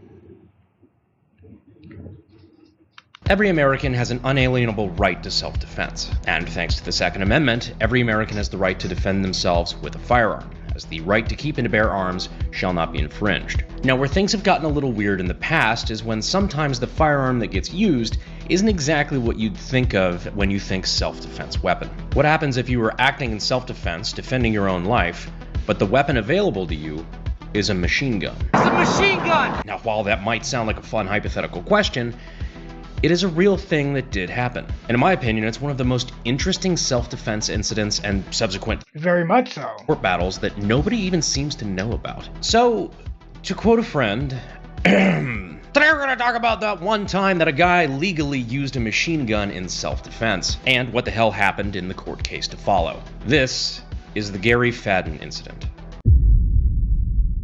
Meet Gary Fadden. Gary is 26 and is working for renowned firearm manufacturing company Heckler & Koch, or HK, shortened for German efficiency and also because in America, cock is funny. On the night of February 24th, 1984, he and his fiancée were driving their Ford pickup along Route 50 in Virginia. While they were driving, Gary was cut off by 2 guys on motorcycles and had to slam on his brakes to avoid an accident. Shortly thereafter, though, Gary noticed a Chevy pickup truck was following them. One of them was hanging out the window of that pickup truck, waving for him to pull over. It wasn't long after that he realized the guy that was waving for him to pull over was brandishing a knife, and the driver, a handgun. He turned to his fiancée and said, "We've got a bit of a problem here." In the business, we call this foreshadowing. Which, understatement of the year. In retrospect, it's a little bit like, he's right behind me, isn't he? This is probably a good time to mention that Gary was also armed. In his own truck, he had a 9mm HK VP70Z, and most important to the story, a Ruger AC 556. This is the select fire version of the Ruger Mini 14. And yet,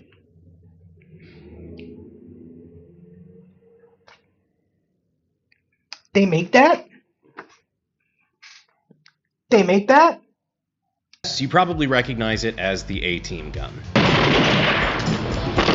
I pity the fool who fucks with Gary while he's holding one of these, but that's exactly what happened. But I'm getting ahead of myself. Now, if you ask anybody who works at a gun company, they'll tell you you'll probably end up with a safe full of guns, some from your company, and others just because you're autistic. Gary purchased his Ruger AC 556 as a transferable machine gun. And since these events transpired in 1984, that means the 1986 Hughes Amendment had not passed, meaning pretty much all machine guns were transferable at this point. To buy a machine gun was literally just the price of a tax stamp away, as no different than buying an SBR or a suppressor or whatever. Or at least the way it was before the big beautiful bill took the NFA tax stamp down from $200 to $0, which really makes you wonder why it's even considered constitutional to have the NFA. I mean, the only reason they deemed it constitutional It is not. In 1934 is because the Supreme Court decided that Congress wasn't just registering the guns, they were registering the tax. Because Congress has the ability to levy tax, but not regulate the guns. But now that there's no tax,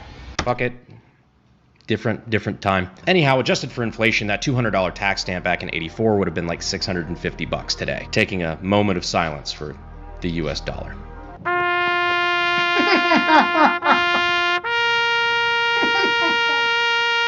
Anyway, back to the pursuit. When Gary came to a stop at a red light, the two men jumped out of the Chevy and rushed Gary's truck. They tried to rip open his doors, but Gary just floored it through the red light and got away. Dumb and Dumber decided the best thing to do was to jump back into their truck and proceed to continue the chase. Now, let's put yourself in Gary's shoes for a moment. You're jamming the gas pedal to the floor. Your truck will not give you more than 95 miles an hour because it's a shitbox Ford. I own one. I can say that. I have the pass. Your fiance Very true. is in the Found on road dead. passenger seat, probably freaking the fuck out because two bikers with guns are chasing you, which, I mean, valid. You have no ability to reach out for help because this is long before everybody had a cell phone, and the gas tank won't last forever. But what you do have is a fully automatic rifle sitting on your dashboard that you have literally never shot before. You know where the safety is and how to load it, but that's about it. And you have zero idea if the selector is set to semi-auto, 3-round burst, or full auto. Once again, in the business, we call this foreshadowing. If you want a chance to win up to $500 in Bass Pro gift cards, then stay tuned as we thank our sponsor, Trophy Hunter. First, download Trophy Hunter. Second, unlock Arena 4, where you get your first unlock spin. Then you can unlock Arena 7, where you get your second spin. You're 100% Copy right. your player ID, and then go spin the wheel over at trophyhunterchallenge.com. I've legit won a couple of Bass Pro gift cards. The biggest one was $100, which will be going towards things. They're giving over $30,000 away in Bass Pro gift cards. 2 hunters, same target, 3 bullets, winner takes all. They have over 20 rifles with real stat differences, and 17 different arenas with different terrains like jungles, forests, deserts, you name it. Download the game and use my code and you can get some extra Beretta bullets. And again, unlock Arenas 4 and 7 to get 2 free spins. Every spin wins something.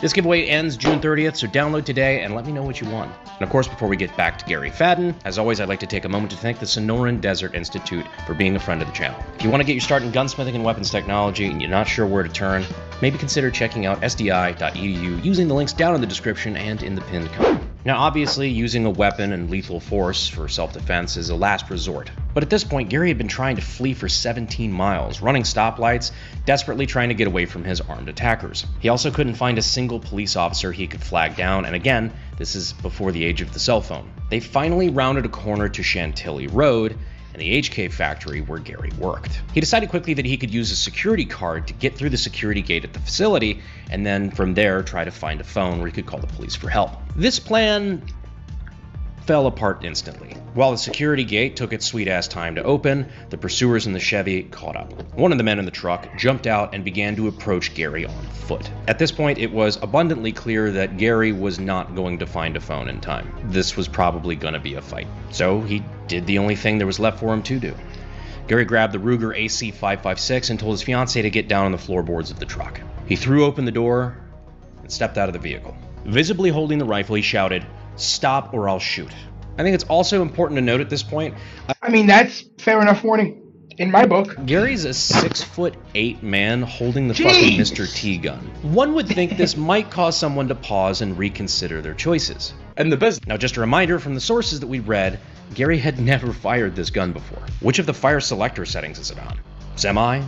Full auto? What's the rate of fire like? How's the recoil impulse? These are all things he doesn't know. He's going in completely blind. All he knows at this point is that that rifle is the best chance he has at keeping him and his fiancée safe. He decided to point the muzzle upward and fire a warning shot. This is also the moment he found out exactly what selector position it was in. The rifle was set to full auto and it popped off 9 rounds in one burst. Shockingly unfazed, this dickhead kept closing the distance, a knife. Okay, I mean, at this point,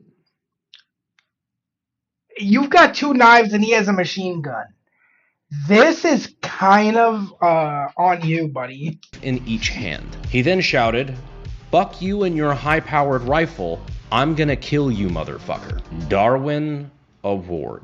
At this point, Gary gets a sight picture on his assailant, squeezes the trigger, and stitches him with a 6-round burst. This string of fire instantly kills the man we would later learn was Billy Too Loose Hamilton. Definitely was a little too loose. Biker whose toxicology report would later indicate he had a BAC of 0.19 at the El Bozo. time. For reference, Pack watch. in the United States, the legal limit before you are too intoxicated to drive is 0.08. But all 6 rounds struck him, one of them even blowing out a piece of his spine after his body twisted and blew his back out once the initial rounds impacted. So it is completely accurate to say that a man named Too Loose came after another man who then proceeded to blow his back out. Nice. See, this is why I could never be a reporter. Now, instead of attempting to retreat at this point, the driver of the Chevy instead decided to... If you point the gun at him, you're already a fucking retard. run him over.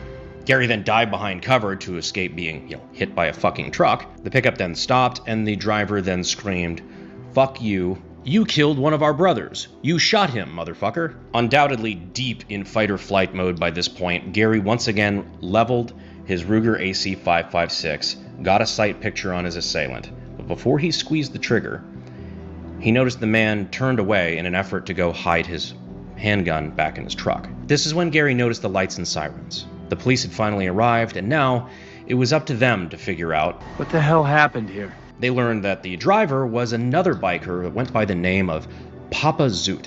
Officers found 2 loaded handguns in the truck, one of them being a .357 revolver. Here's the catch on that. That .357 Magnum Let me guess, stolen from a cop? revolver had 3 live rounds and 3 empty casings still in the cylinder. There was a spent pile of brass in the truck and an open bag of ammunition on the seat, all seeming to point to the fact that the bikers were shooting at him. Now, Gary claims he never heard any of the shots, but I think the evidence speaks for itself. The fact that there even was a trial is an absolute fucking atrocity. Now, with all the details, this seems like an open-shut self-defense case, but that didn't stop Gary from being arrested that night and charged with first-degree murder. What? Family did raise $60,000 in bail money. Gary hired Jerry Traynor, a well-respected DC area attorney. Traynor could see this case for what it was, a self-defense shooting. But while it was self-defense, there was no legal precedent for a case like this. It was clear that by the letter of the law, Gary had acted in self-defense, but what would a jury think? Out the gate, Traynor was able to get the charges reduced down to second-degree murder, and they proceeded then to trial. Now, this was no ordinary trial. I mean, this got very high profile very quickly, as you can imagine. The courthouse even made all in attendance go through a metal detector, which is pretty unusual, especially for 1984. The Fairfax County Sheriff had it on good authority that there were going to be some planned disruptions, and one prosecution witness even testified that Fadden would be shot if he walked out of that courtroom. Papa Zoot, you remember the other biker, even swore a blood oath that he was going to kill Gary. He even picked up a shiny new .30-06 to try to do the job. And partially due to this media frenzy, the prosecution smelled blood in the water. Initially, Gary was vilified by the prosecution for shooting him in the back. The press, of course, not only picked up on this point, but the fact that Gary used a fully automatic weapon. It's reported that the prosecution was waving the AC-556 all over the courtroom, much like the prosecutor from the Kyle Rittenhouse case. It was clear that the prosecution's primary legal strategy was not the facts of the case, but instead the fact that Gary had used a machine gun to defend himself. Immediately after the prosecution was done flagging the courtroom, the judge then stepped in and reminded the jury that the type of weapon used does not affect the validity of a self-defense claim, which is both legally accurate and based.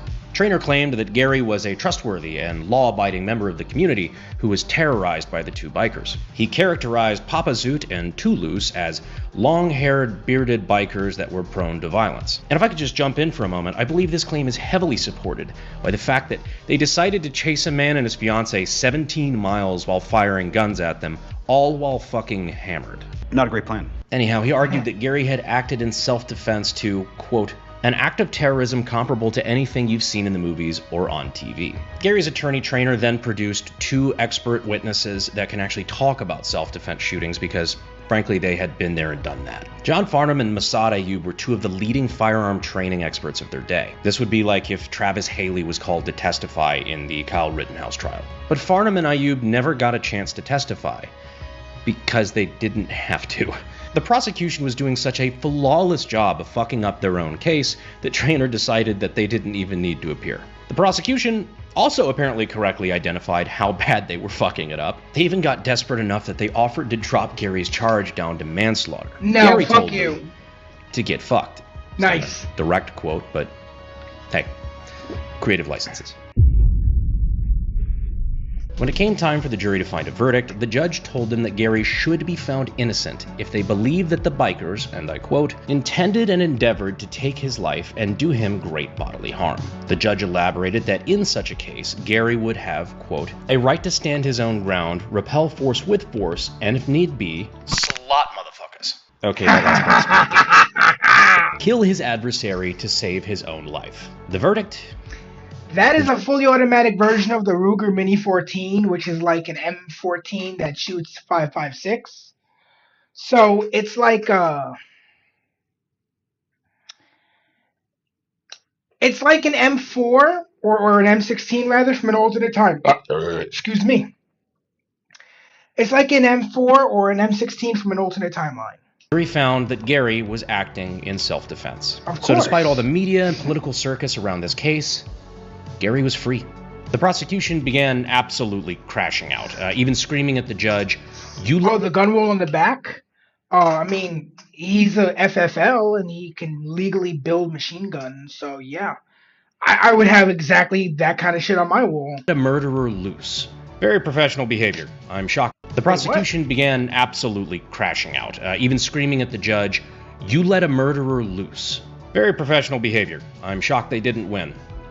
Justice for Toulouse. It had, however, been a very expensive trial. The bill for Gary's legal fees totaled up to $45,000, which is about $140 grand in 2026 inflation funny money. But luckily, Gary didn't have to fight this entirely out of his own pocket, because HK actually stepped up and covered half of all of his legal bills. It's up to you to decide whether HK did this because it was the right thing to do and they were protecting one of their guys, or because they used their rifle. It's because Gary was an HK employee who basically shot a guy in their driveway. Would HK have done this if Gary had shot a guy with that AC-556 10 feet off the property?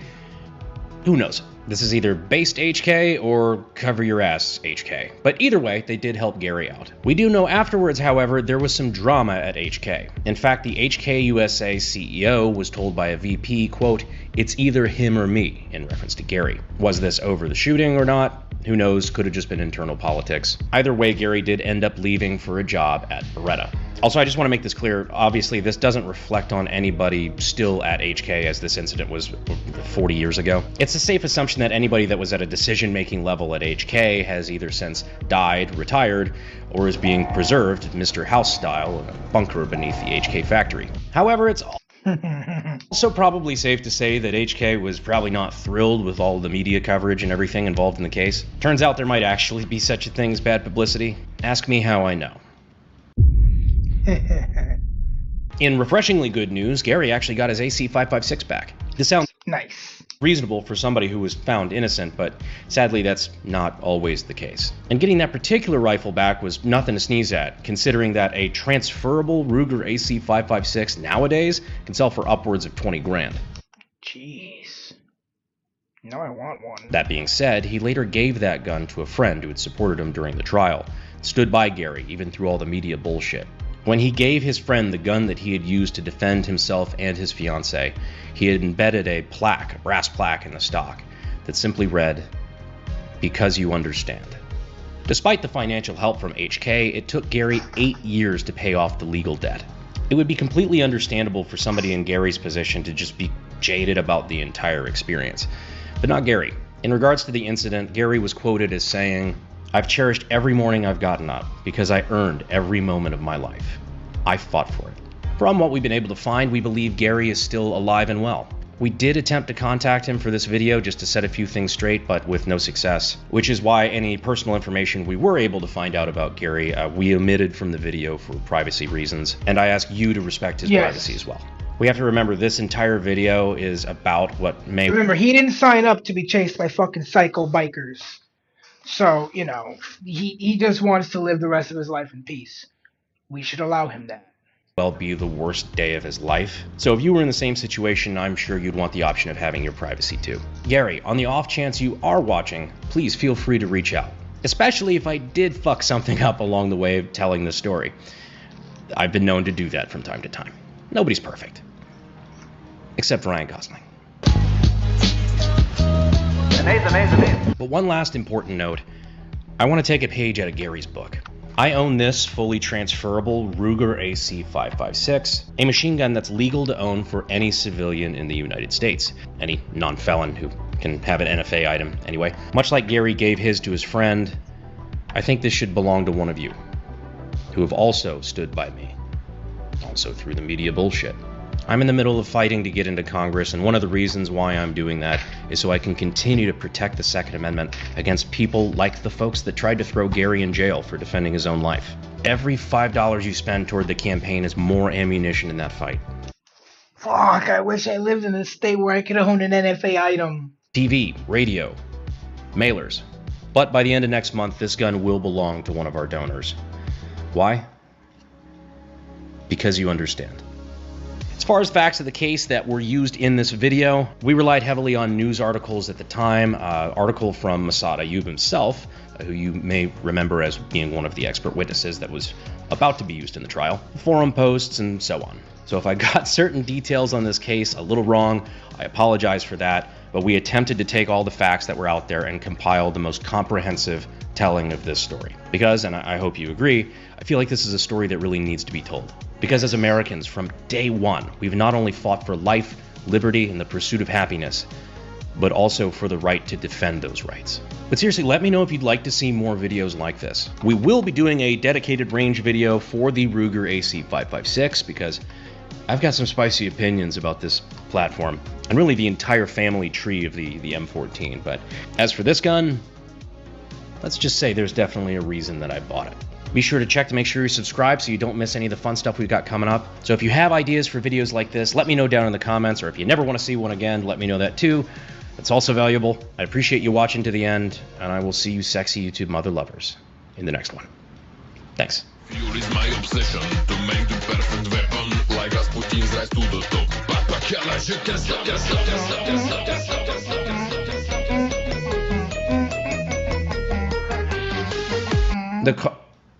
The prosecution. 2 fishermen, 11 jetties, hundreds of I think miles. whatever we have saved up, we're going to save for the rest of the weekend. I'm going to take a short break and use the bathroom, and then we're going to play some games when I get back. So let me put on the BRB screen and put on some music.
Maybe what he had was like the gun that gun was based off of. It's a cool looking gun. Alright, I'll be back in a minute.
right. Let's see. Before we bring down the curtain,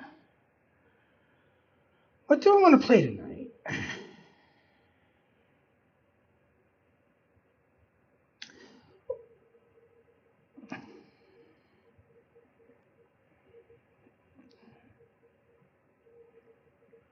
I think we'll play a little bit of Pokemon Champions, but not a whole lot, because that game tends to take a lot out of me. So we'll switch to something else later on, because that game is actually very draining.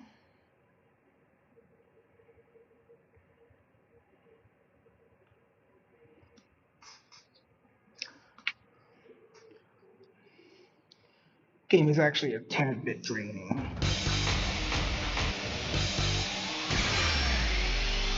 Let's see. If we can recruit a Pelipper.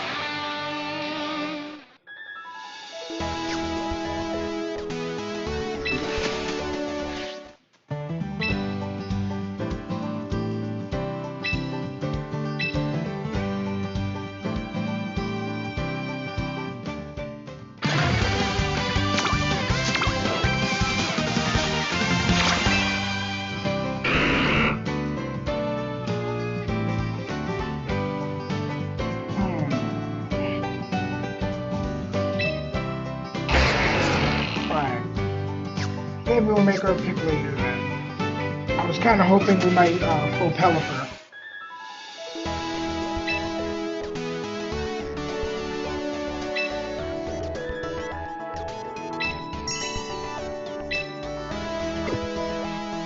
Okay, cool.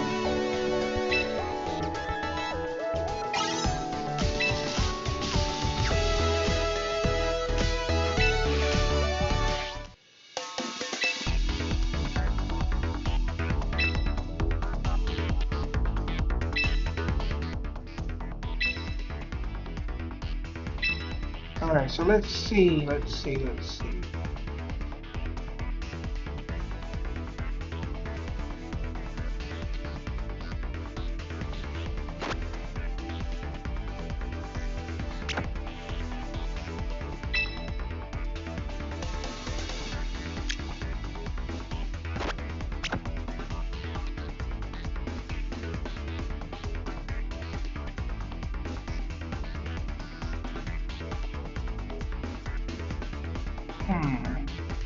Alright, let's try this out.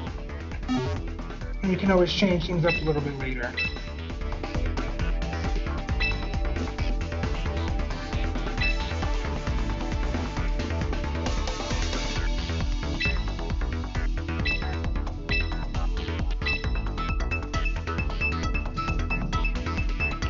Alright, you have a good night too, man. Thanks for stopping by the stream.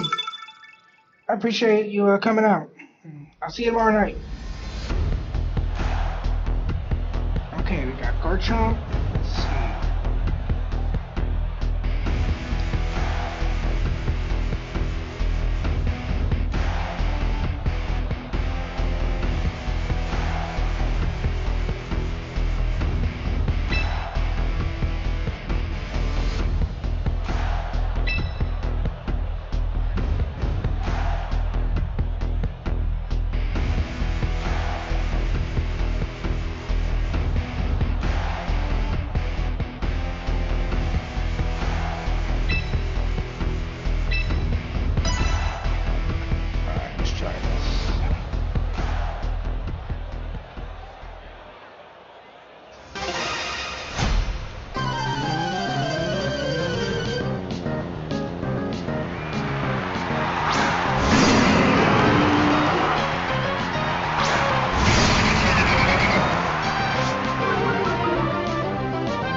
right shoe. Believe in you.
fast he's gonna annihilate.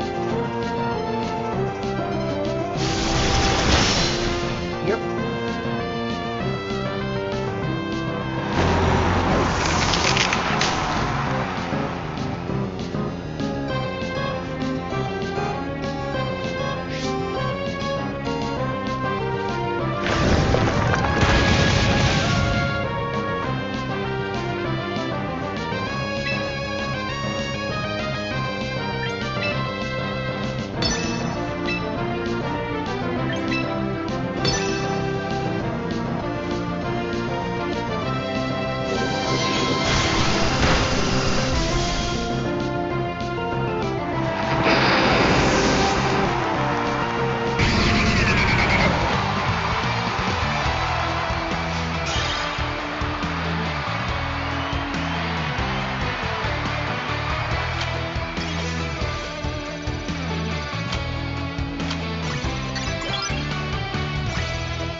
Let's keep going.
Damn.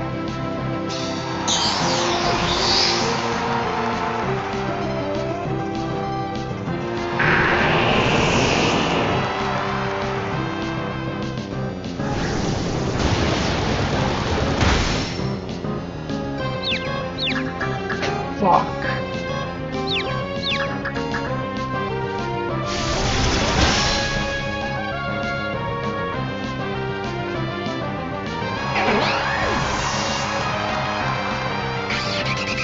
Nice. Right of a chance.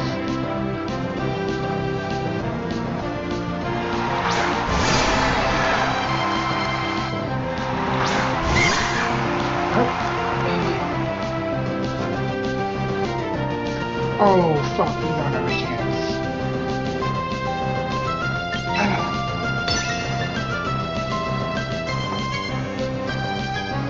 Oh, well.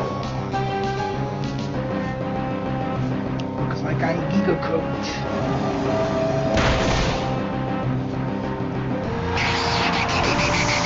Oh, we made it. Play a few more.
Bro, what were you thinking? Killed your own Raichu.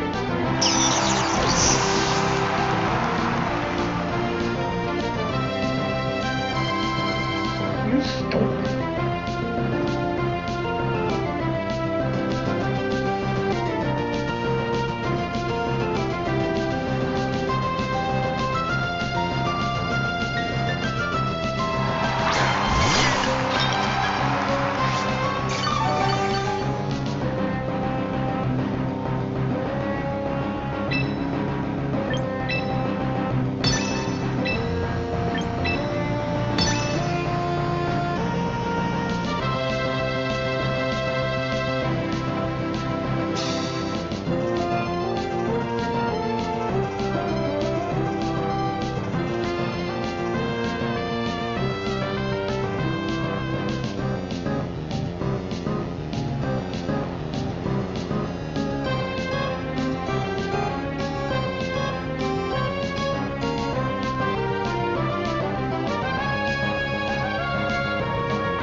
Boom.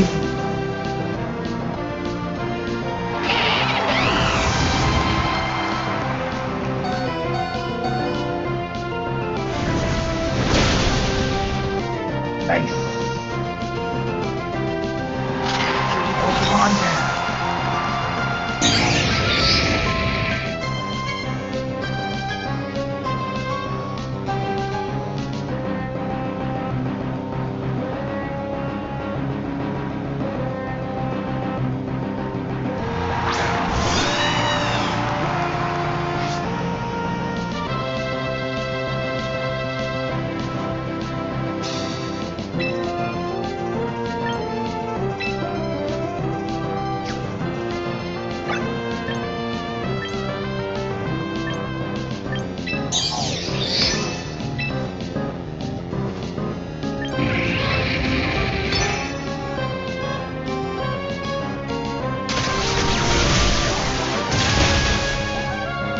Nice. The Raichu pays the ultimate sacrifice.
Nice. First kill.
burn, burn, burn. Come on, get a burn.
Swamper goes down.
Oof.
Alright, well, we are going to transition into something else in a little bit. I gotta switch headsets. I will be back in a moment with a freshly powered up headset.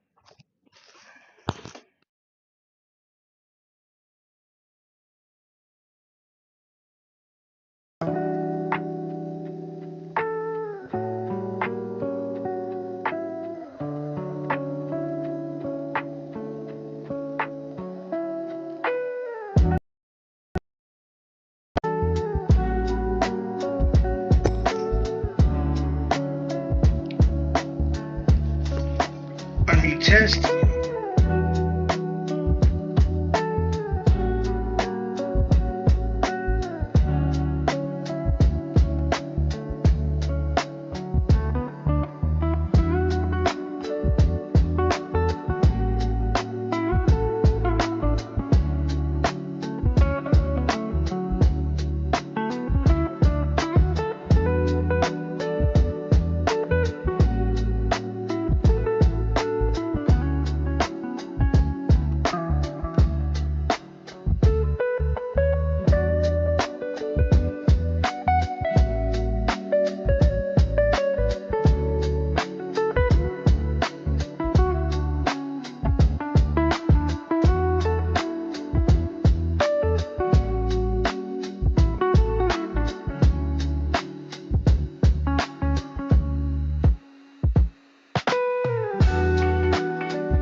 Alright, let's see if we can get your controller connected, and if we can, we'll play something cool.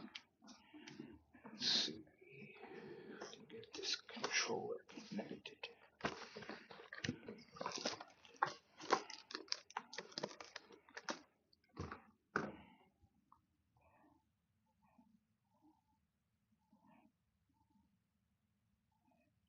Alright, looks like that worked pretty damn well.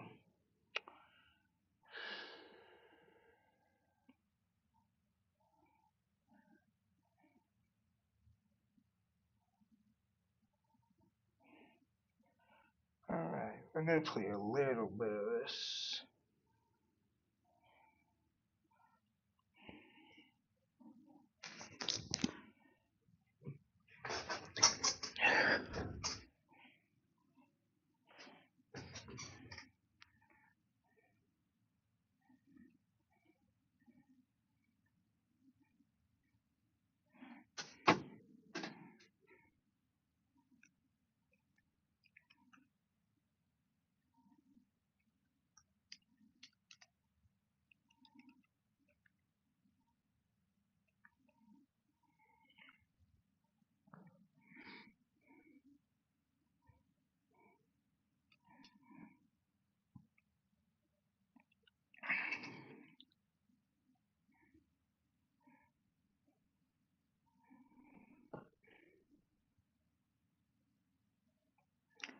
Alright.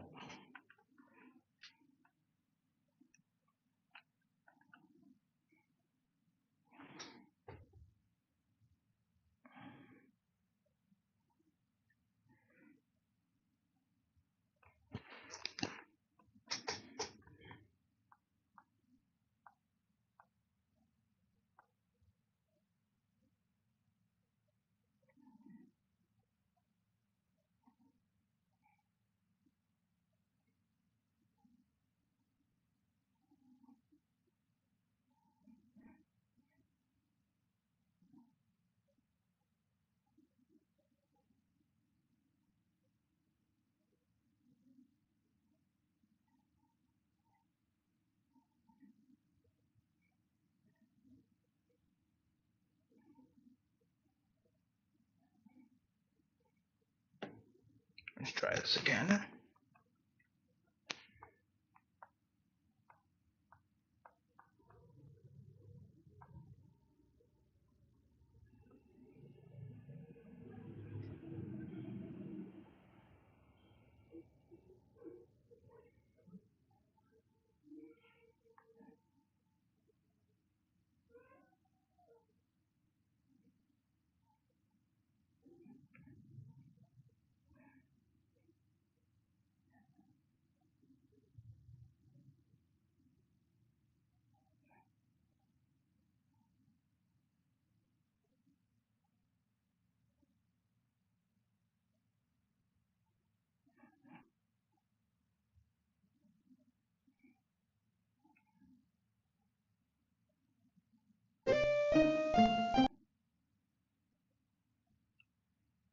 All right.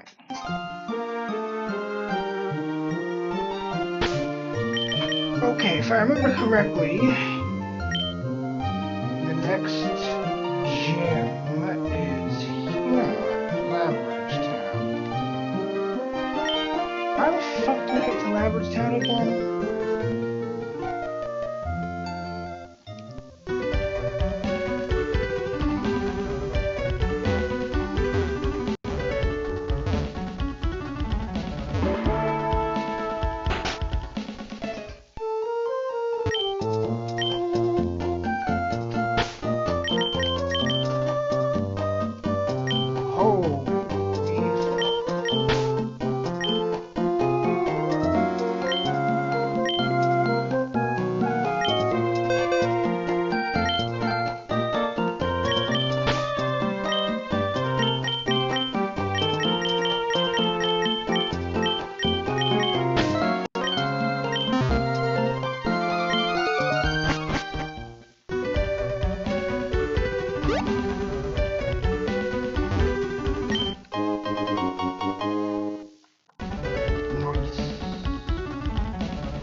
I think we gotta go to New Year Falls first.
Oh, of course.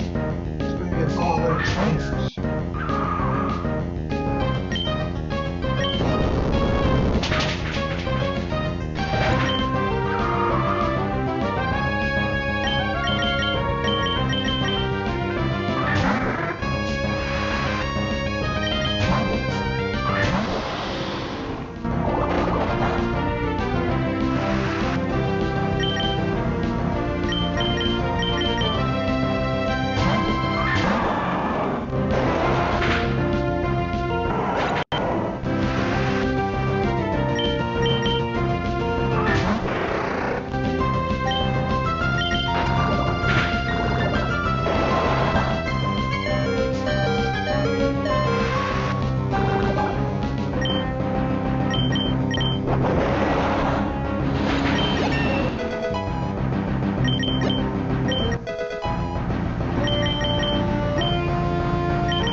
What the fuck?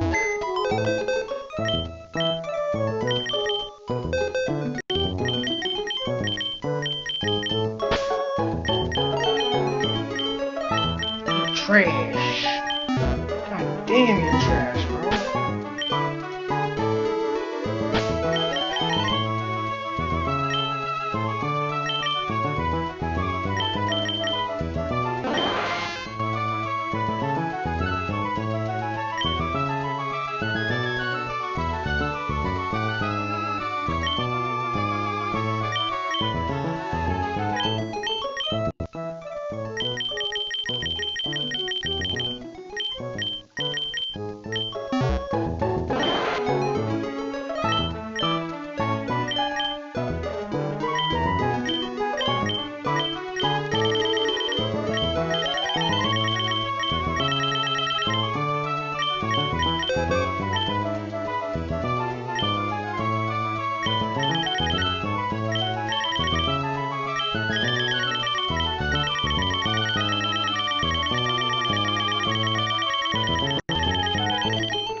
Oh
my god, this fucking regular ass train is gonna be fucking trouble. Alright, let's go.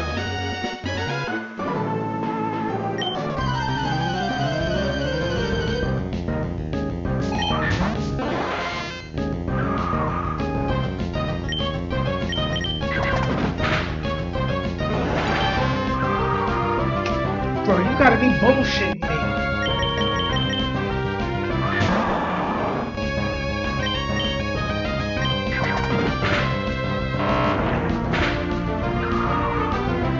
Damn, motherfucker, bullshit.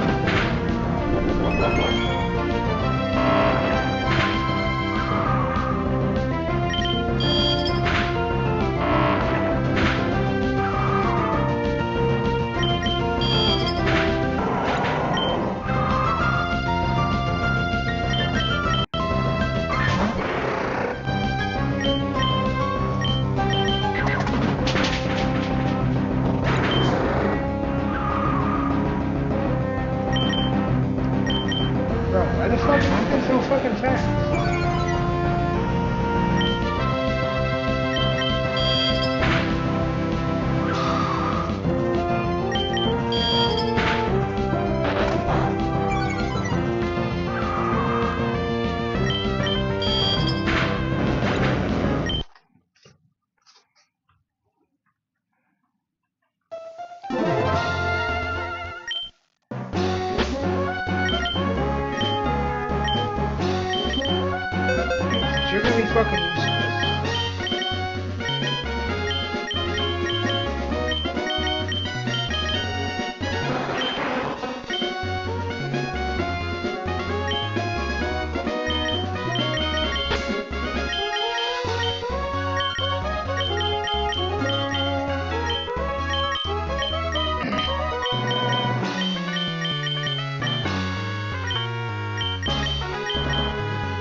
Let's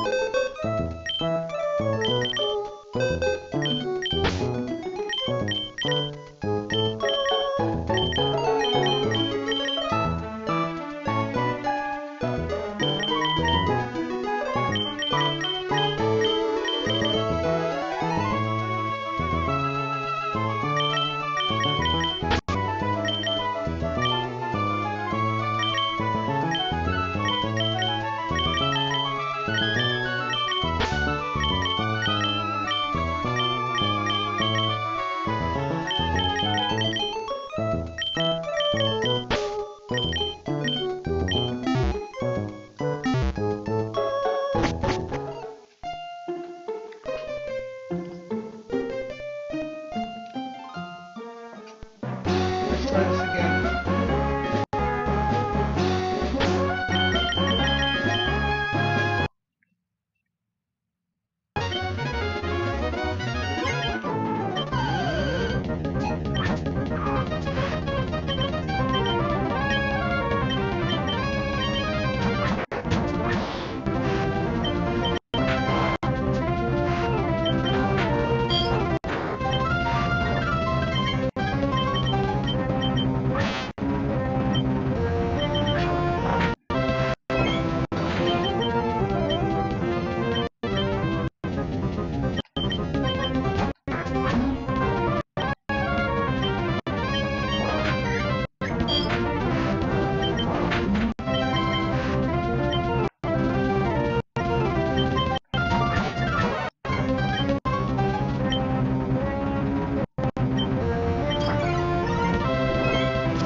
Oh shit.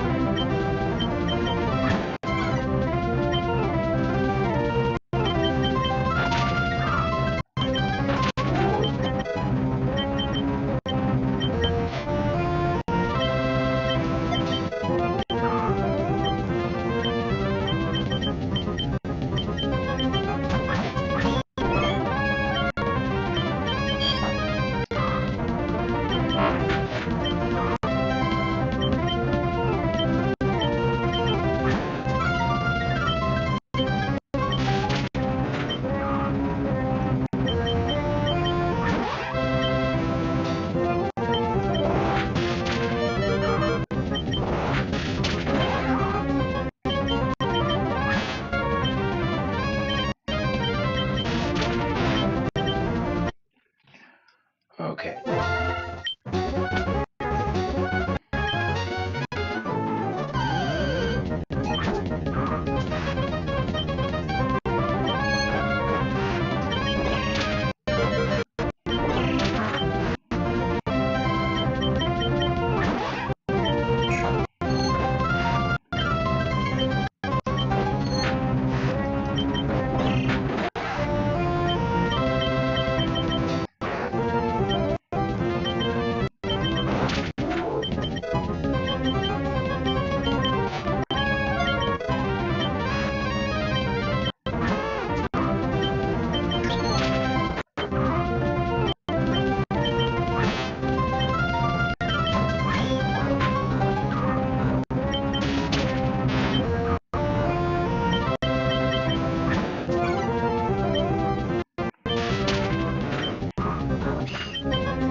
Yo, why the fuck is... This is really fucking getting... This is actually annoying the fuck out of me now.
ships.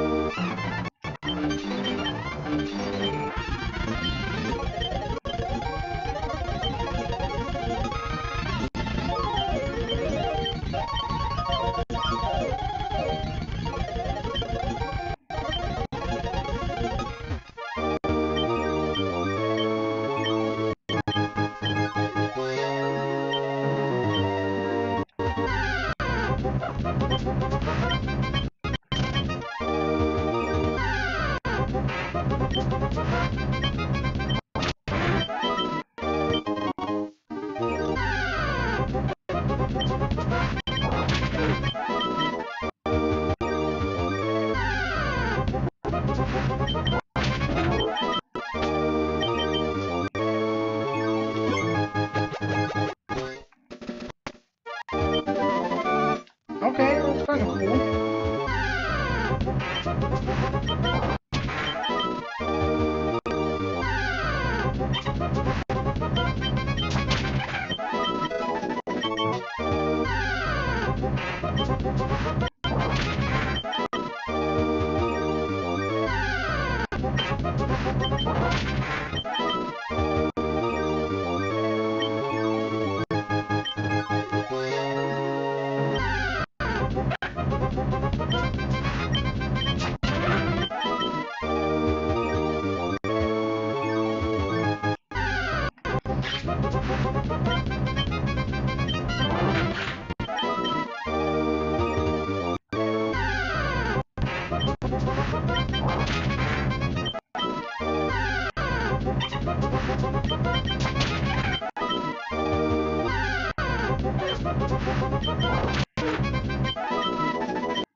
Have I already been here?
Let's see if that'll do it. I think the sulfur set should be enough.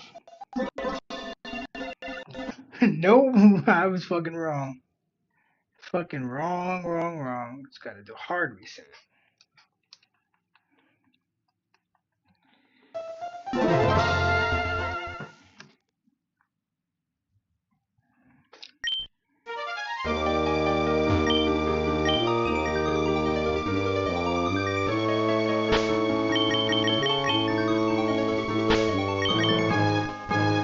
Oh shit. How did I not fucking realize that? I am dumb as hell. Okay.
Get that next gym badge so we can up the level cap. Plus, this is going to be probably the easiest gym badge since the first one.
Bro, what the fuck?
Let's try this again.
Right, and let's go to this next one.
Bye.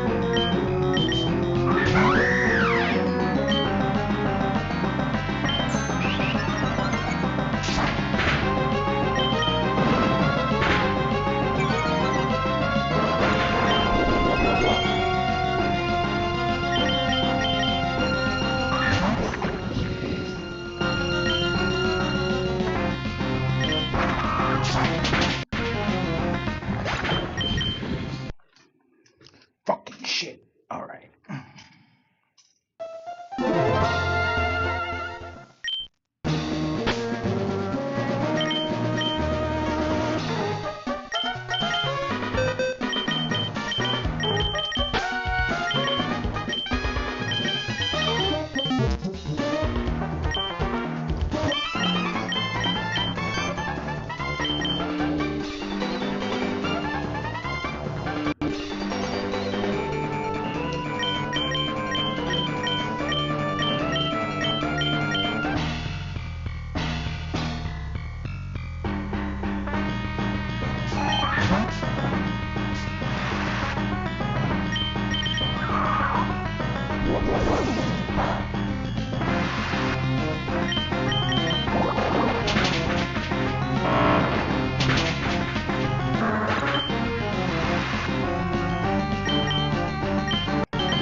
Alright, about damn time. I like that it's not just gym badges that increase your level cap.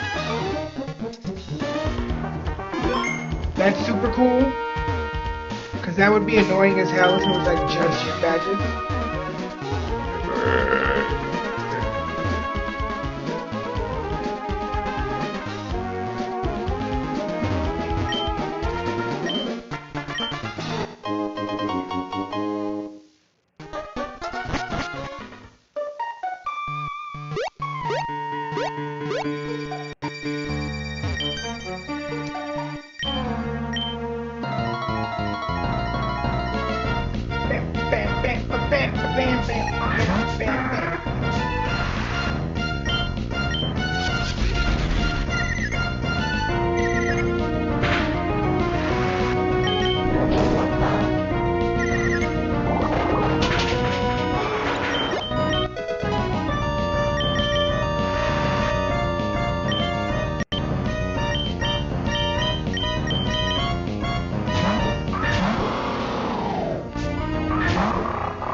Oh, hell yeah, that's a good move.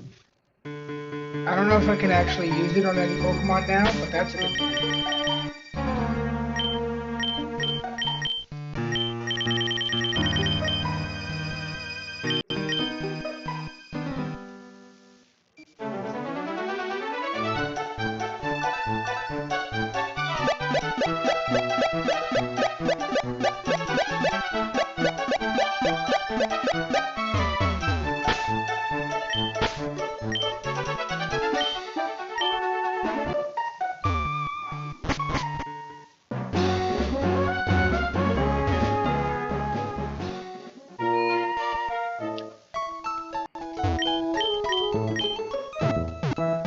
Alright.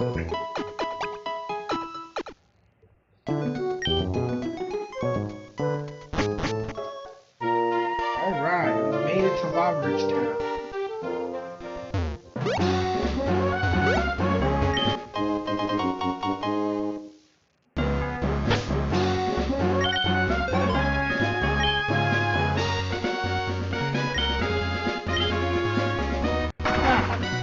That's awesome. Okay. Oh no, I don't like that.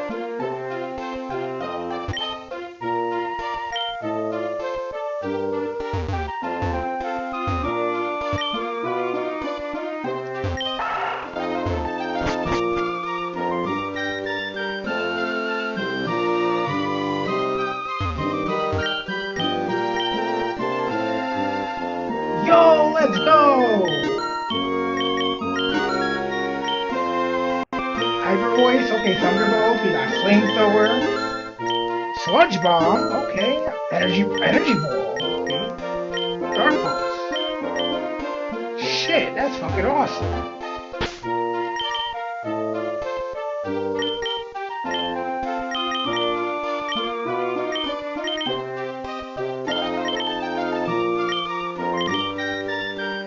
Okay, so now we have some good moves.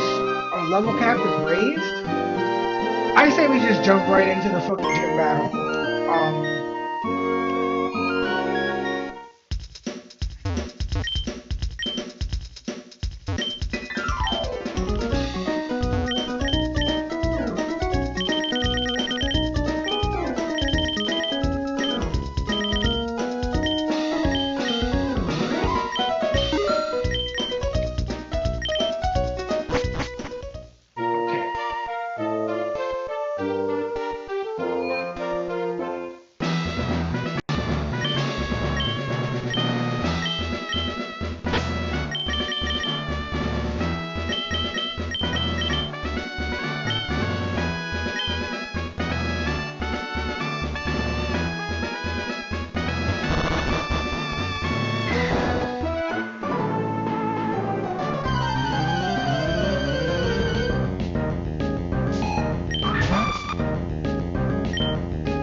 Alright, we got ourselves a double dabble.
Body slam. Body slam.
I think it's the other side.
shit, they're shiny.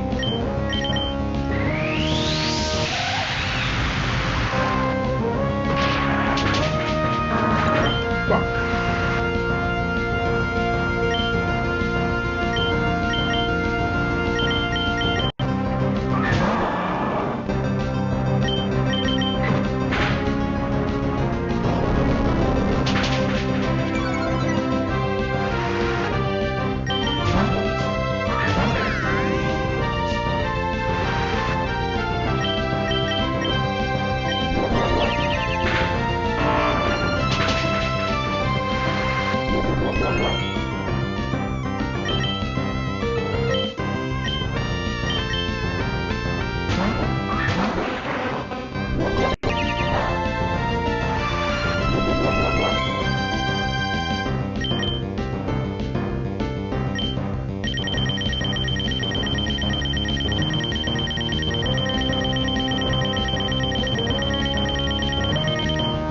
I've got an idea.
Okay, we need to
fucking Christ, bro.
I really need this confusion hit. Yes!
so fucking picture perfect.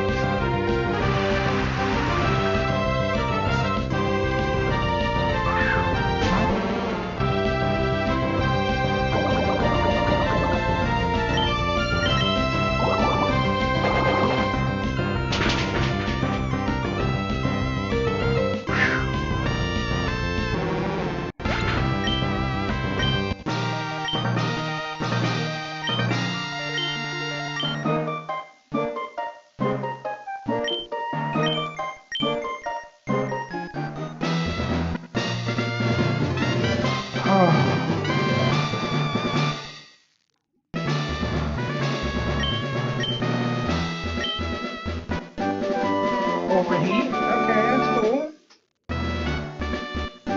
Will-o-wisp. Heat crash. Heat wave. Flare blitz. Blazikenite.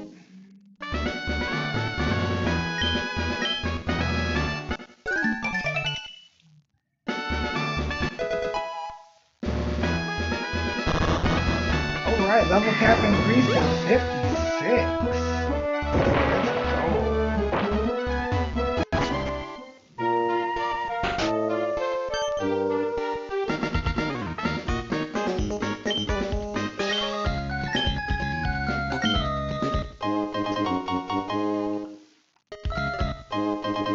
Oh, awesome.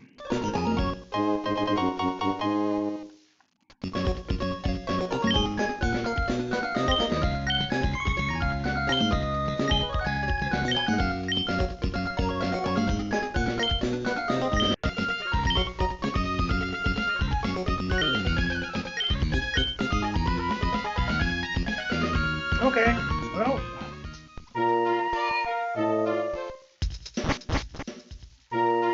Alright.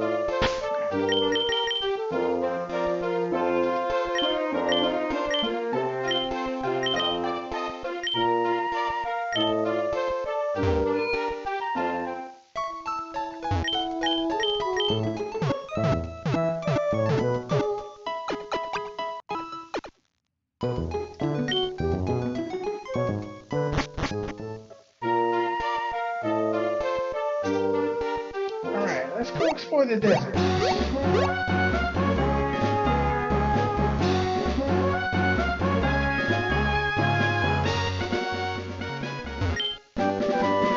Oh. Well, duh. What else would it be but Sandstorm? Should also be on the lookout for that Surf HM. Good thing Copper has Drizzle.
Fuck. I fucked up.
Alright. Oh, that was awesome. Got some cool new items.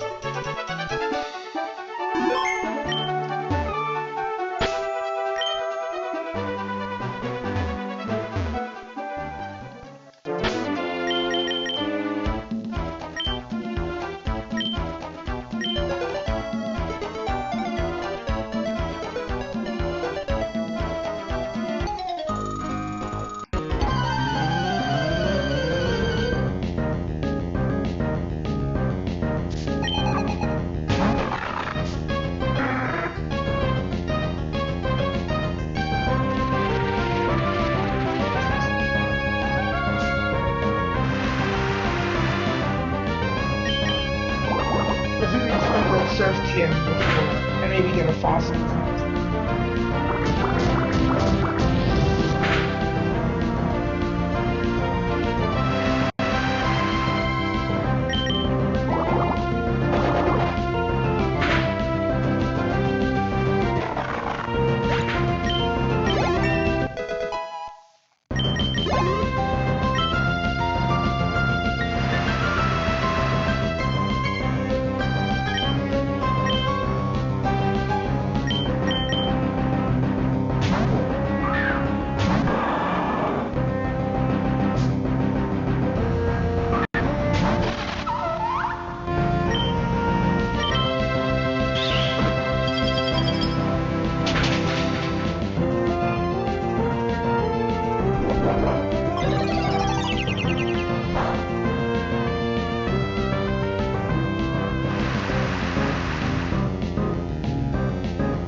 No, you definitely should not have.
fucking fast forward through this shit. Alright,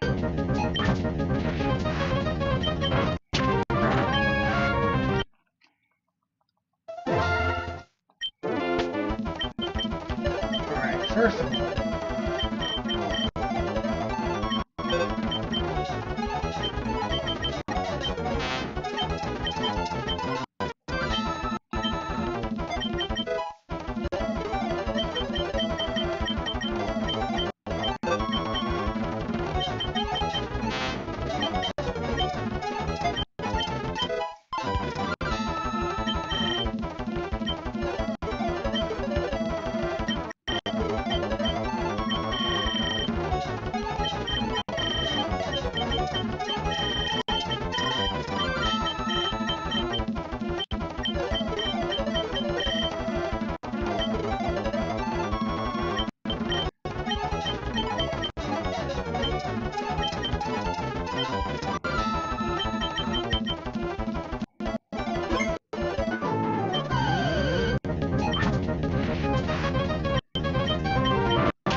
try this again.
play like that. We can play like that.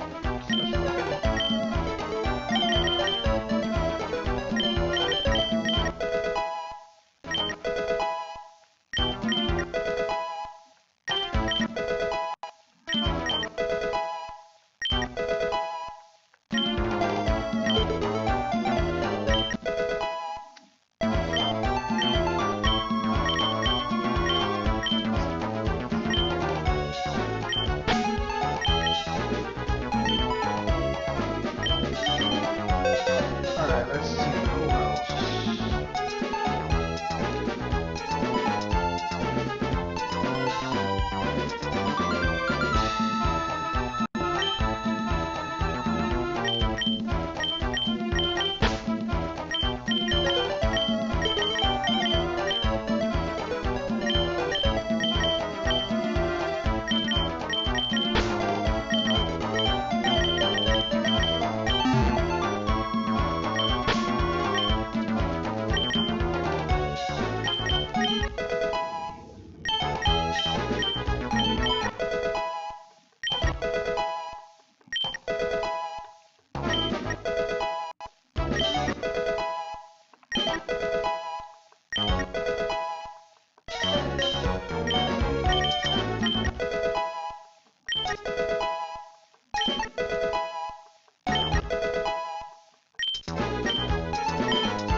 course they were guarding that fucking camera.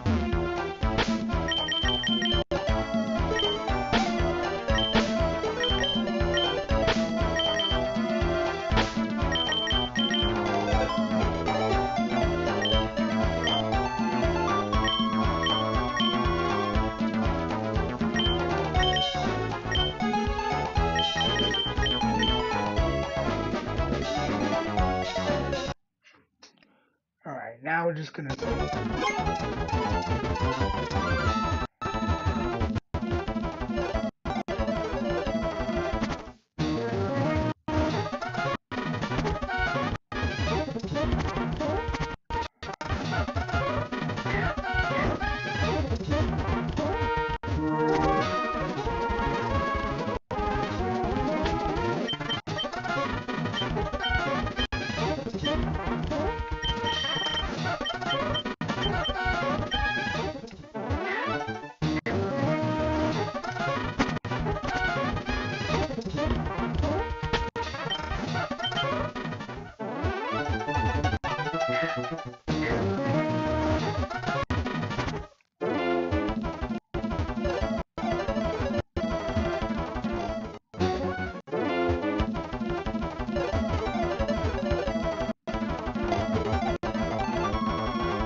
Okay, so that is it. Okay.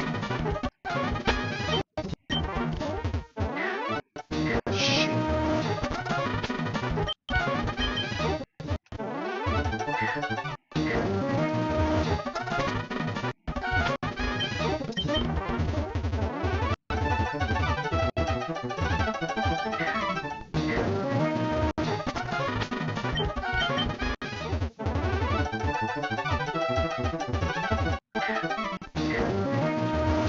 I hate this shit.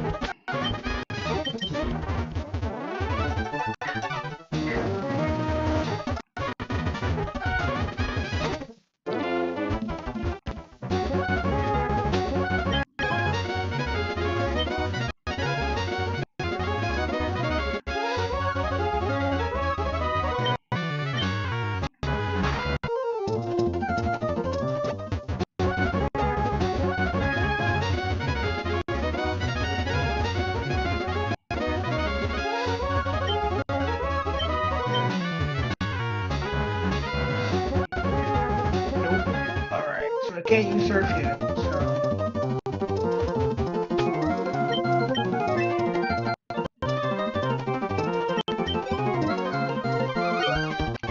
I'm gonna guess it's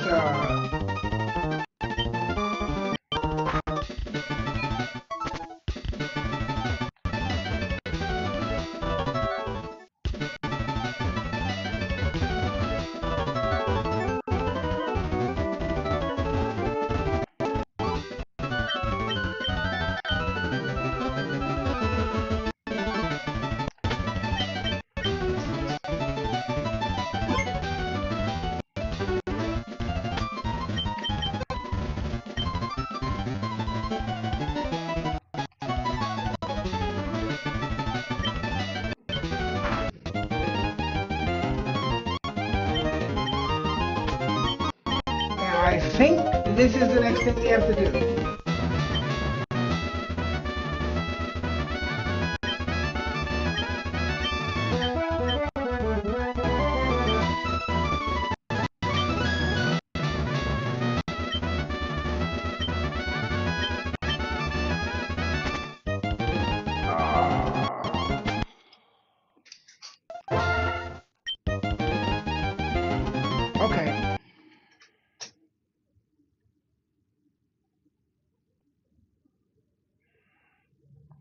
Looks like that's going to be our next thing.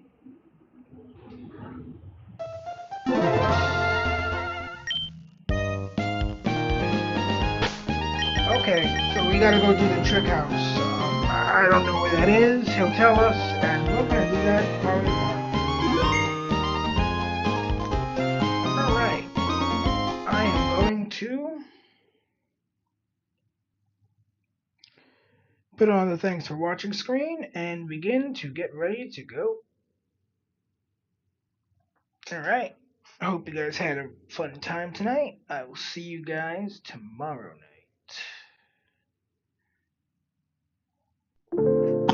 Have a good one.